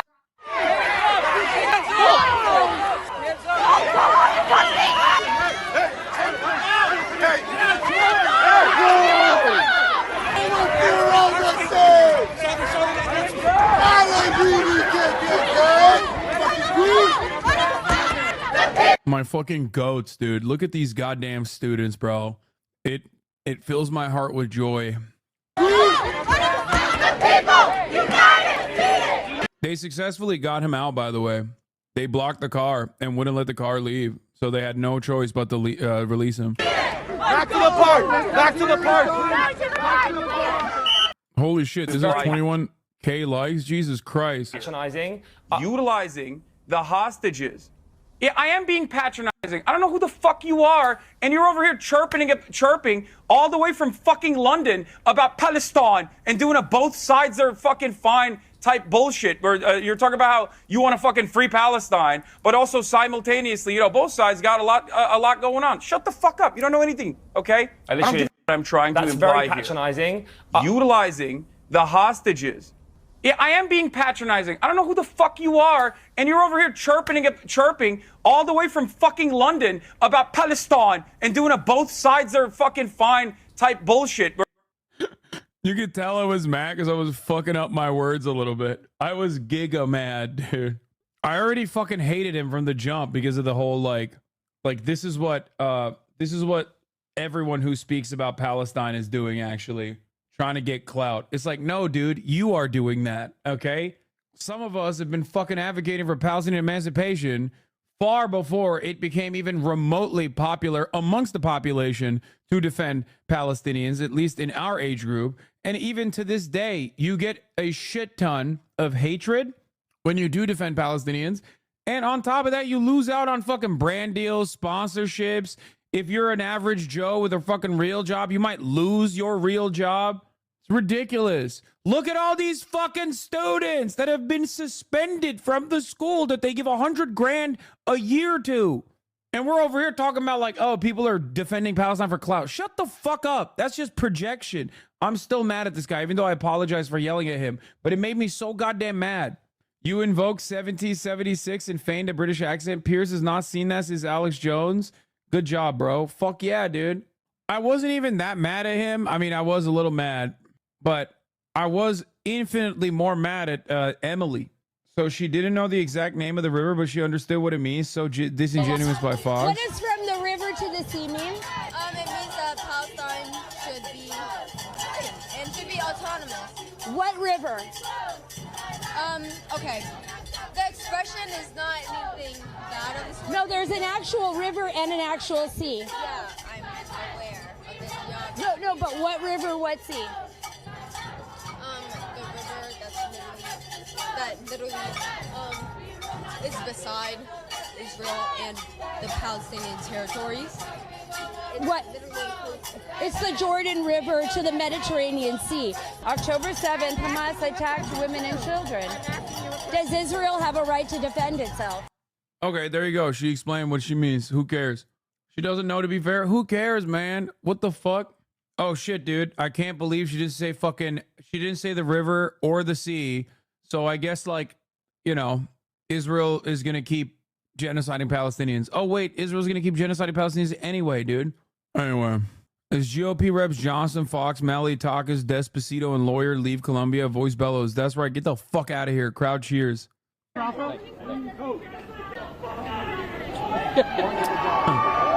That's so funny. That's right. Get the fuck out of here, dude. We were waiting for this moment. We're told Speaker Mike Johnson has now taken to the microphone after meeting with Jewish students. Let's listen live on the Columbia campus. So, thank you all for being here today. We have several members of Congress here, and we're here today at one of America's preeminent academic institutions on a very... Why are you there? They're woke and gay, bro. Like, what the fuck are you doing? Aren't you a Christian fascist who thinks that, like, every single person there is going to hell because of their homosexual misconduct? Like, I don't understand. Like, these guys are like, no, you don't understand. I dick ride Israel so fucking hard. I'm willing to say, like, some of these homosexuals that are going to go to hell are actually good because they love Israel, even though they are Jewish and also homosexual and woke, except for Israel. So they are still going to hell permanently. But make no mistake, while they're alive, I will defend them. Very important day and a very important time. Throughout history, Columbia students have contributed to the great storybook of America's life and thought. Visionary American leaders like Alexander Hamilton and John Jay and the Jewish leader Gershom Shashis knew the self-evident truth that was at the heart of this country and once at the heart of this university, and that is that we are endowed by our Creator with certain inalienable rights. They should not be infringed. I'm sorry, there's nothing funnier to me than these dudes who are literally like, you should be able to do a hate crime legally. And if I protest against said hate crime, that should be illegal. Turning around and being like, guys, you've done a woke. Or sorry, not a woke. You've done a microaggression. Okay? We're doing a bodies and spaces here. These Jewish students have been harmed by your microaggression. I have decided that, Israel is protected speech and shitting on Israel is not within the boundaries of free speech. Please, we must cancel you right now. It's like, what do you mean, dude? Every single one of these motherfuckers literally is like, you should be able to say slurs and that should be legal. And if you actually get mad at someone saying a slur, that should be illegal, unless we're talking about Israel. It doesn't even matter if you're like anti-Semitic, but just like don't be anti-Israel. If you're anti-Israel, then we should kill you. You should go to jail if you're anti-Israel. The founders and the great leaders who had come through this institution in the past believed in religious liberty. They believed in democracy. They believed in morality and virtue and the dignity of every human person. They believed in the free exchange of ideas. And they detested mob rule. We are standing here right now on the steps of the Low Library. In this very building right behind us, Columbia University once awarded Winston Churchill an honorary degree, and it was Churchill who said, "It is manifestly right that Jews should have a national home where they may be reunited." We believe in that principle. And today I'm here to proclaim... Churchill? Bro, you're from Louisiana. What do you mean, Churchill? What is going on right now? I despise these anti-American fucks, dude. How dare you? By the way, Churchill was, Churchill, very close in politics to Adolf Hitler. Just gonna say that. They just happen to be in different countries. But like, while they were on opposing fronts in World War II, ideologically speaking, they were very much aligned, like a lot more aligned than Stalin and Hitler were, contrary to what American institutions now teach people. So that's something to consider as well. Churchill, who was responsible for his own fair share of genocides as well. Churchill planned Gallipoli. Yeah, big L for him. Happy Anzac Day. Did he actually plan Gallipoli? Was he old enough? I didn't know that. Happy Anzac Day to the Aussies. To the Aussies and the Kiwis. Sorry, my ancestors showed y'all the smoke. It wasn't your fault. Goddamn British forced your ass to do it, but, To all those who gnash their teeth and demand to wipe the state of Israel off the map and attack our innocent Jewish students, this simple truth: neither Israel nor these Jewish students on this campus will ever stand alone. Today, Hamas issued an endorsement statement of the protesters on this campus. They called them the future leaders of America. It is detestable. All of this has to be said because the cherished traditions... I do think that social media, especially TikTok, has completely fucking neutered this kind of attitude. Like the invocation as Hamas is the objective evil, like the ultimate evil or whatever. Genuinely, I don't think it works. If you're under the age of 35, you're like, yeah, I don't really give a shit, big dog. We are the ones who knock, you know what I mean? We are the fucking big bad. Oh, wow. I can't believe the only fucking armed resistance for Palestinians is saying that it's good to criticize Israel in America. Oh, no. Wow. Just like, okay, so what? I don't give a shit. So what? Hasan Nasrallah also endorsed the uncommitted movement. I love that. He's so funny. He's also a Hasan Nasrallah. You know, we might not agree on homosexuality and stuff, but he is one of those based anti-Zionism is not anti-Semitism understanders. It's true. He'll literally be like, yeah, some Arabs, they hate Jews. They're wrong. What you must hate is America. Israel has nothing to do with Judaism. The GOAT. Just don't ask him about what to do with gay people. He's not so fond of gay people. You know what I mean? Damn, didn't know he was an LGBT ally since Eurofro. Yeah. Finkelstein said he was as smart as Lenin. No, Hasan Nasrallah is very, very smart. Just not. He's a little bigoted, okay? That's all I'm saying. But so is Finkelstein, to be fair. At this university are being overtaken right now by radical and extreme ideologies. They place a target on the backs of Jewish students in the United States and here on this campus. A growing number of students have chanted in support of terrorists. They have chased down Jewish students. They have mocked them and reviled them. They have shouted racial epithets. How is Norm bigoted? I don't want to get into this. I don't want to talk ill about Norm. He's having a fucking career high, specifically because of he's getting his well-deserved vindication after decades of being blacklisted, blackballed from academia and everywhere else. We're just not going to talk about anything contemporary American politics related. Okay?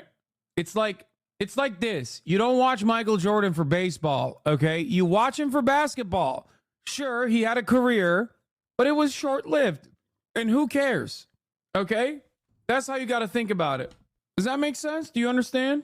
They have screamed at those who bear the Star of David.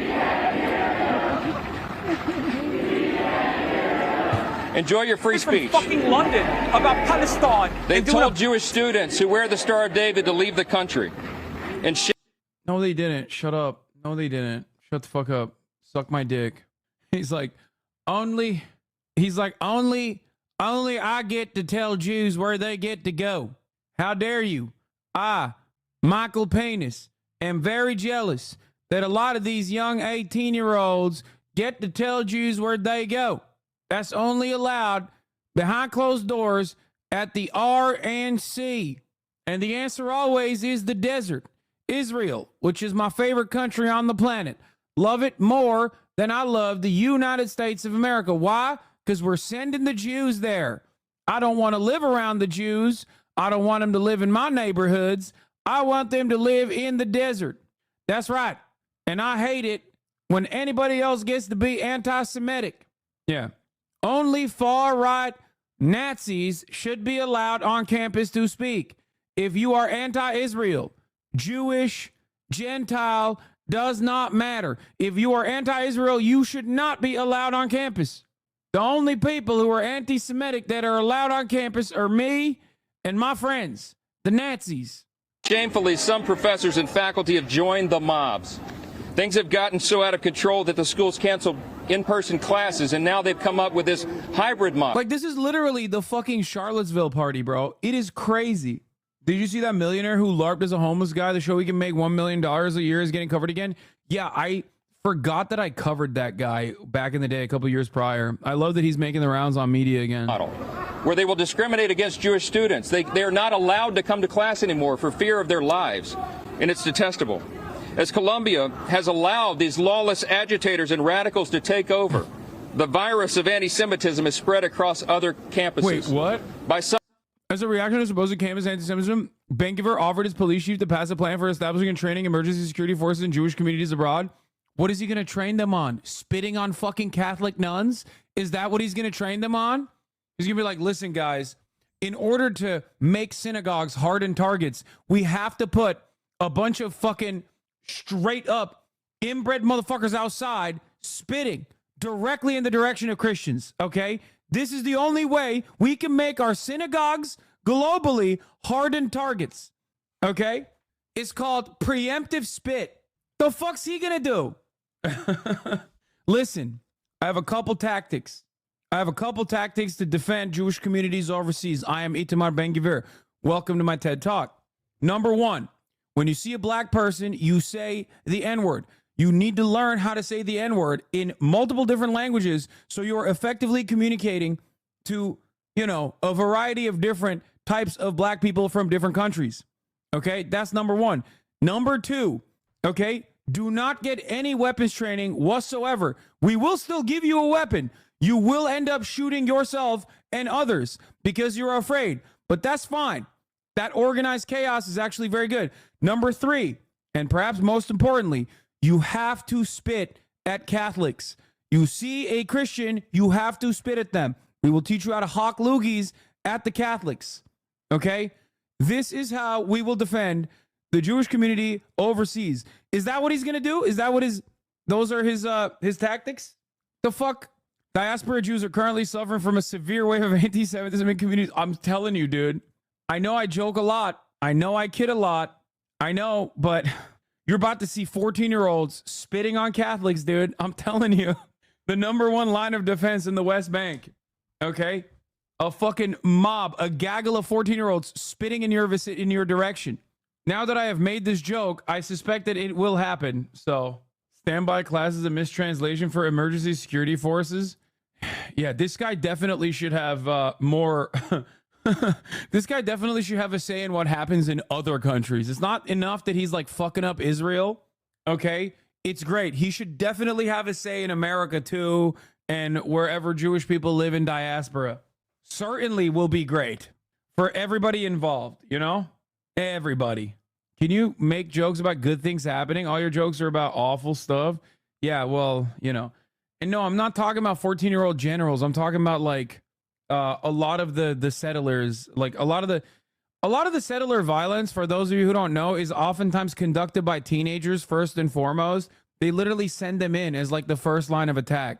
Spit attacks and also more violent forms, but like they'll go in, they'll tag a fucking Palestinian house with a Star of David, and then, they'll beat on some people, and then the IDF comes in. Yeah, sometimes with guns, which is funny because they don't serve in the fucking military. They get religious exemption to serve in the military, which is changing now in Israel, which has always been a point of contention too, because some in Israel have always had like this weird smoke for a lot of the super religious settlers because they think they're freeloaders, which is such a funny way to hate on them. But it is true. They are like, what the fuck? Why are we giving these fucking freeloaders like why are we giving these freeloaders money to go and like settle in the West Bank? Is making us look bad to the rest of the world, and they're fucking religious nutcases. And because of their religious nutcasery, they don't even get to serve in the fucking IDF because they're doing religious training. Half of them don't know how to fucking read or write. That's all they do is just religious training. And then now religious training. Half of them don't know how to fucking read or write. That's all they do is just religious training. And then now Ben-Gvir is giving them fucking weapons. How the fuck do you think this is going to be good for anybody? How? Giving them literally IDF gear and weapons so they can run around and play soldier. I mean, yeshiva has been an important thing for decades. Brother, this is where my r/atheism side comes out a little bit. There is no world in which, and I apologize for this if this is offensive to the sensibilities of those who love whichever religion they love, but there is no world in which, and I have the same exact smoke for Christianity and Islam as well, there's no world in which you're like, sorry, we're not teaching you math because you need to learn religion, okay? We're not going to teach you how to fucking speak, write, read because you have to learn religion. That's ridiculous, okay? Society would fucking collapse. Get the fuck out of here. And it literally extends to America as well. There is a massive problem with ultra-Orthodox communities in the United States of America. Literally, this is a real issue in the state of New York. In some Orthodox Jewish sects, of course, not all. As I've said, Orthodox Jews are some of the most aggressive defenders of Palestine and also simultaneously some of the most aggressive supporters of Israel. Oh, no, it's not just some. It's a massive political battle line. You don't even understand. It's like 50% of the beef between secular and religious Jews. There's schools that don't teach math or science, also get higher funding, though, of course, both secular and religious Jewish schools get like 50 to 70% more funding than Arab schools. Yeah. Israeli cultural issues, because everyone is like completely swept up in the anti-Palestinian hatred, Israeli cultural battle lines are so funny. Chapo had a really great episode with Edinger Mentum on this as well. This is something that I've like dove into in the past, something that I've talked about a little bit, but it is hilarious. It's like, should women be able to read and write is like a division amongst certain political parties. They're just like, no, I'm sorry. I'm the women can't write or read party. Yeah. There is no world in which I would, and I don't even think it's like, I don't even personally think it's like being an r/atheist Andy to say that like, no, you should teach children math, sciences, and to read and to, you know, learn how to write and stuff. That's pretty crazy, in my opinion, to make an advocacy against that, specifically on the boundaries of religion. And the same goes for educating women across the board. I've had the same fucking smoke for Islam as well. Anybody that says like, oh, well, you know, women shouldn't be going to fucking school, women should be doing this, we shouldn't be doing that, I'm a religious Muslim, they can catch my dick as well. It's fucking bullshit. At some point, Zionists must have learned algebra was invented by an Arab. I hope not. It's terrifying. What the fuck? What is happening? Hello? I had a friend leave the Orthodox community and try to make a functioning app to help others leave the Orthodox community and just the regular society. I mean, there's some former Orthodox chatters in here. And a warning that... And even current Orthodox Jewish chatters as well. It's not like... there is no monolithic understanding, is my point. It's just like, to each their own. This report from our Middle East correspondent, Alistair Bunkle, and our team in Gaza contains distressing images of dead bodies. Orthodox Jews is what I'm talking about. You said Orthodox what? Not Orthodox Christians. I'm sure there are Orthodox Christians as well. But when the hospital morgues ran out of room, they turned to the car park. In protective suits and masks, with death all around them, the civil volunteers uncover this mass grave, pulling the bodies from the sandy earth, one by one. Israeli forces have now withdrawn from Khan Yunis, but before they did, they too dug up these corpses. The IDF says they were looking for hostages, but Palestinians and the UN have accused them of desecrating the dead. Over the last 5 days, they've found more than 300 bodies, and they're digging for more. Each one is unwrapped. Inside are the decomposing bodies of men, women, and young children. If a body cannot be identified or isn't collected by family, they're rewrapped in clean sheets and buried again in unmarked graves. Moya Yed found his mother yesterday. It took him time to recognize what was left of her. He's back again today, still looking for his sister, father, and cousin. Solve this issue with the world. Solve it with the Israelis. We want a solution. We want to rest. There's no life. It's all for nothing. I feel sad, lonely, alone in the world. Every so often, someone finds what they had come looking for, but hadn't wanted to believe. After 2 months searching for him, the body of Karima's youngest son, Ahmed, has just been uncovered. They took him from me. They killed him, she screams. this is what I was talking about when I was on Piers Morgan, for everybody fucking showing their ass and being like, oh, everyone that has an opinion on the Piers Morgan broadcast appearance that's like, oh yeah, Hasan, I can't believe this, but you know, they should watch this and maybe they will develop a newfound perspective on the matter a little bit. Okay? Just watch this clip from skynews.com. They're racist. You think they care? No, there's some people who, I mean, this is pretty impossible to fucking argue against. You can't both sides of this. You just can't. Israel, America, and Britain are to blame, she wails. The bodies are gently laid out in the shade, the names, if known, written on each one. Karima sits by her son, but surrounded by so many others. A moment of silence for her, alone in her own thoughts. Later that day, Ahmed is taken to the cemetery for a proper... I mean, sure, they'd say Hamas did it, wouldn't they? Wait, what? Hamas killed all these people? No, Israel killed all these people. And then Israel dug them out of their graves and then created a mass grave where they just like fucking piled them into. What do you mean? A burial. Karima helps carry him through the streets of Khan Yunis, where nothing or no one has been left untouched. I spent 2 months, 2.5 months of me looking for him. Thank God, I was scared that he was thrown for dogs or cats to eat him, just like I saw dogs eat other dead bodies with my own eyes.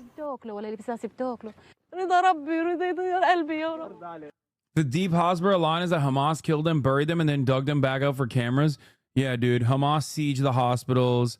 Hamas blew up every fucking building. Hamas killed all the Palestinians. Yeah, always. Israeli domestic politics is kind of crazy because small parties are encouraged by the electoral system. When you look back at Israeli elections, you'll see a random generator parties with two C's called like the Ashkenazi Haredi Workers Party, or a cool as fuck radical leftist Mizrahi party called the Black Panthers, or one of the 1,000 different labor Arab satellite parties. Is so fucking weird. Yeah.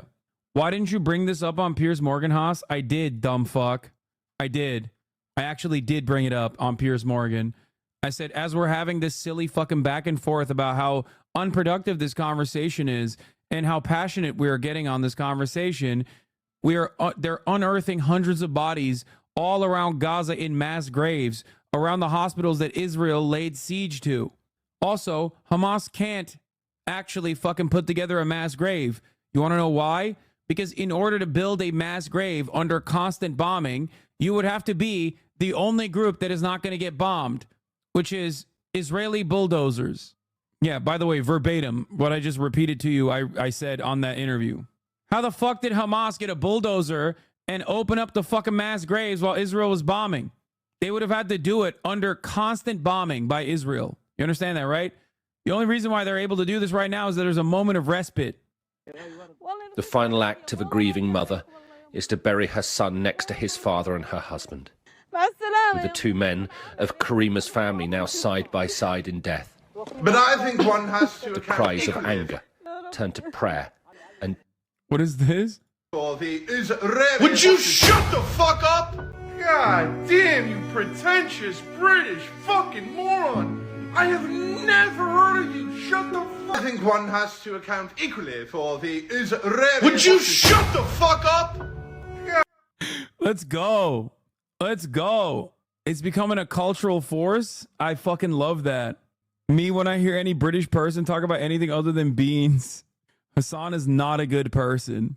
He's not, but better than that right-wing British twat. Both suck.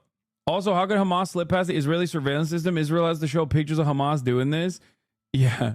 Israel 3 seconds away from fucking posting their own bulldozers, creating mass graves and being like, see, they're Hamas.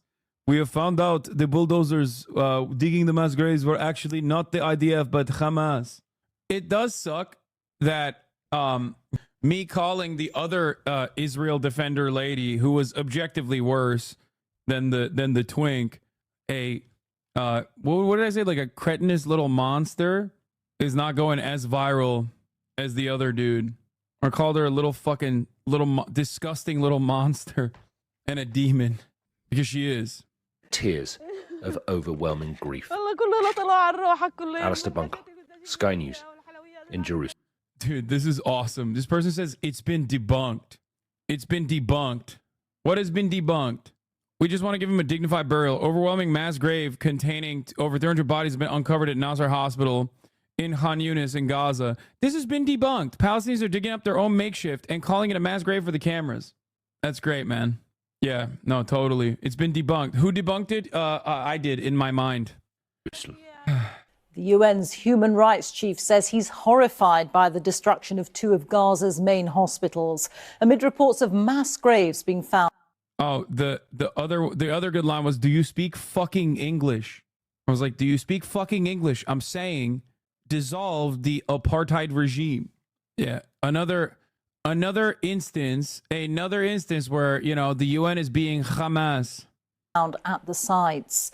Palestinian officials say they've exhumed the bodies of almost 300 people at Nasser and Al-Shifa hospitals. The Israel Defense Forces, described as baseless and unfounded, reports that they buried bodies and said existing graves Why that lady's fit go so hard? I don't know. It does go hard, though. have been opened while searching for the remains of hostages. Our special correspondent Fergal Keane reports, and a warning, some viewers might find images in his report distressing. Bombed into brokenness, Khan Yunis today from above, and down among the ruins, a mother and sister search for a missing son. Nabil Zaidan, aged 23, was killed in January. His mother Reem and sister Mai have been searching for Nabil's body ever since. For 2 weeks since Israeli forces left here, they've come to the Nasser hospital. Even if he's a dead body, I want my son. Just bring me my son. My heart has been broken for the past 3 months since I lost him. This is a place where nobody comes in hope of finding the living. Only, if they're lucky, the dead.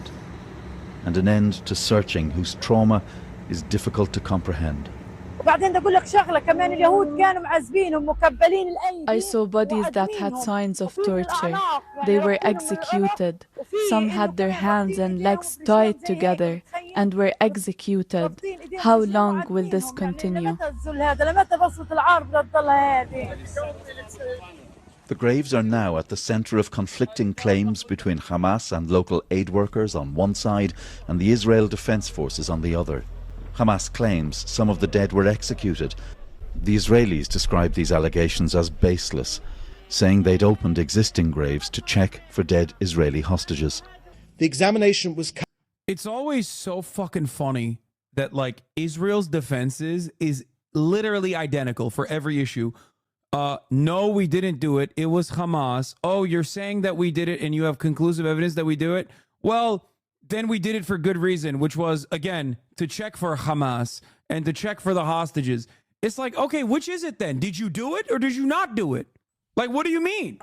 It's like, oh, yeah, maybe we did do it, but actually it was for good fucking reason. U.S., of course, is not backing the UN calls for a probe into mass graves at the Gaza hospitals, which is unimaginable. I wonder why. We are the bad guys, okay? We are. Carried out respectfully, while maintaining the dignity of the deceased. Bodies were examined and which did not belong to Israeli hostages, and they were returned to their place. Colleagues at BBC Verify have confirmed the existence of graves at the hospitals before Israel began its operations in both complexes. Buried like this because staff couldn't reach cemeteries due to fighting in the area. Today, a senior UN official told me there had to be an independent investigation to establish the facts.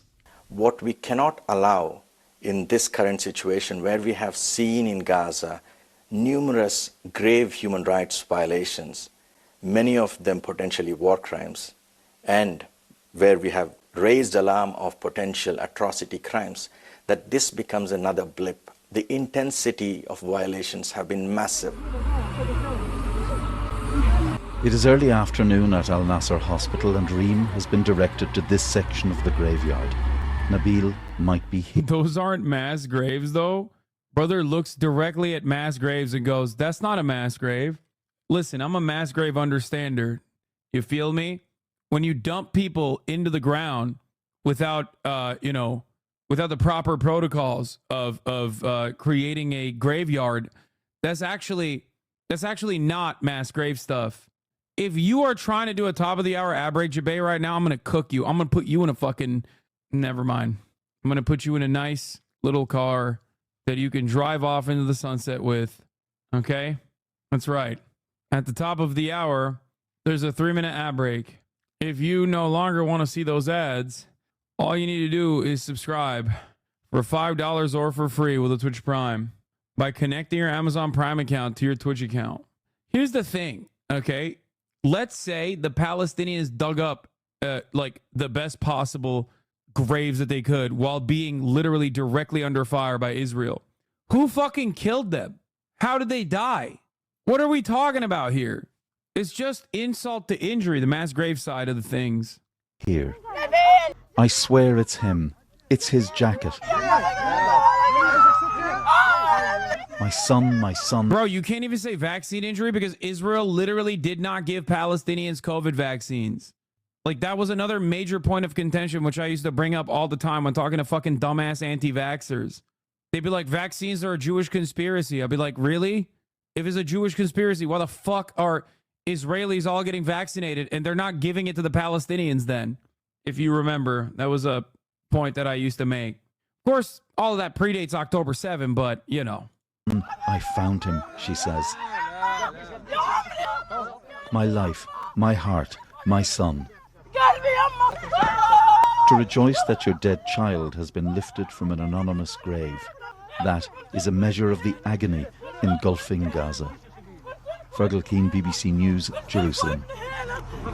2 years ago, when mass graves were discovered in Ukraine, this House united in condemnation and rightly treated these graves as evidence of war crimes which Russia must be made to answer for. Yesterday, Palestinian officials uncovered 2 mass graves outside the bombed hospitals in Gaza. These graves also constitute as a war crime, don't they? Deputy Prime Minister. Well, of course, we would expect the democratic government of Israel to invest. It's just, I want to say so many things, okay? But it's just like, God has already punished him. That's all I'm going to say, okay? Before the conversation even begins, just look at him. Investigate any allegations of misconduct, and that's exactly what they do, and it's exactly what the Foreign Secretary and the Prime Minister urge them to do. But I find it quite extraordinary that she seeks to draw parallels between the... Dowden is a former officer of the Conservative Friends of Israel and has twice chaired the APPG for British Jews. That's right. You misunderstand me, my good madam. The democratic country of Israel will investigate itself for the mass graves and find out that it is Hamas that is responsible for it. That's right. It was Hamas, I tell you. Legitimate war of self-defense of Israel and the conduct of Russia. Very black. Dude, wait, why is he saying you cannot compare the conduct of Russia to Israel? I don't understand it. Is it just like, you know, when Russia does mass graves, it's different than when Israel does it? Like what? Israel's bringing a whole litany of different vibes of the mass grave situation that we previously had not thought about? Like, is that what it is? You don't understand. When Israel's doing mass grave related shit, like, it's democratically done. And also the vibes are pretty good. But when Russia does it, it's bad vibes. Okay? Is that what the difference is? Like, he didn't even say why it's different. He just said one side doing it is good and the other side doing it is bad. I don't know. Maybe I'm a little crazy. Maybe I'm a little unorthodox here with my way of thinking. But I don't think mass graves are good no matter who's doing it. You know? Fucking asshole. 300 bodies, including the elderly and the injured, some of which had been stripped naked, mutilated, with their hands tied behind their backs. The UK's own arms policy states that if there is even a risk that war crimes may be taking place, then that is reason enough to halt the sale of arms. Given all we know, why then is the Prime Minister yet to do so? Deputy Prime Minister. Well, we continue to urge the... Yeah, why hasn't the Prime Minister stopped the sale of arms after they fucking murked like a bunch of British ex-military guys? What happened? Cuckolds. All of them. The lot of them. It's just like, what happened? I thought you guys had the smoke for Israel for like 3 days. I guess they forgot and they just don't care. Which, yes, the answer is yes, they don't care. Israel could get away with killing way more British nationals and they still would be like, well, we are beholden to our strategic interest in Israel. As Big Daddy in the room, the United States of America has decided that we will continue offering support. Plus, our weapons contracts are very important to us. They own the House of the Lords and the House of the Commons as well. Our weapons manufacturers, I mean, of course. And their capital interest is far superior to a couple British people that are Arab lovers. Hear, hear. If those supposedly British nationals wanted to remain safe, perhaps they would reconsider their interest in helping the Arab dogs. That's why I call them baboons in suits. Because the reality is, just because you're wearing a fucking suit, which is supposed to show like a beacon of elitism, like you're better than everybody else globally, doesn't change the reality that you're fucking chirping, you're squealing like a pig, demanding violence continues. The air of civility, the air of civilization, a civilized man wearing a suit, speaking a certain way, doesn't change the reality of the words that are coming out of his mouth, cackling like a fucking hyena, like a baboon, just hitting his fucking chest over and over again. Fuck your decorum. Exactly. The Israeli government to investigate any allegations of misconduct. The difference, though, is that we can trust the Israeli government, a democratically elected government. No, you can't, you fucking shill, you goddamn charlatan. You can't. The Israeli government has never been honest. What the fuck? They have a literal worse track record than Hamas does, both in civilian casualties and also trying to contextualize the fucking violence that they're subjecting the Palestinians to. After all, why should they have a good track record? You eat that dick every goddamn day of the week. You repeat it bar for bar. This is why I'm going to go back to the Machino Dorito fucking TikTok. Okay. Elon Musk is a white supremacist. Where is it? This is why I did what I did earlier today on the fucking broadcast. But on I Piers think Morgan. Okay. But I think one has to account equally for the Israeli... Would you shut the fuck up? God damn, you pretentious British fucking moron. I have never heard of you. Shut the fuck up. But I think one has to account equally for the Israeli... Joe Brandon wants to take this away from us? Yeah. Here's the clip. That's very patronizing. Utilizing the hostages. Yeah, I am being patronizing. I don't know who the fuck you are, and you're over here chirping all the way from fucking London about Palestine and doing a both sides are fucking fine type bullshit where you're talking about how you want to fucking free Palestine, but also simultaneously, both sides got a lot going on. Shut the fuck up. You don't know anything, okay? I'm trying to. Yeah, he tried to say, I literally agree with you. No, you don't. Even if you are unhinged here, so much restraint you show by keeping the British accent to that one line. Yeah, I needed to do that in an effort to, stay on message there. Not your best moment, but the interview overall was good. Anyway, let's get to TikTok. This morning, the clock begins ticking down for TikTok after the Senate last night passed a bill giving the social media platform's Chinese parent company an ultimatum: sell the app or be banned in the U.S. TikTok is a major foreign threat. The bill we are passing today puts an end to that. Lawmakers in both parties say TikTok poses a... I will always stand on this.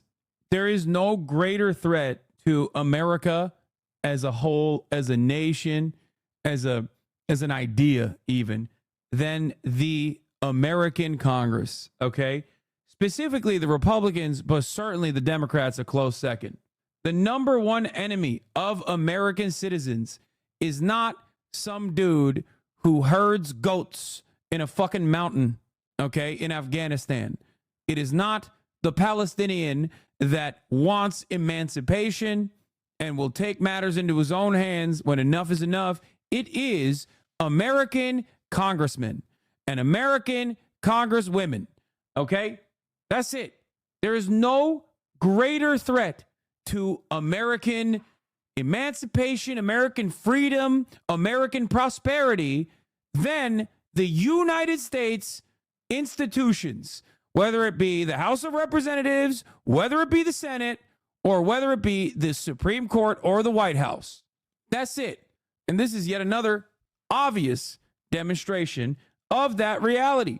serious national security risk. They claim the Chinese government could force TikTok's owner ByteDance to hand over Americans' data or use the app to spread misinformation by promoting certain content. The platform is used by 170 million. Wrong, bad, dumb take. It absolutely is not a dumb take. You might be dumb if you think that that's a dumb take. Hold on.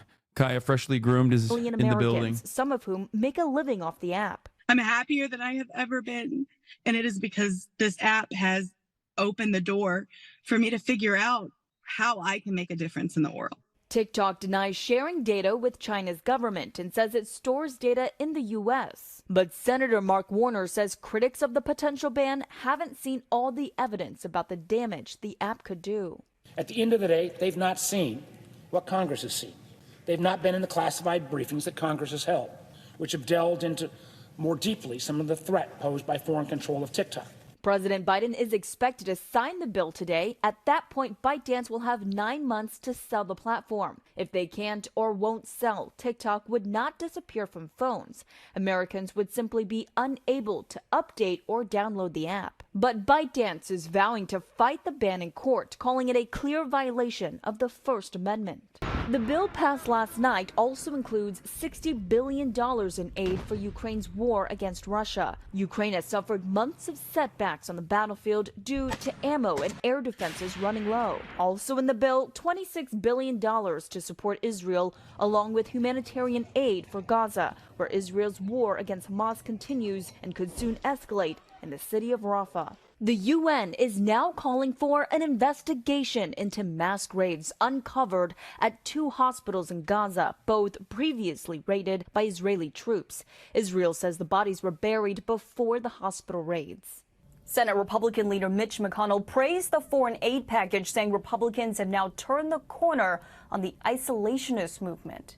Well, this morning, the Supreme Court hears a high-profile case over abortion access. The case from Idaho could affect laws in other states. It's the first time the justices are reviewing a state restriction on abortion since they overturned the Roe v. Wade ruling almost 2 years ago. Jan Crawford is at the Supreme Court for us. Jan, good morning. Well, good morning. So, the Biden administration is challenging Idaho's pretty strict restrictions with a really creative legal argument. They're saying that state law, which bans almost all abortions, actually conflicts with an existing federal law that requires hospitals to provide emergency care for pregnant women. 2 years after the Supreme Court sent the issue of abortion back to the states, the justices will take up a near total ban in Idaho that some doctors there say is putting pregnant women at risk. It feels like everything has gotten so extreme. Dr. Stacy Seib is one of only 5 high-risk pregnancy doctors left in Idaho. He says the law is compromising care because doctors are afraid to perform abortions, even in cases where the state law seemingly would allow it. Pregnancy is really complex, and there are things that can go wrong. We need to be able to help take care of people at this point. And, you could face criminal prosecution. Yes, and jail time. The Biden administration sued to block Idaho's law, which bans almost all abortions with narrow exceptions to save a pregnant woman's life or in cases of rape or incest, arguing it conflicts with the federal law. Senator admits they're banning TikTok? Well, let's look at where young people are getting their news. Nearly a third of adults 18 to 29, these young people in the U.S. are regularly getting their news exclusively from TikTok. Pro-Palestinian and pro-Hamas hashtags are generating 50 times the views on TikTok. I don't know why they openly state this, not realizing that this makes them look really fucking bad. I guess they don't give a shit and they're speaking to a different audience here. You know what I mean? Yeah, it's really messed up that TikTok is actually showing the death and destruction that Israel is subjecting the Palestinians to. We have to ban it. You can easily see that they're doing it because they're censoring us right now, despite the fact that polling shows Americans overwhelmingly support Israel over Hamas. These videos have more reach than the top 10 U.S. news websites combined. This is not coincidence. The Chinese Communist Party is doing this on purpose. They are pushing this racist agenda with the intention of undermining our democratic values. And if you look at what's happening at Columbia University and other campuses across the country right now, they're winning. Well, let's look at where young people are getting their news. Nearly a third of adults 18 to 29, these young people in the U.S., are regularly getting their news exclusively from TikTok. Pro-Palestinian and pro-Hamas hashtags are generating 50 times the views on TikTok right now, despite the fact that polling shows Americans overwhelmingly support Israel over Hamas. These videos have more reach than the top 10 U.S. news websites combined. This is not coincidence. The Chinese Communist Party is doing this on purpose. They are pushing this racist agenda with the intention of undermining our democratic values. They just equate Palestinian videos with Hamas videos is insane. I mean, the number one facilitator of anti-Israeli sentiment is like Israelis themselves posting unhinged shit on fucking TikTok. They're like, yeah, we got to ban TikTok because Israelis sure are not going to stop fucking posting how they're raiding like Palestinian homes for underwear and shit. Yeah, Kaya is looking fluffy, but she's also looking kind of miserable because it's fucking hot in here. Wait, what is this? It may be a disqualifier for a lot of gamers. Correct. No, gamers may not fit the old stereotype of America's soldier. Wait, who is this? Who popped up on 319? As much as I love my community, we're not as physically active as Wait, people what want the us to be. But many seem to welcome the Army's new interest. Oh my God. This is from 5 years ago, chat. Kaya, okay. Okay. Come on. It's okay. Come on, get up. Are you hot? Is it too hot for you? Apparently USC campus police has said disperse and that they're going to start doing mass arrests. Since it's 4:30 this morning, the park, you have 10 minutes to leave the park. You'll be stopped next to Stand your ground, students. Your parents are rich as fuck. They'll sue the police department into oblivion. I mean, will they though? I feel like their parents are going to be like, you deserve to get fucking arrested and beaten down. Here it is. Hours-long pro-Palestinian protests continue on USC campus with cops fucking lining up. It's crazy. It is wild. It is unironically wild to see. Why was the cop filming with a camcorder? What was his body camera off? I don't know. USC isn't a private. Also, not even close to everyone at USC is rich. I mean, I gotta get Kai out of here. I'm sorry. Hold on. This is crazy. It's so fucking hot down here. UT Austin at the helicopter flying around. Here, take a look at this while it's happening. USC is private, yes. It is pretty rich, though. That's why they call it the University of Spoiled Children. It's a private school. Even public schools are pretty fucking expensive out here. Oh, fuck. Most of this chat is broke. Yeah, no, I have a headache. Oh, here's what the TikTok CEO had to say. Is show here. As you may have heard, Congress passed a bill that the president signed into law that is designed to ban TikTok in the United States. That will take TikTok away from you and 170 million Americans who find community and connection on our platform. Make no mistake, this is a ban on TikTok and a ban on you and your voice. Politicians may say otherwise, but don't get confused. Many who sponsored the bill admit a TikTok ban is the ultimate goal. It's obviously a disappointing moment, but it does not need to be a defining one. It's actually ironic because the freedom of expression on TikTok reflects the same American values that make the United States a beacon of freedom. My favorite TikTok Chinese agent, bro. My favorite Chinese spy, dude. My favorite Singaporean CCP agent. Fucking assholes, dude. I hate this. I hate this shit so much. They don't have a leg to stand on. Americans a powerful way to be seen and heard. And that's why so many people have made TikTok part of their daily lives. Rest assured, we aren't going anywhere. We are confident and we will keep fighting for your rights in the courts. The facts and the Constitution are on our side, and we expect to prevail again. Our community is filled with people who have found acceptance and compassion, offered inspiration and encouragement, increased their awareness, and brought into perspectives, ultimately adding more delight and joy to their lives. Our community is also filled with 7 million business owners who have built their livelihoods on TikTok.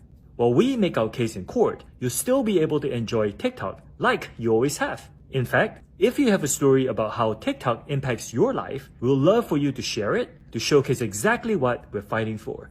Meanwhile, we will continue to invest and innovate to keep our community vibrant, exciting, and safe. Through our US data security efforts, we have built safeguards that no other peer company has made. We have invested billions of dollars to secure your data and keep our platform free from outside manipulation. I can't say this enough. This extraordinary diverse community is what makes TikTok so special, what makes it matter, and what makes it meaningful. And we'll keep working to ensure you will always have the opportunity, the safety, and the freedom to enjoy all TikTok has to offer. Thank you. Chinese stressing Meta is also not allowed in China, so gaslighting is strong in this one. What do you mean? Brother, do you agree with China banning Meta? Like, I don't understand. It's too late for that, don't you think? This also is not just like Chinese owned and operated or whatever. It is a whole ass independent platform that is globally popular. Also, we should be more like China and fucking ban Meta. TikTok doesn't even exist in China. All of these fucking arguments are so stupid. Wheezy Keezy, thank you for the 5 gifted subs. Yeah, why can't we copy China for any of the good shit? Like a high-speed rail system or something. But we can't do that because that would be good. Okay, a lot of people have sent me this video and they want me to watch it. I can give you 1,000 tries. And then after that, we're going to go into fucking Walking Dead season 3. To get there. And I got there and my sister and I, we were all sitting in this waiting room and we were sobbing. And as I'm crying, I said, my sister's here and I wasn't looking at her, but I said, where were they going? And she said, to a Halloween party. Oh, no. And I said, what were they dressed as? Why would you ask this? Why would you? And she said, the Odd Couple. And I said, oh. And I'm thinking, couple, Walter Matthau and Jack Lemmon? Well, what were their costumes exactly? She said, Mom was a black girl and Dad was a Ku Klux Klan member. And we started laughing. And the whole family, I guess, had heard this conversation, and we all started laughing. And it was the greatest tribute that you could give my mother. Do you know? And to get there. Who is a ridiculous racist. What the fuck? Yo, the fucking... That was a different time, dude. People would pop off about shit like that all the time. They thought it was hilarious. Crazy. I mean, obviously, this doesn't mean it was appropriate. Make no mistake. It certainly was inappropriate then as well. Are we ready? Do we have a blast off meme chat? Do we? Season 3, episode 4 blast off. For real. This time. Season 3, episode 4 now. Okay, let's go. Oliver just keeps popping on with these freaking gifts, dude. A New Frontier. How many episodes a season? I think there's like 2 left, right? I'm spamming. Let the people know so they can come in and enjoy. Yeah, we got episode 4 and we got episode 5. I started episode 4 yesterday. Gotta get out of here. But I had to stop. So I might actually finish it today. We're busting out of this joint. You know, you gotta try. You gotta try.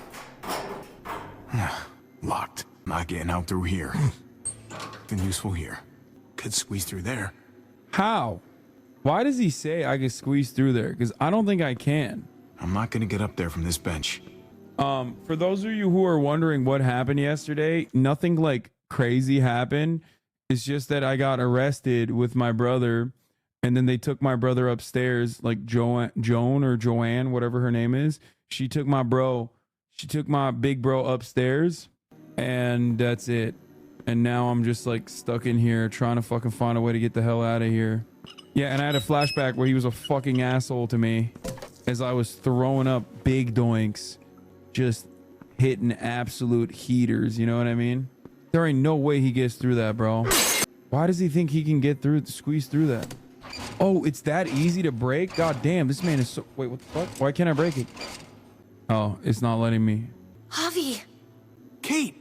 I wasn't sure how I was going to find you. Then I heard the glass breaking.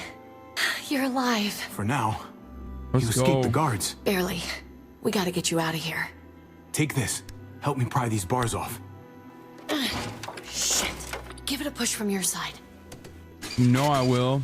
Damn, Thanks, that was easy as hell, bro. That's shitty ass manufacturing. Oh my god, Kate is the GOAT, dude.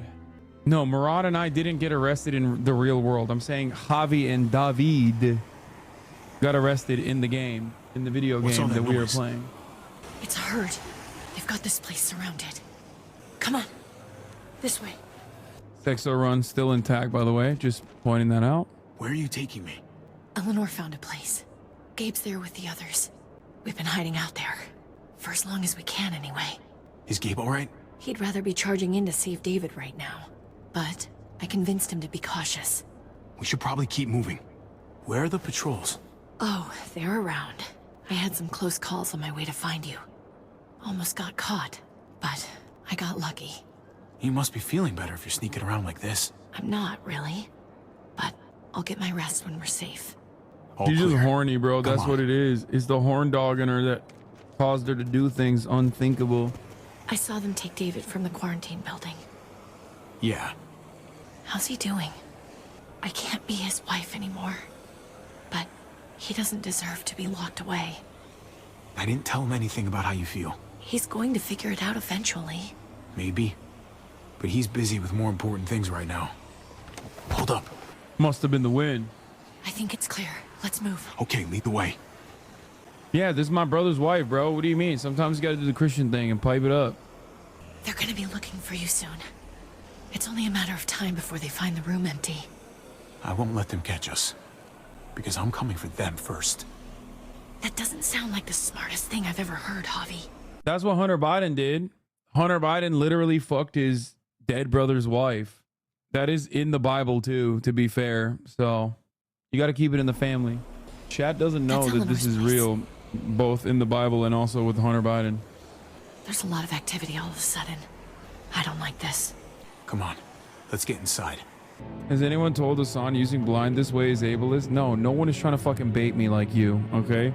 Because the gaming space is free of the fucking nuisance and annoying aspect of politics. Of the fucking nuisance and annoying aspect of politics. Oh my god, he literally is trying to do it.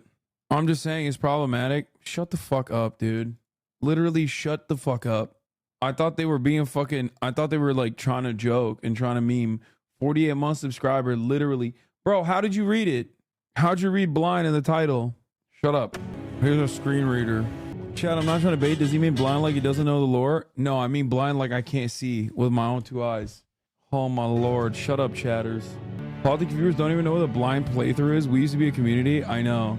The fact that there's people who are like, actually blind playthroughs are ableist, to say something's a blind playthrough is ableist, is unironically a perfect representation as to why I don't have more gaming viewers. Because they come in here and they fucking chirp. And then anyone that plays a fucking video game doesn't realize that we abhor that kind of annoying, smarmy, woke, scoldy bullshit that's unproductive in general. So they just are scared and they leave. I'm sorry. I don't know if I feel like that way. Hey, buddy. It's good to see you, Javi. Really. Your goofy face and everything. I didn't expect to find you here. I mean, Kate said you were here, but I thought... I went looking for my dad, but I couldn't find him. Bro, I'm literally I just disappointed. can't do this now. I'm sad that he's back. Oh, hey. Hey. Trip. Look who's here. Hey, guys. Hey. Where have you been? Joan threw me and David in jail, if you can believe it. Great. So you gave these people more reason to hate us. What is going on here in Richmond? You know more about this place than the rest of us. Joan lied. She's trying to remove David Joan from power. lied. People died. Told you we couldn't trust him. I want to go save my dad. Right now. He needs our help. No way. It's just too dangerous. I'm not trying to save David, bro. Get out of here. I'm not trying to save David, big dog. You can, though. Gabe, you should save him. Bro, is his dad? Yeah, exactly. Which is why he should go save him. Y'all are crazy. Of course you would say that. You already tried running away once. Have you guys even looked out the window? Go look for yourself. What happened to the whole I ride for family shit? I mean, dude, some assholes can't be redeemed. Holy shit. Javi, even if you did get your brother free, you're not going to be able to go anywhere. Wow. As much as I don't want to be here. You sure are glad we didn't stumble into He's your that. brother? He died, bro. He died for 5 years. Okay, he's dead. He's dead now. This is a different guy. On our own? Fuck. Yeah. Can you imagine? I'm not sure it's much safer in here. Yeah. I think the entire world's fucked right now. It seems like we're in danger within this place and without. I, for one, would feel a whole lot safer with a few more guns to protect ourselves. That the smartest move to make right now? That's crazy. If we're really gonna make it out of here, we have to be ready to shoot our way out, right? Yeah, right. Good. I know where there's guns. My dad showed me. There are lots. I can take us. Okay. Sounds like a plan. We'll get back here as soon as we can. Good luck. Come here. Kate, Just be careful. Vin Diesel would say, don't turn your back on family. Bro, I'll turn my back on Vin Diesel right now. You understand? Look, Javi, I don't know if you heard us, but I think I fucked it up with Eleanor. We can talk on the way. About that, I don't think I can leave this apartment with Are you fucking real, dude? Trip. You must be tripping fucking balls right now if you think we're not gonna go get some guns because you're trying to get some fucking punani on the side. Ne oldu? Birazcık. Ne yaptın? Ne yaptın? Hayır, o yine arada yine bozuluyor. Neden bilmiyorum. Şu anda ilk defa biraz geldi. My dad is fixing the AC. Between me and her. It's just not right. I know you must have at least heard something. You're being an idiot. Now isn't the right time for this. You just don't understand. Just Trip. Shouldn't have pushed it.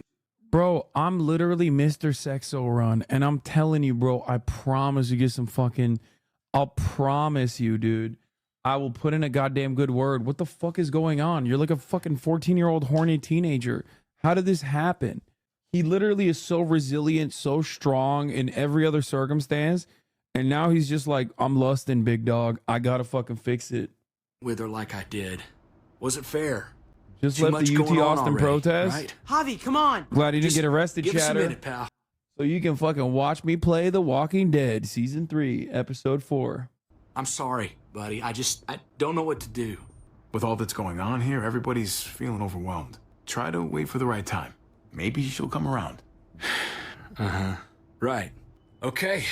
Good luck out there. Wait, he's not coming? I'll talk it over with Eleanor and watch over things here. You've got my word. I won't let anything happen to anyone. Oh my God. Javi, come on. Good luck. That's insane, bro. We need more bodies. What the fuck? Bro, I hope Eleanor never fucks you and then fucks me in front of you instead, okay? That's crazy. I'm 100% going to fuck Eleanor now. Stay alert. Be careful. I'm dropping Kate. You'll be fine. I'm dropping Kate simply because great. I have something to prove now. Slow down, buddy. I've done this before, Javi. No, you haven't, Gabe. Not really. Some decisions, you make them in a split second, and then have to carry them the rest of your life. You understand? Why are you so mean to Trip? Because, bro, we're about to possibly shoot through a heavily armed fortress of psychopathic fascists who want us killed, while simultaneously a massive horde of zombies are outside the entire fortress. So we're gonna have to shoot through like two different crowds, and Trip is over here being like, yeah, sorry, I have to try to get some pussy. My bad, bro. What do you mean, Javi? If you get cornered and you feel your life is in danger, then show no mercy, okay? You are more important to me than any of these other people. Okay. Like this guy? This fucking necklace wonder? No mercy, right? If it comes to that, Gabe. But the takeaway from that was supposed to be to protect yourself first and last, okay? Don't hurt anybody unless you have to. Okay. We don't want to make any noise and attract any attention.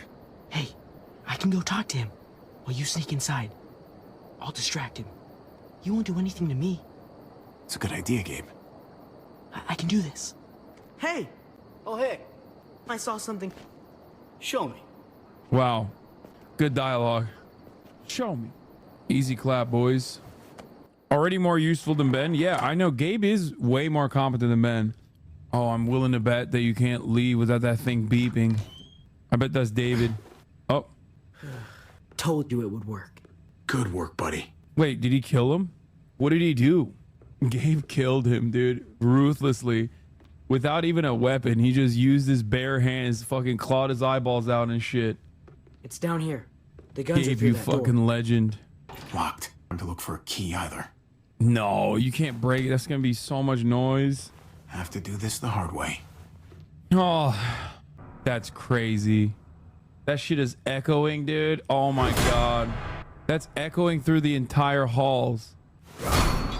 Yeah, we got We got a bigger problem now. Every walker in a fucking 3-mile vicinity heard that. Plastic Owl, thank you for the 10 tier 1 gift of subs. Oh my God. Dude, Gabe immediately going for the fucking AR-15. That's crazy. Chill out, big dog. You don't know how to handle that. Oh, of course he's going for the AK. Choice. Mint. Primo. Put these in your bag. We never done this before. Just you and me. We make a pretty good team, right? The uncle-nephew 1-2 punch.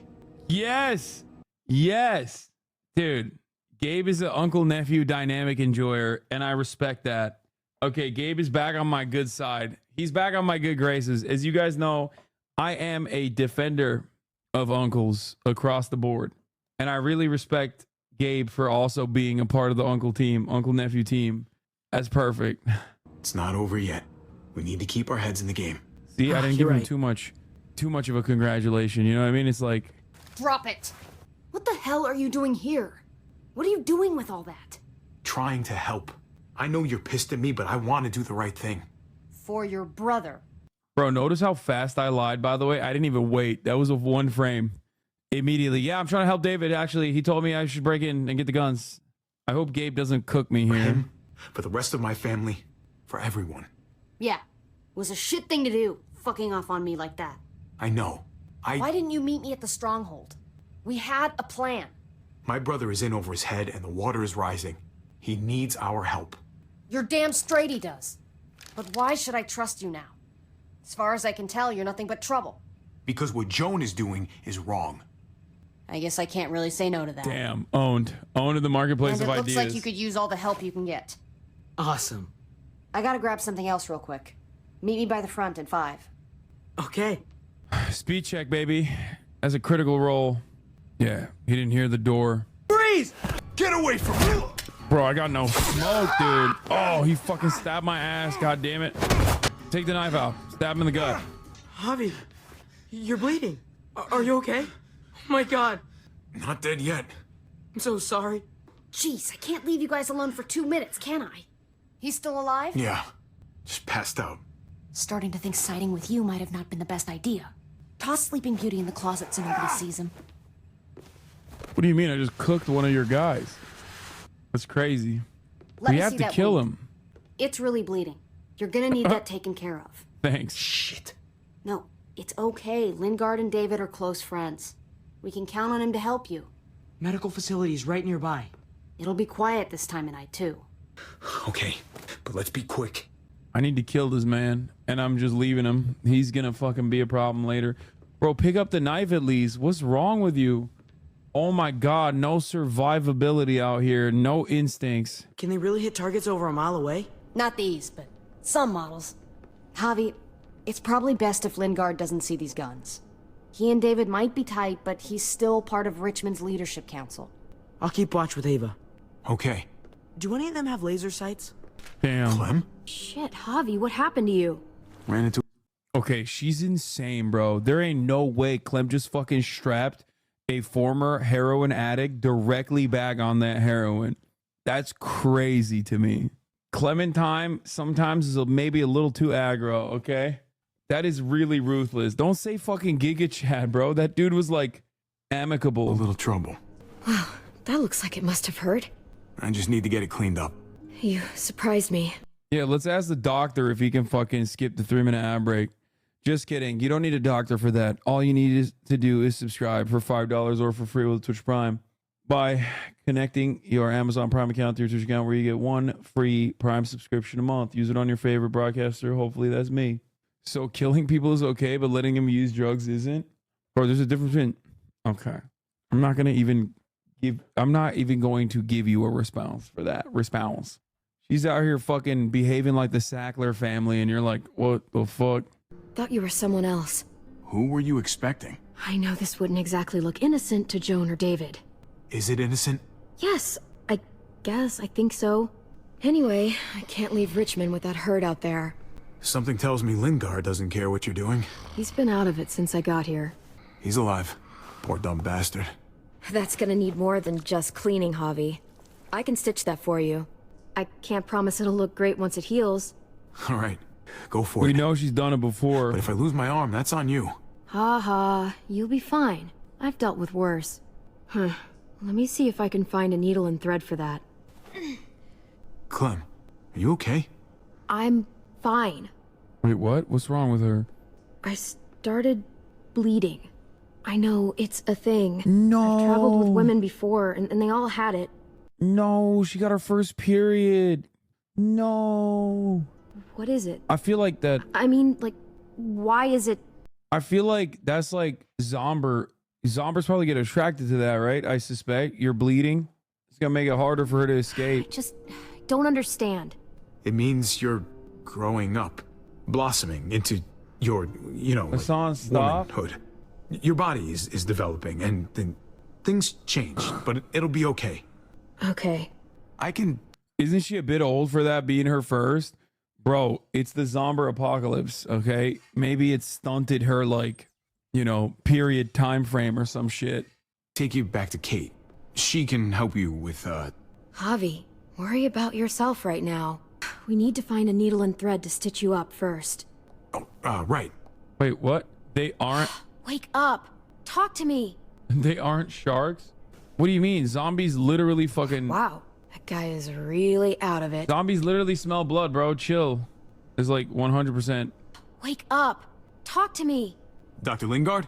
Dr. Lingard. Turns out Dr. Clem Lingard. didn't make this happen. Can you hear me? Does he look like he can hear you? They didn't strap him to that, chat. He put himself Cody. on it. Not much left. It looks like painkillers are in high demand. I wouldn't steal any medicine if I were you. It really doesn't go over well. Well, these could come in handy. I don't know what the fuck I'm gonna do with the codeine. I don't know why. Penicillin. Not what I'm looking for. Jackpot. Needle and thread. All sterilized and ready to go. Get on that good cushion alcohol. Maybe down bitches I can call, Here we go. Just pills. Hey, this is just what you're looking for. They help you handle it. Kate'll take care of you. Think I remember how to do this. Okay, hold still. Okay, Javi. Try not to breathe. Wow. Fucking hottie, dude. Javi, more like Look, hottie. I know I'm probably not the best person to talk to about that stuff before. You weren't that bad. Awooga. Thanks for, being here. Basically, all this means is you could become a mom, if you wanted. Funny. I already felt like a mom. Even Ava would have to admit, I was a good mom to AJ. Chat, why are you interpreting this in the weirdest way possible? He means like you are physically capable of becoming a mom. He's trying to say it in like the most parental style way possible. He's trying to do the birds and bees talk. He's mansplaining to her and making it weird. Yes, you're right. Like if you're like a single dad, you should never tell your daughter what happens to her body when she gets her period, even if she asks you, because that would be mansplaining. That's crazy. That's crazy. You're like, sorry, Clem. If I explained the natural bodily functions that you're going through right now that you're confused by, that would be mansplaining. So I can't explain it to you. Out of there now. All right. It's just me. Hell do you want? I'm really glad I found you. Clementine, I know this is hard. I'm so sorry about what happened with AJ. Really, I am. Tell me he's okay. Please. He's as good as he can be, which isn't great. Look, it's not much, but here. We know he's okay now. David wanted you to have that. AJ drew it just after you. What the hell is this? Thank you. That's such a weird response. You're It's welcome. very obviously his shitty Consider it a ass peace drawings, offering. dude. We care about you. Like, yeah, AJ kind of sucks at drawing. We established that early on in this season, Just try to remember that even if it feels wrong, people can still be trying to do the right thing by you. Listen, it's dangerous out here, and right now, you're hurting. Whatever you do, you can't let what happened get to you. You need to keep a level head. Plan for after that. You're strong, but that won't get you far if you don't know what you're doing. I can make it on my own, just like I always have. I don't need anybody else. I don't blame you. Just don't overestimate what you're actually capable of. For me, Staying alive has always been about finding people I could trust as much as they trusted me. That's what the new frontier has been. A silver lining. Made me feel worth a damn. Kept me going in the worst of times. AJ's not dead. You'll find yours. He survived. We don't know where he is, though. Someone or something. I used to have Lee. You never mentioned him. He took care of me for a while. Every time I would look at AJ, I could hear him in my head, helping me, guiding me. He's still with you, you know. Here. So is AJ. From the first time we met, right here, surrounded by absolute hell. You and AJ were a light in the darkness. Hope for a better world. First time we met, right here, surrounded by absolute hell. You and AJ were a light in the darkness. Hope for a better world. That's who you are. Promise me you'll never lose that light. Please. It's what makes you special, Clem. Okay, I promise. You're a tough kid. Don't change. I should get back before anyone notices I'm gone. Promise me. Except I'll probably kill you without even thinking twice about if it. you find yourself needing supplies, or just someone to talk to, there's an old airfield about 10 or so miles south of here. Prescott. There are good people there. I'm sure they'll help you out. I'll miss having you around, Clem. You're going to be okay. Thanks, Ava. Good luck out there, Clem. I'm setting this up for the future when I fucking kill her bald ass, okay? Lowering her defenses. It's a little bit metagamey, I'm sorry, but like, I don't trust her anarchist ass even for a second, okay? She's not nice, bro. She literally fucking cast me outside. That's what keeps me going. There's things I have to stay alive to do. So, what do you think? Think I'm getting better. Nice work. Thanks.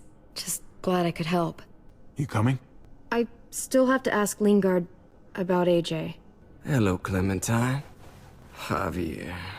Thought you were rotting in a cell with David. There any chance he got out too? I hate to think about what Joan might do to him. Joan took him before I got out. I haven't seen him since. That poor bastard. He's not getting out. Guess there's only one sure way to get away from Joan these days. Why do you care if David got out? He deserves what's coming to him. If you think that, you don't know David. I know he's the reason I lost AJ. When AJ recovered, David was the one who stepped up. Took personal responsibility for that kid. You say that like it's a good thing.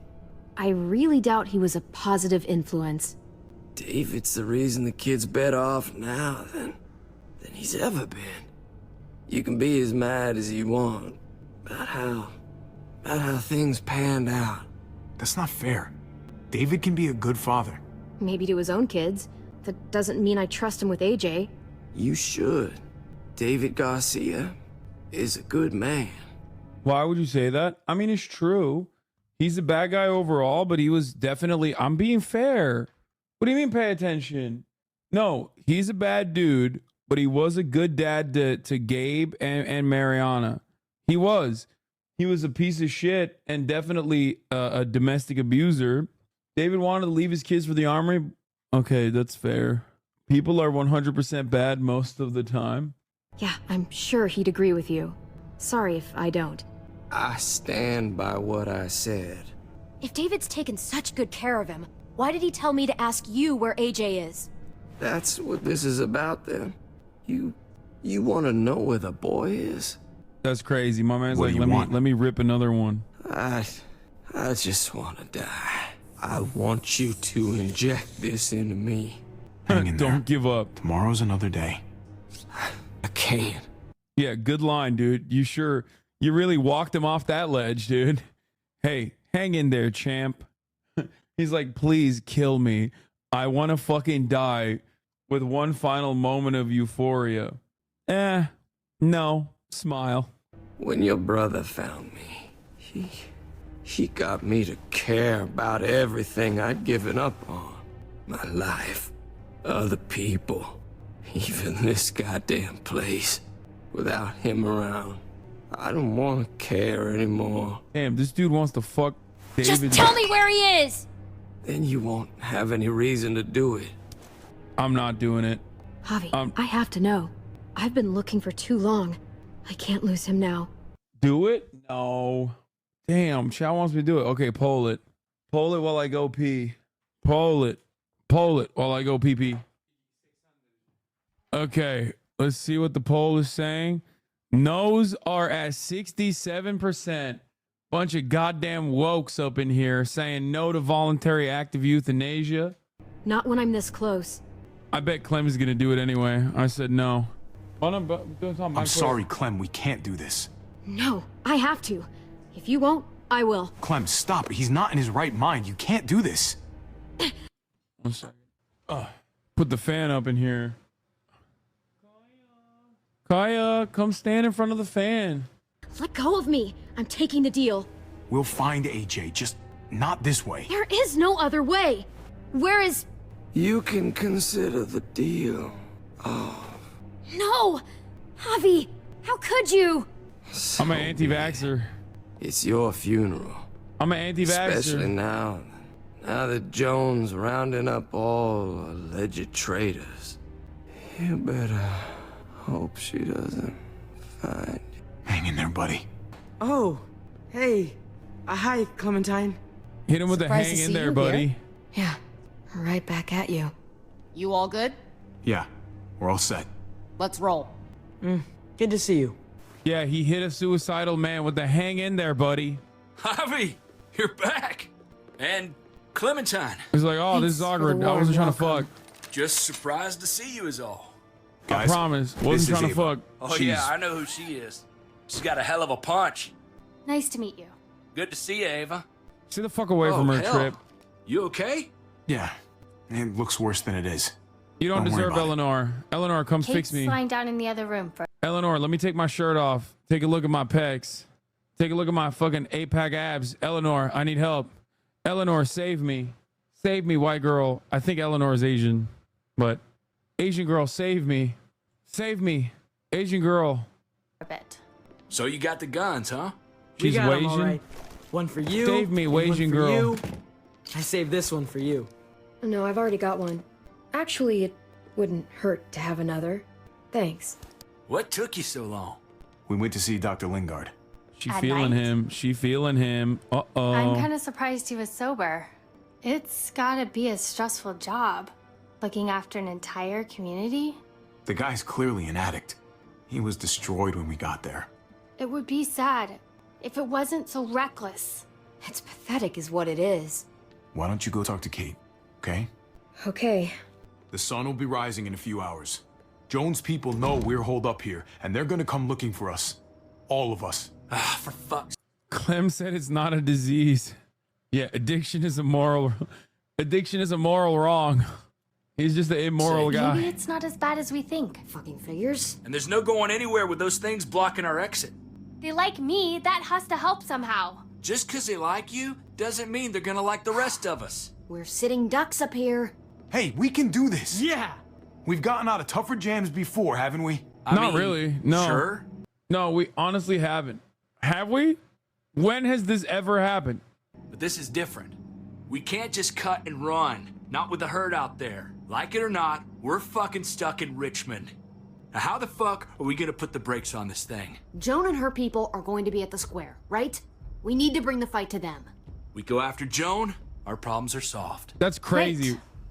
These guys think we're gonna fucking... These guys think that we're gonna be able to execute Joan and then everyone else is gonna follow suit. They're gonna be like, all right, I guess our leader is done, so... Dude, Golda Meir being assassinated is not gonna stop Israel from behaving in very Israel-type ways. As a matter of fact, if anything, they're gonna... I'm gonna be honest with you. Probably gonna make it more hardened and more aggressive. So, how do we do that? It's a good question. Joan will probably have a full security detail with her. She'll be insulated. From us and from anybody in Richmond who doesn't agree with what she's doing. If there are good people left in Richmond who are against what Joan's doing, we need to ask for their help. If we can talk to the people at the trial, present the case to everyone in Richmond, we might not have to do this on our own. We light the match. The people do the rest. After we take Joan out, We're gonna need some way out of this mess. I don't know about the rest. I'm such a Ombim Be'echad, Andy. I'm like, no, we will find inside of Israel, there are certainly people who will understand our plight. We'll make them vote through civility. I'm always going to be a fucking lib at heart. You know what I mean? To you, but I'm not much of a runner. We've got a truck, a big one, that we used to use for walker defense. It's a little busted up, but it's way better than nothing. People are going to be patrolling these streets looking for us. How far away is this truck? I'll show you. We've been expanding, pushing out further, making the safe zone even bigger. Can't promise you they've cleared all the walkers yet, but that's where the truck's parked. I could spit and hit it. We steal that thing, nothing will be able to stop us. Steal what? Hey. Jesus, Javi, is that blood on your shirt? You said it wasn't that bad. It isn't. How the hell did this happen? Oh, you're bleeding right through that bandage. Kate screwed this up. You should have told me as soon as you got in. Things went a little sideways at the end. Gabe got in the... That's dude, some of these choices, some of these options are so insane. Yeah, Gabe fucked it up. He's such a piece of shit. What a dumbass. Way. A guard came after me and he stabbed me in the shoulder. I thought you guys were gonna be careful out there. Hey, don't worry about it. It is what it is. Thought you knew what you were doing. You're still alive, aren't you? Eleanor, can you take a look at this? As long as he keeps it clean, it should be okay. Would you guys stop making such a big deal about it? It happened. It's over. Move on already. I'm just trying to make sure he's okay, Gabe. What we... Yeah. Let me take my shirt off real quick. Hey, yo, let me take my shirt off real quick, Kate. Kate's got the right idea. Shut up, Labe. Need to be talking about is the plan. Oh, I have a bunch of ideas. I want to be the one to go after Dad. Just give me a gun and I'll do whatever. I know the town. I know what Dad's gonna be thinking. Hey, slow down, would you? You're getting way ahead of yourself. He said, give me a gun, I'll handle it. Kid. Are you fucking kidding me? Ugh, this is bullshit. I'm not staying behind. Gabe, take a breath.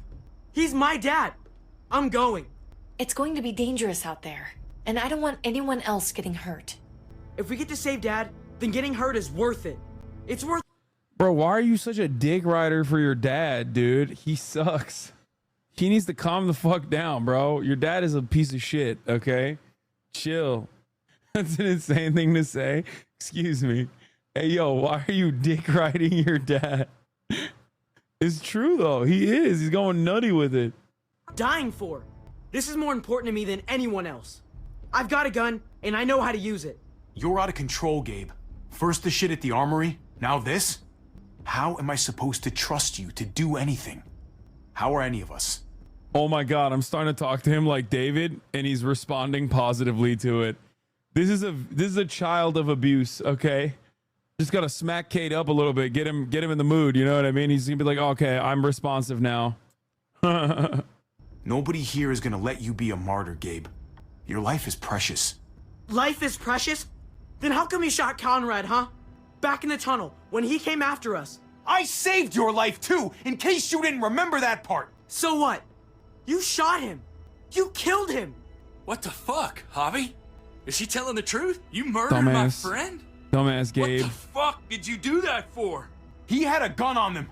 If I hadn't killed him, he was gonna shoot Clementine and Gabe. He's telling the truth.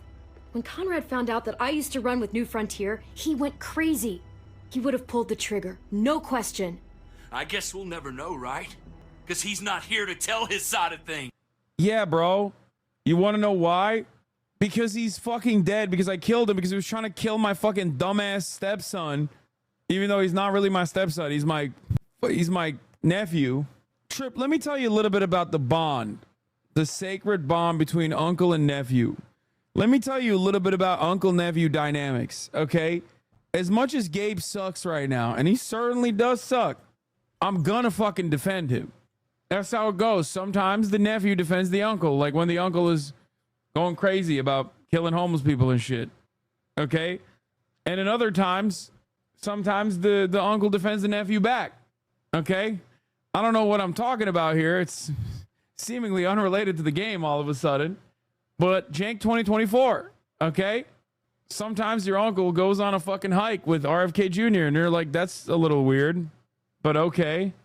Don't know what's happening there, but just some stuff that's going on. You made sure of that. Looks like you're a pretty fucking dangerous person to be around, Avi. First you kill my friend. Bro, he is just straight up. I'm not even kidding. He's just straight up trying to be tough in front of Eleanor. He noticed that I was about to take my shirt off. He noticed that I was about to take my shirt off to show Kate my sick ass wound and Eleanor too. And he's like, I'll kill you. Don't you take your fucking shirt off, you scumbag. Then you get me and my friends on Joan's shit list? I think you need to give us some space, Javi. Fuck that. I don't want to see you ever again. Whoa. Well, maybe I'd be better off with Joan. At least I know she wants to stab me in the back. You get the fuck out and you... Did Eleanor just fucking yell at us? What's happening? Eleanor, baby, chill. Stay gone or I can't be held accountable. You feel me? We can take care of ourselves. I'm sorry it happened the way it did. Really. Conrad wasn't a bad guy. The situation was just fucked. We better go get that truck. I'll, get my stuff. Then call you on the walkie when I see things getting started in the square. Your hobby is a true American chaotic moral code, believing in the power of decency while also shooting a guy you like with no hesitation. Bro, it was valid. It was a fucking valid ass kill. That's crazy.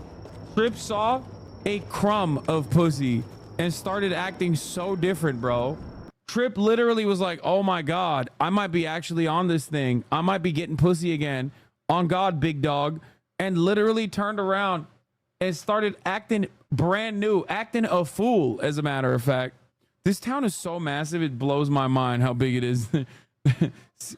Seemingly the largest town in America, where we can walk around anywhere we want. And we rarely ever even see people, by the way. It's crazy. You come with me to get the truck.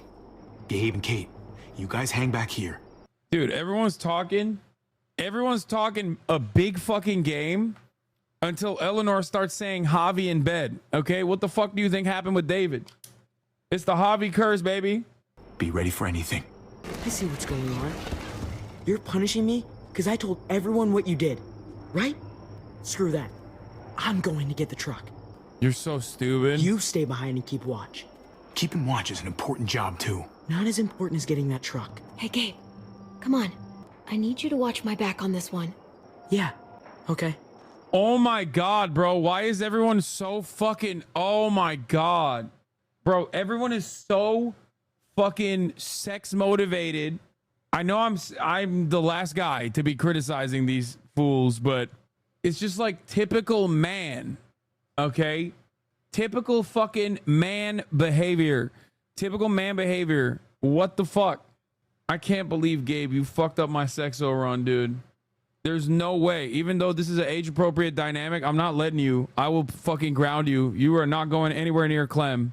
My precious Clem. I'm going to defend her safety and sanctity, okay? Until marriage. Better make an honest woman out of her. Son of a bitch. Stay away from my daughter. Nothing. Gabe and I will be fine back here. I'm going to tell him, stay away from my daughter. I know it sucks sometimes, but you've got to be a team player. It's about thinking of everyone. I get it, okay? Just quit treating me like a kid all the time. A chatter just told me a sexo room with Kate is not available. And to that chatter, I have to say, you're a liar and a son of a bitch. Sorry, but it's the truth. How dare you come into this chat and fucking lie? That's not a spoiler. You know why that's not a spoiler? Any more muertos pushing, those boards won't hold up. Because it's a lie. I refuse to believe it.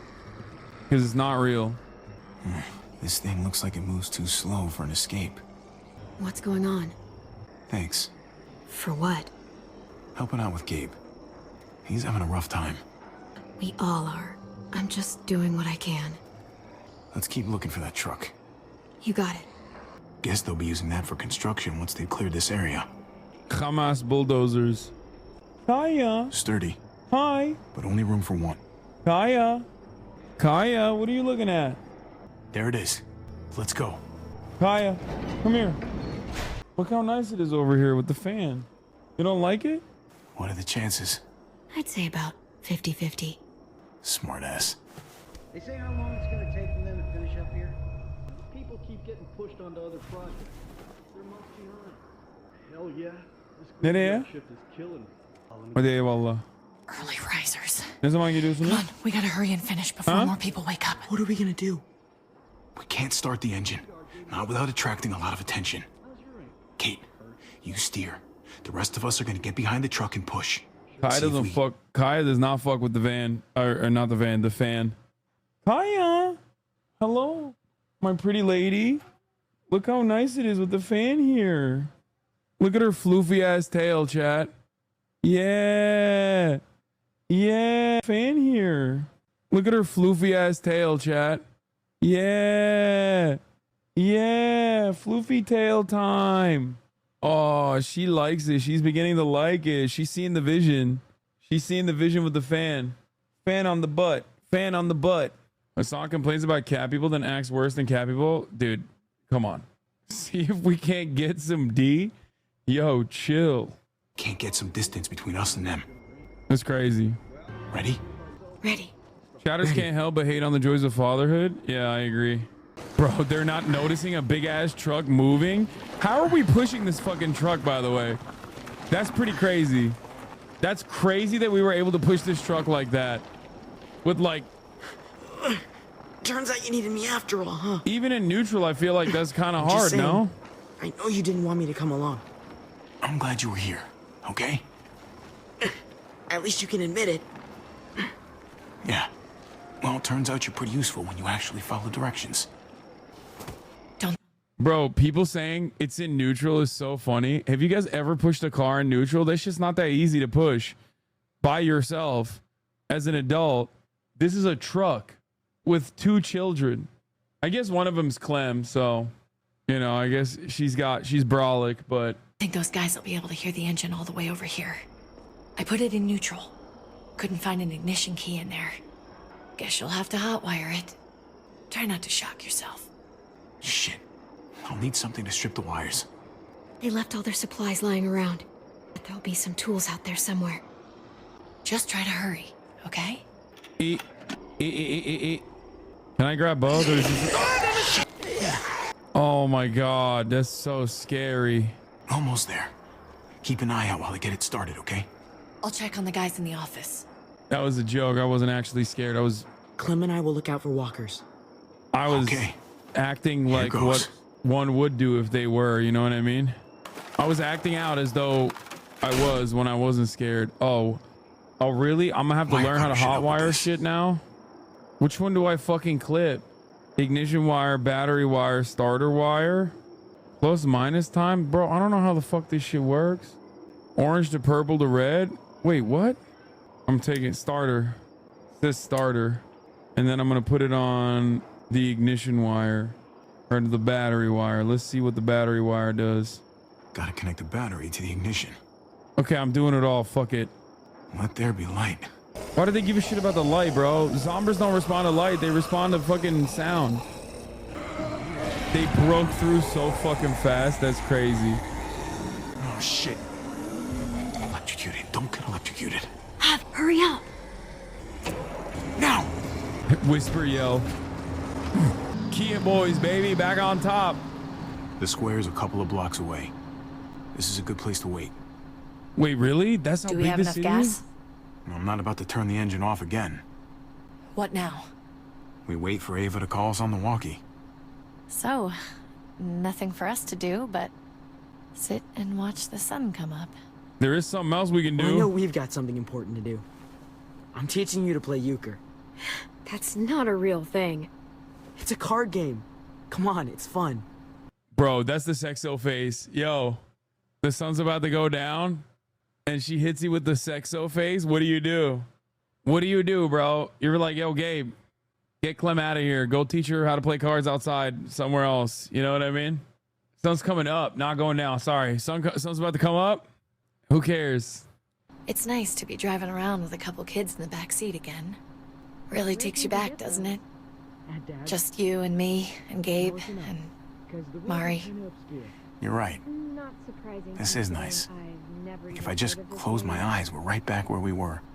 All of us together. Do what I do. Try to think about the nice stuff. Not everything that happened after. Gotcha. Oh, come on. That's not even a good rule. Still gotcha. Guess he stopped playing it cool with her. In case you haven't noticed, Gabe's got a little crush on Clementine. He likes her. You get it? I hope it works out for them. I really do.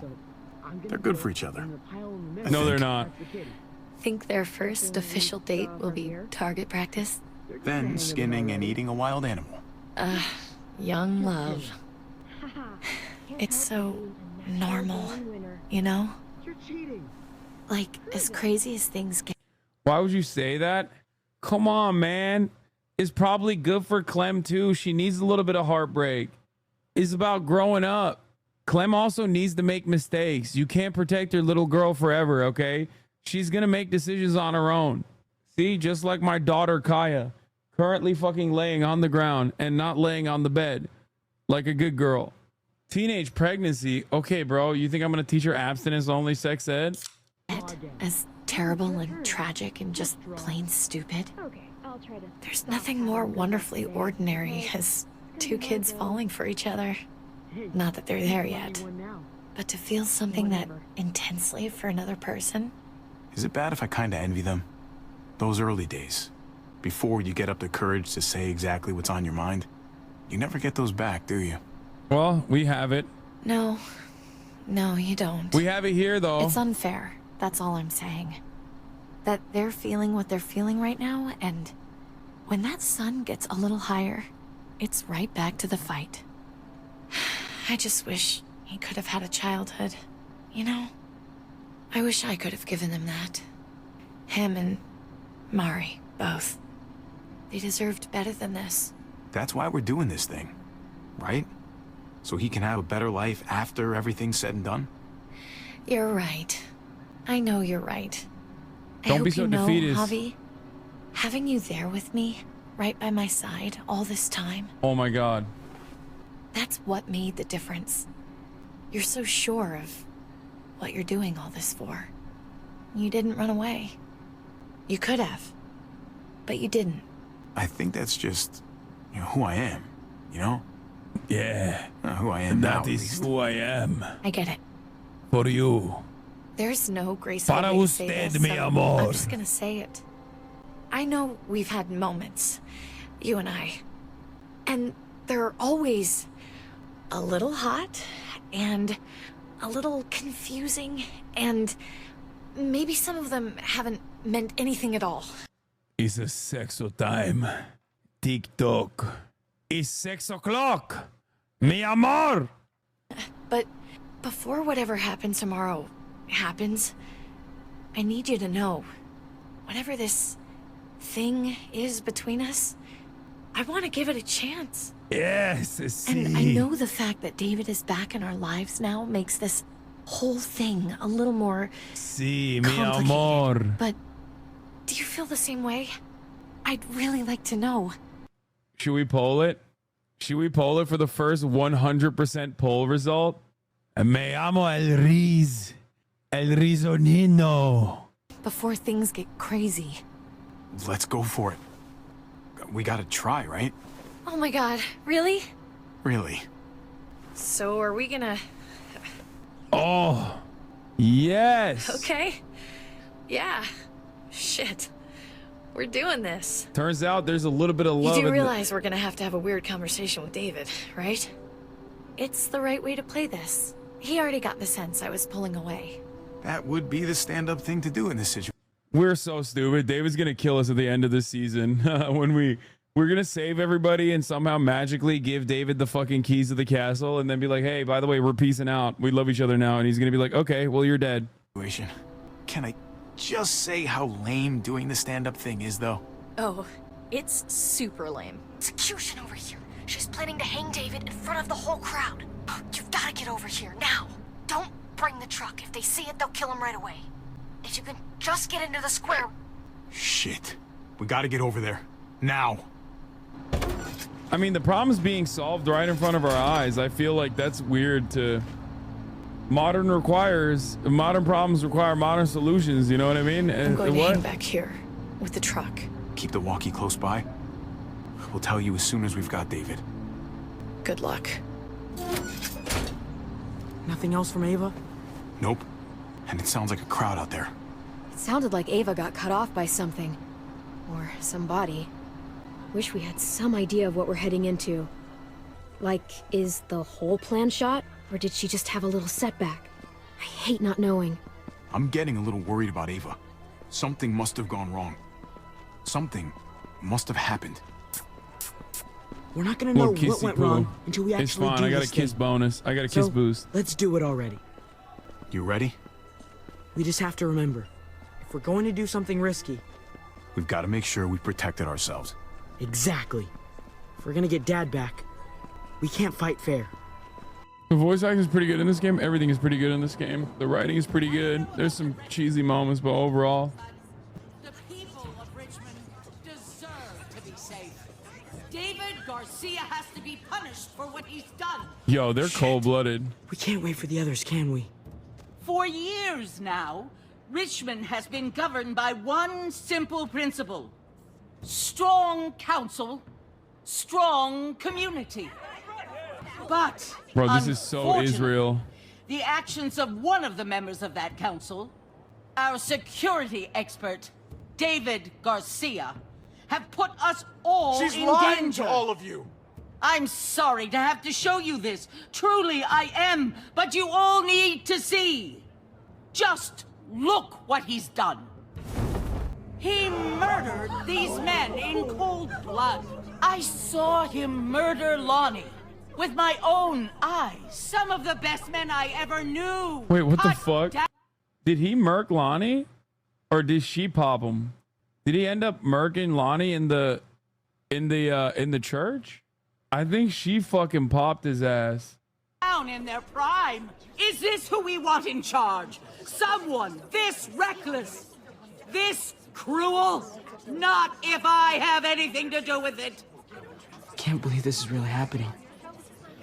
She's gonna kill him. She can't do this to him. Try to keep your cool. Joan's smart, but we're smarter. We just have to be careful. What are we gonna do? We can't screw this up, Javi. Javier!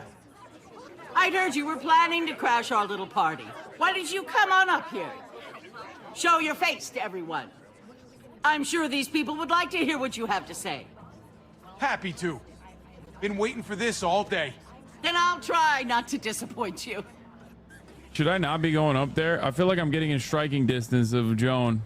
I had a very interesting conversation with your friend Eleanor last night. Isn't that right, Eleanor? What the fuck? Eleanor sold my ass out, bro. That's crazy. That is crazy. I thought we had something, baby girl. I thought we had something. She snitched on my ass. That's crazy. This sexo run is Jover. At least one sexo is still, intact. Fucking dumbass Labe who ruined it all for everybody. Like the top of the hour ad break ruins it for those who are not subscribed. Here's the 3-minute ad break now. She said you were coming here to rally the people against me. Convince them that I was no good for Richmond. Don't know how you thought you were going to pull it off. Considering it's all of us against the 3 of you. Eleanor doesn't know what she's talking about. She knew an awful lot of details about how you were going to pull it off. She was happy to share, especially after I promised her she could stay in Richmond. Where's Trip? I can't believe Eleanor did that to us. Believe it. Here in Richmond. Why can't you believe it, dumbass? You literally said I killed one of her besties for no reason, even though there was a very good reason as to why I did it, you dumb fuck. Shut up, Labe. Oh my God, bro. It's literally your fault, Labe. Labe ass. People who put themselves before the group don't last long. Bring them out. Get away from me. You're making a mistake. Ava! Oh no. They had them this whole time. David wanted to tear this whole place down. He told his people where to find our... Wait, Eleanor? Eleanor sold out Trip? Yo, maybe a sexo run is still in play? Eleanor is fucking crazy, dude. Supply, and sure enough, they picked us clean. You really thought you could ride into town and stage a coup? With our own damn weapons? Something like that? I can't just let it go. You've put me in a no-win situation here. So I'm gonna do the same thing to you. Both of them deserve to die for their crimes. However, Javi, I'll let you spare one of them. Just one. No! Hell no! Joan! Don't! Not after what they tried to do. You may be guilty of bringing them into this. I said, take me instead. A little bit metagamey. You know, I am the main character. But they chose to go along with it. If you're gonna punish anyone, it should be me, not them. So ready to sacrifice yourself for others. Don't worry, Javi. I'm not through with you yet. Joan, are you sure about this? We never agreed to killing all these people. It's really up to Javi, isn't it? All eyes are on you. Maybe this will help you make up your mind. Boys? What? Come on, Javi. Who's it gonna be? Your friend or your brother's lieutenant? Poll time, but honestly, fuck Trip. Wait, what happens if you don't pick? Third option of the poll is don't pick. You owe it to Trip to kill him? You're right. Damn, hella chatter saying kill. Oh, you're saying save Ava. Trip helped us? Bro, Trip literally tripped over himself, okay? He tripped over his goddamn dick. Pussy blinds, Hasan. I know. I seen it with my own dang eyes.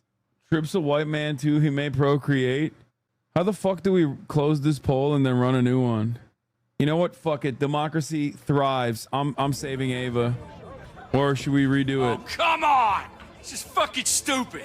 You can't be serious. God damn you, Joan. Do the right thing, Javi. How could you do this? I'm not gonna pick. My heart says don't pick. I'm not picking.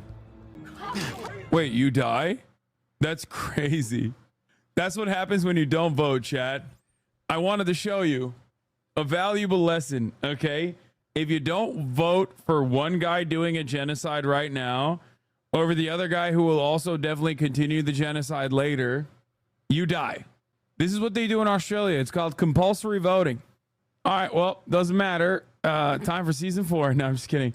All right, I guess Ava, save Ava choice wanted stands. to tear this whole place down. You think that's funny? No, I don't think it's funny. You want to know why I don't think it's funny? Because that's literally what they do in Australia. They kill people. He told his people where to find our gun supply, and sure enough, they picked us clean. You really thought you could ride into town and stage a coup? With our own damn weapons? Something like that? I can't just let it go. You've put me in a no-win situation here. 69% so I'm gonna do the same is thing a to funny you. number. Both of them deserve to die for their crimes. However, Javi, I'll let you spare one of them. Just one. No! Hell no! Joan! Don't! Not after what they tried to do. You may be guilty of bringing them into this, but they chose to go along with it. I said save if me. you're gonna punish anyone, it should be me, not them. So ready to sacrifice yourself for others. Don't worry, Javi. I'm not through with you yet. Joan, are you sure about this? We never agreed to killing all these people. It's really up to Javi, isn't it? All eyes are on you. Maybe this will help you make up your mind. Boys, come on, Javi. Who's it gonna be? Your friend or your brother's lieutenant? Let Ava live. She's always been loyal. Javi! No! Shut up, dumbass. You're the reason. Everyone will remember that. You're the fucking reason why Trip's dying, stupid. You gave him up. Well, there's the Javi I know. Backstabbing, double-crossing, no-good, dirty fucking murderer. Such language. But I admire the sacrifice you're making here, Javi. Dude, that's such a perfect demonstration of like fascist civility right there. She's mad about, she's like, oh, look at this language. Bro, you're literally about to execute people in front of an entire crowd full of children that know the people as well. And you're over here talking about the language. Shoot her. Wait! I said don't shoot Ava! You did, but there's something else you need to understand. Betrayal. Joan, think about what you're doing. Ava's one of us. You can't fucking do this. This is fucked. I can do anything I want. You brought this on yourself. We got bamboozled. Wait! We got bamboozled. No! Oh my god, they really shot her. God damn it. Now, David, it's your turn.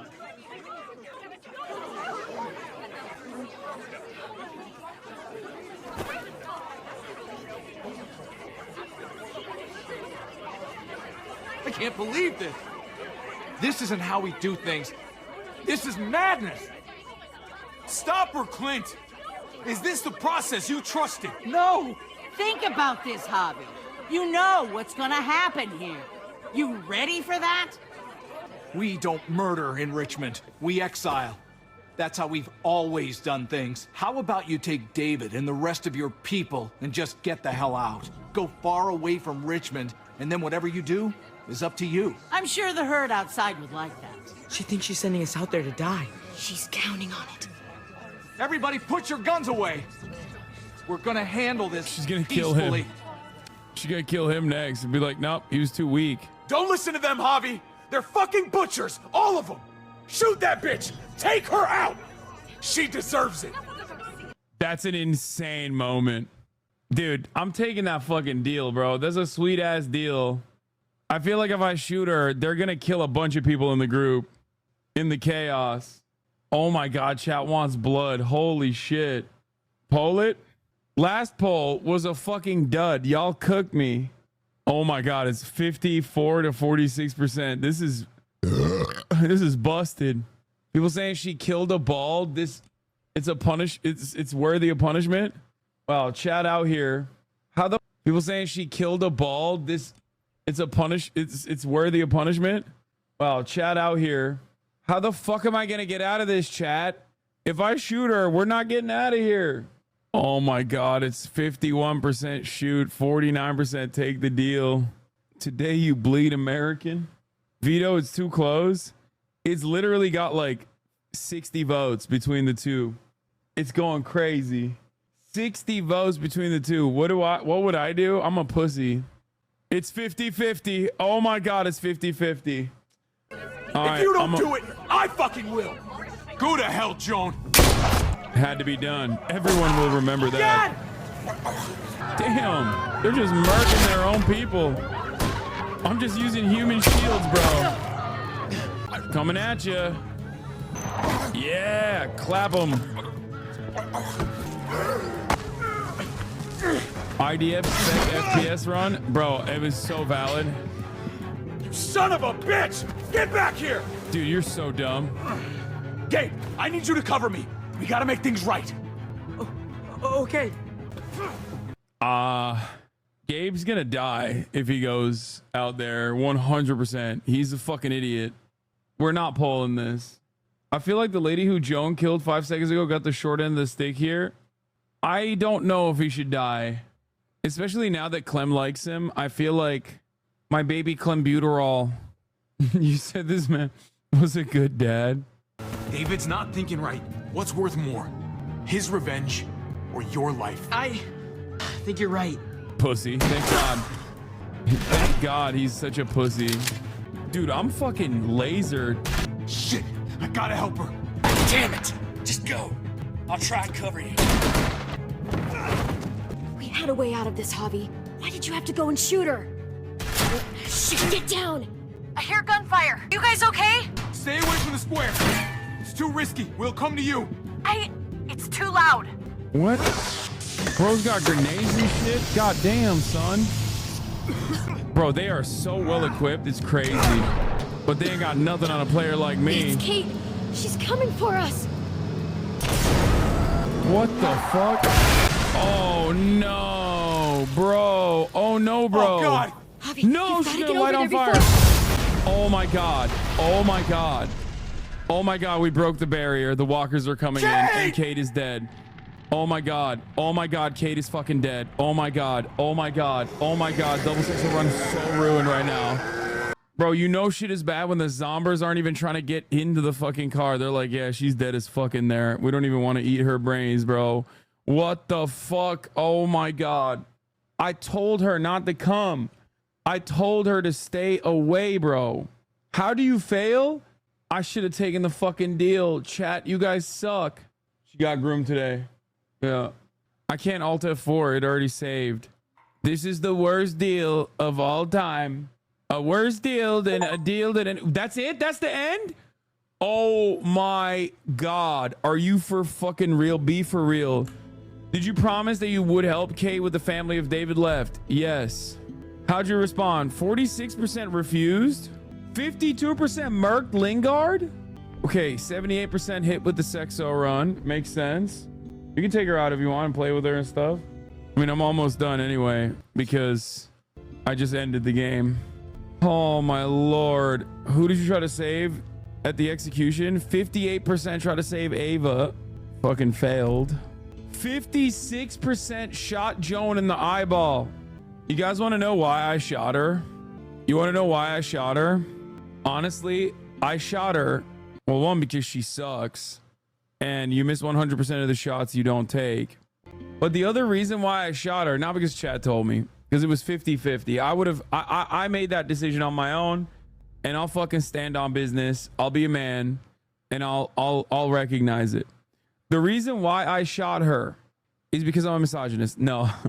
The reason why I shot her is because I feel like that's another one of those in my heart, and maybe I'm totally off base with this, but it felt like another one of those decisions where like you make a decision, but the game has already decided that chaos is going to ensue no matter what.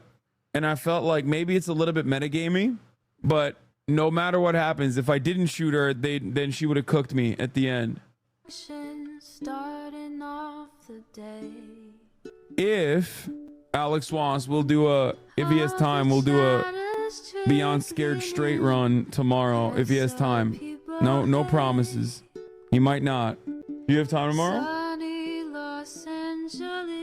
What did you say? People can't hear you. You got to say it in the microphone. I always have time for chat. Oh, he said I always have time for you first. And now he's switching it up, saying that it's for chat. Yeah, how about you make time for Civil War? Wow. Anyway, love you guys. See you tomorrow, all right? Peace in the Middle East. Bye-bye.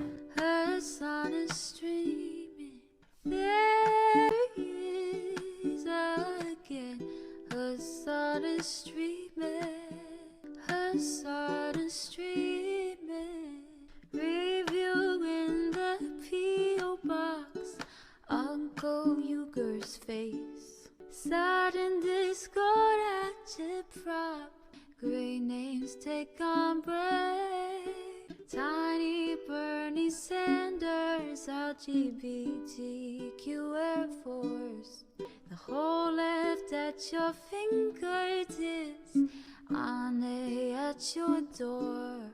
H3 crowded debate, the Young Turks online show. 3 full fucking years of this, plenty more to go. 90-day fiance talks of champagne bourgeoisie. A Trump rally live reaction, a mass riot at DC. There he is again, Hasan is streaming, Hasan is streaming. There he is again, Hasan is streaming, Hasan is streaming. Reading live stream fail comments, Austin show chat advice, and all the ways the right-wing pipeline can suck you in online. JCS react, Lord frame gets broken, cover blown. A full-blown mass pandemic, monster streaming at your home. Total radicalization coming out to find. The system you were taught to trust in was broken the whole time. All these daily streams, whether big or whether small, have helped me and so many find the meaning through it all. There he is again, Hasan is streaming, Hasan is streaming. There he is again. Hasan is streaming. Hasan is streaming.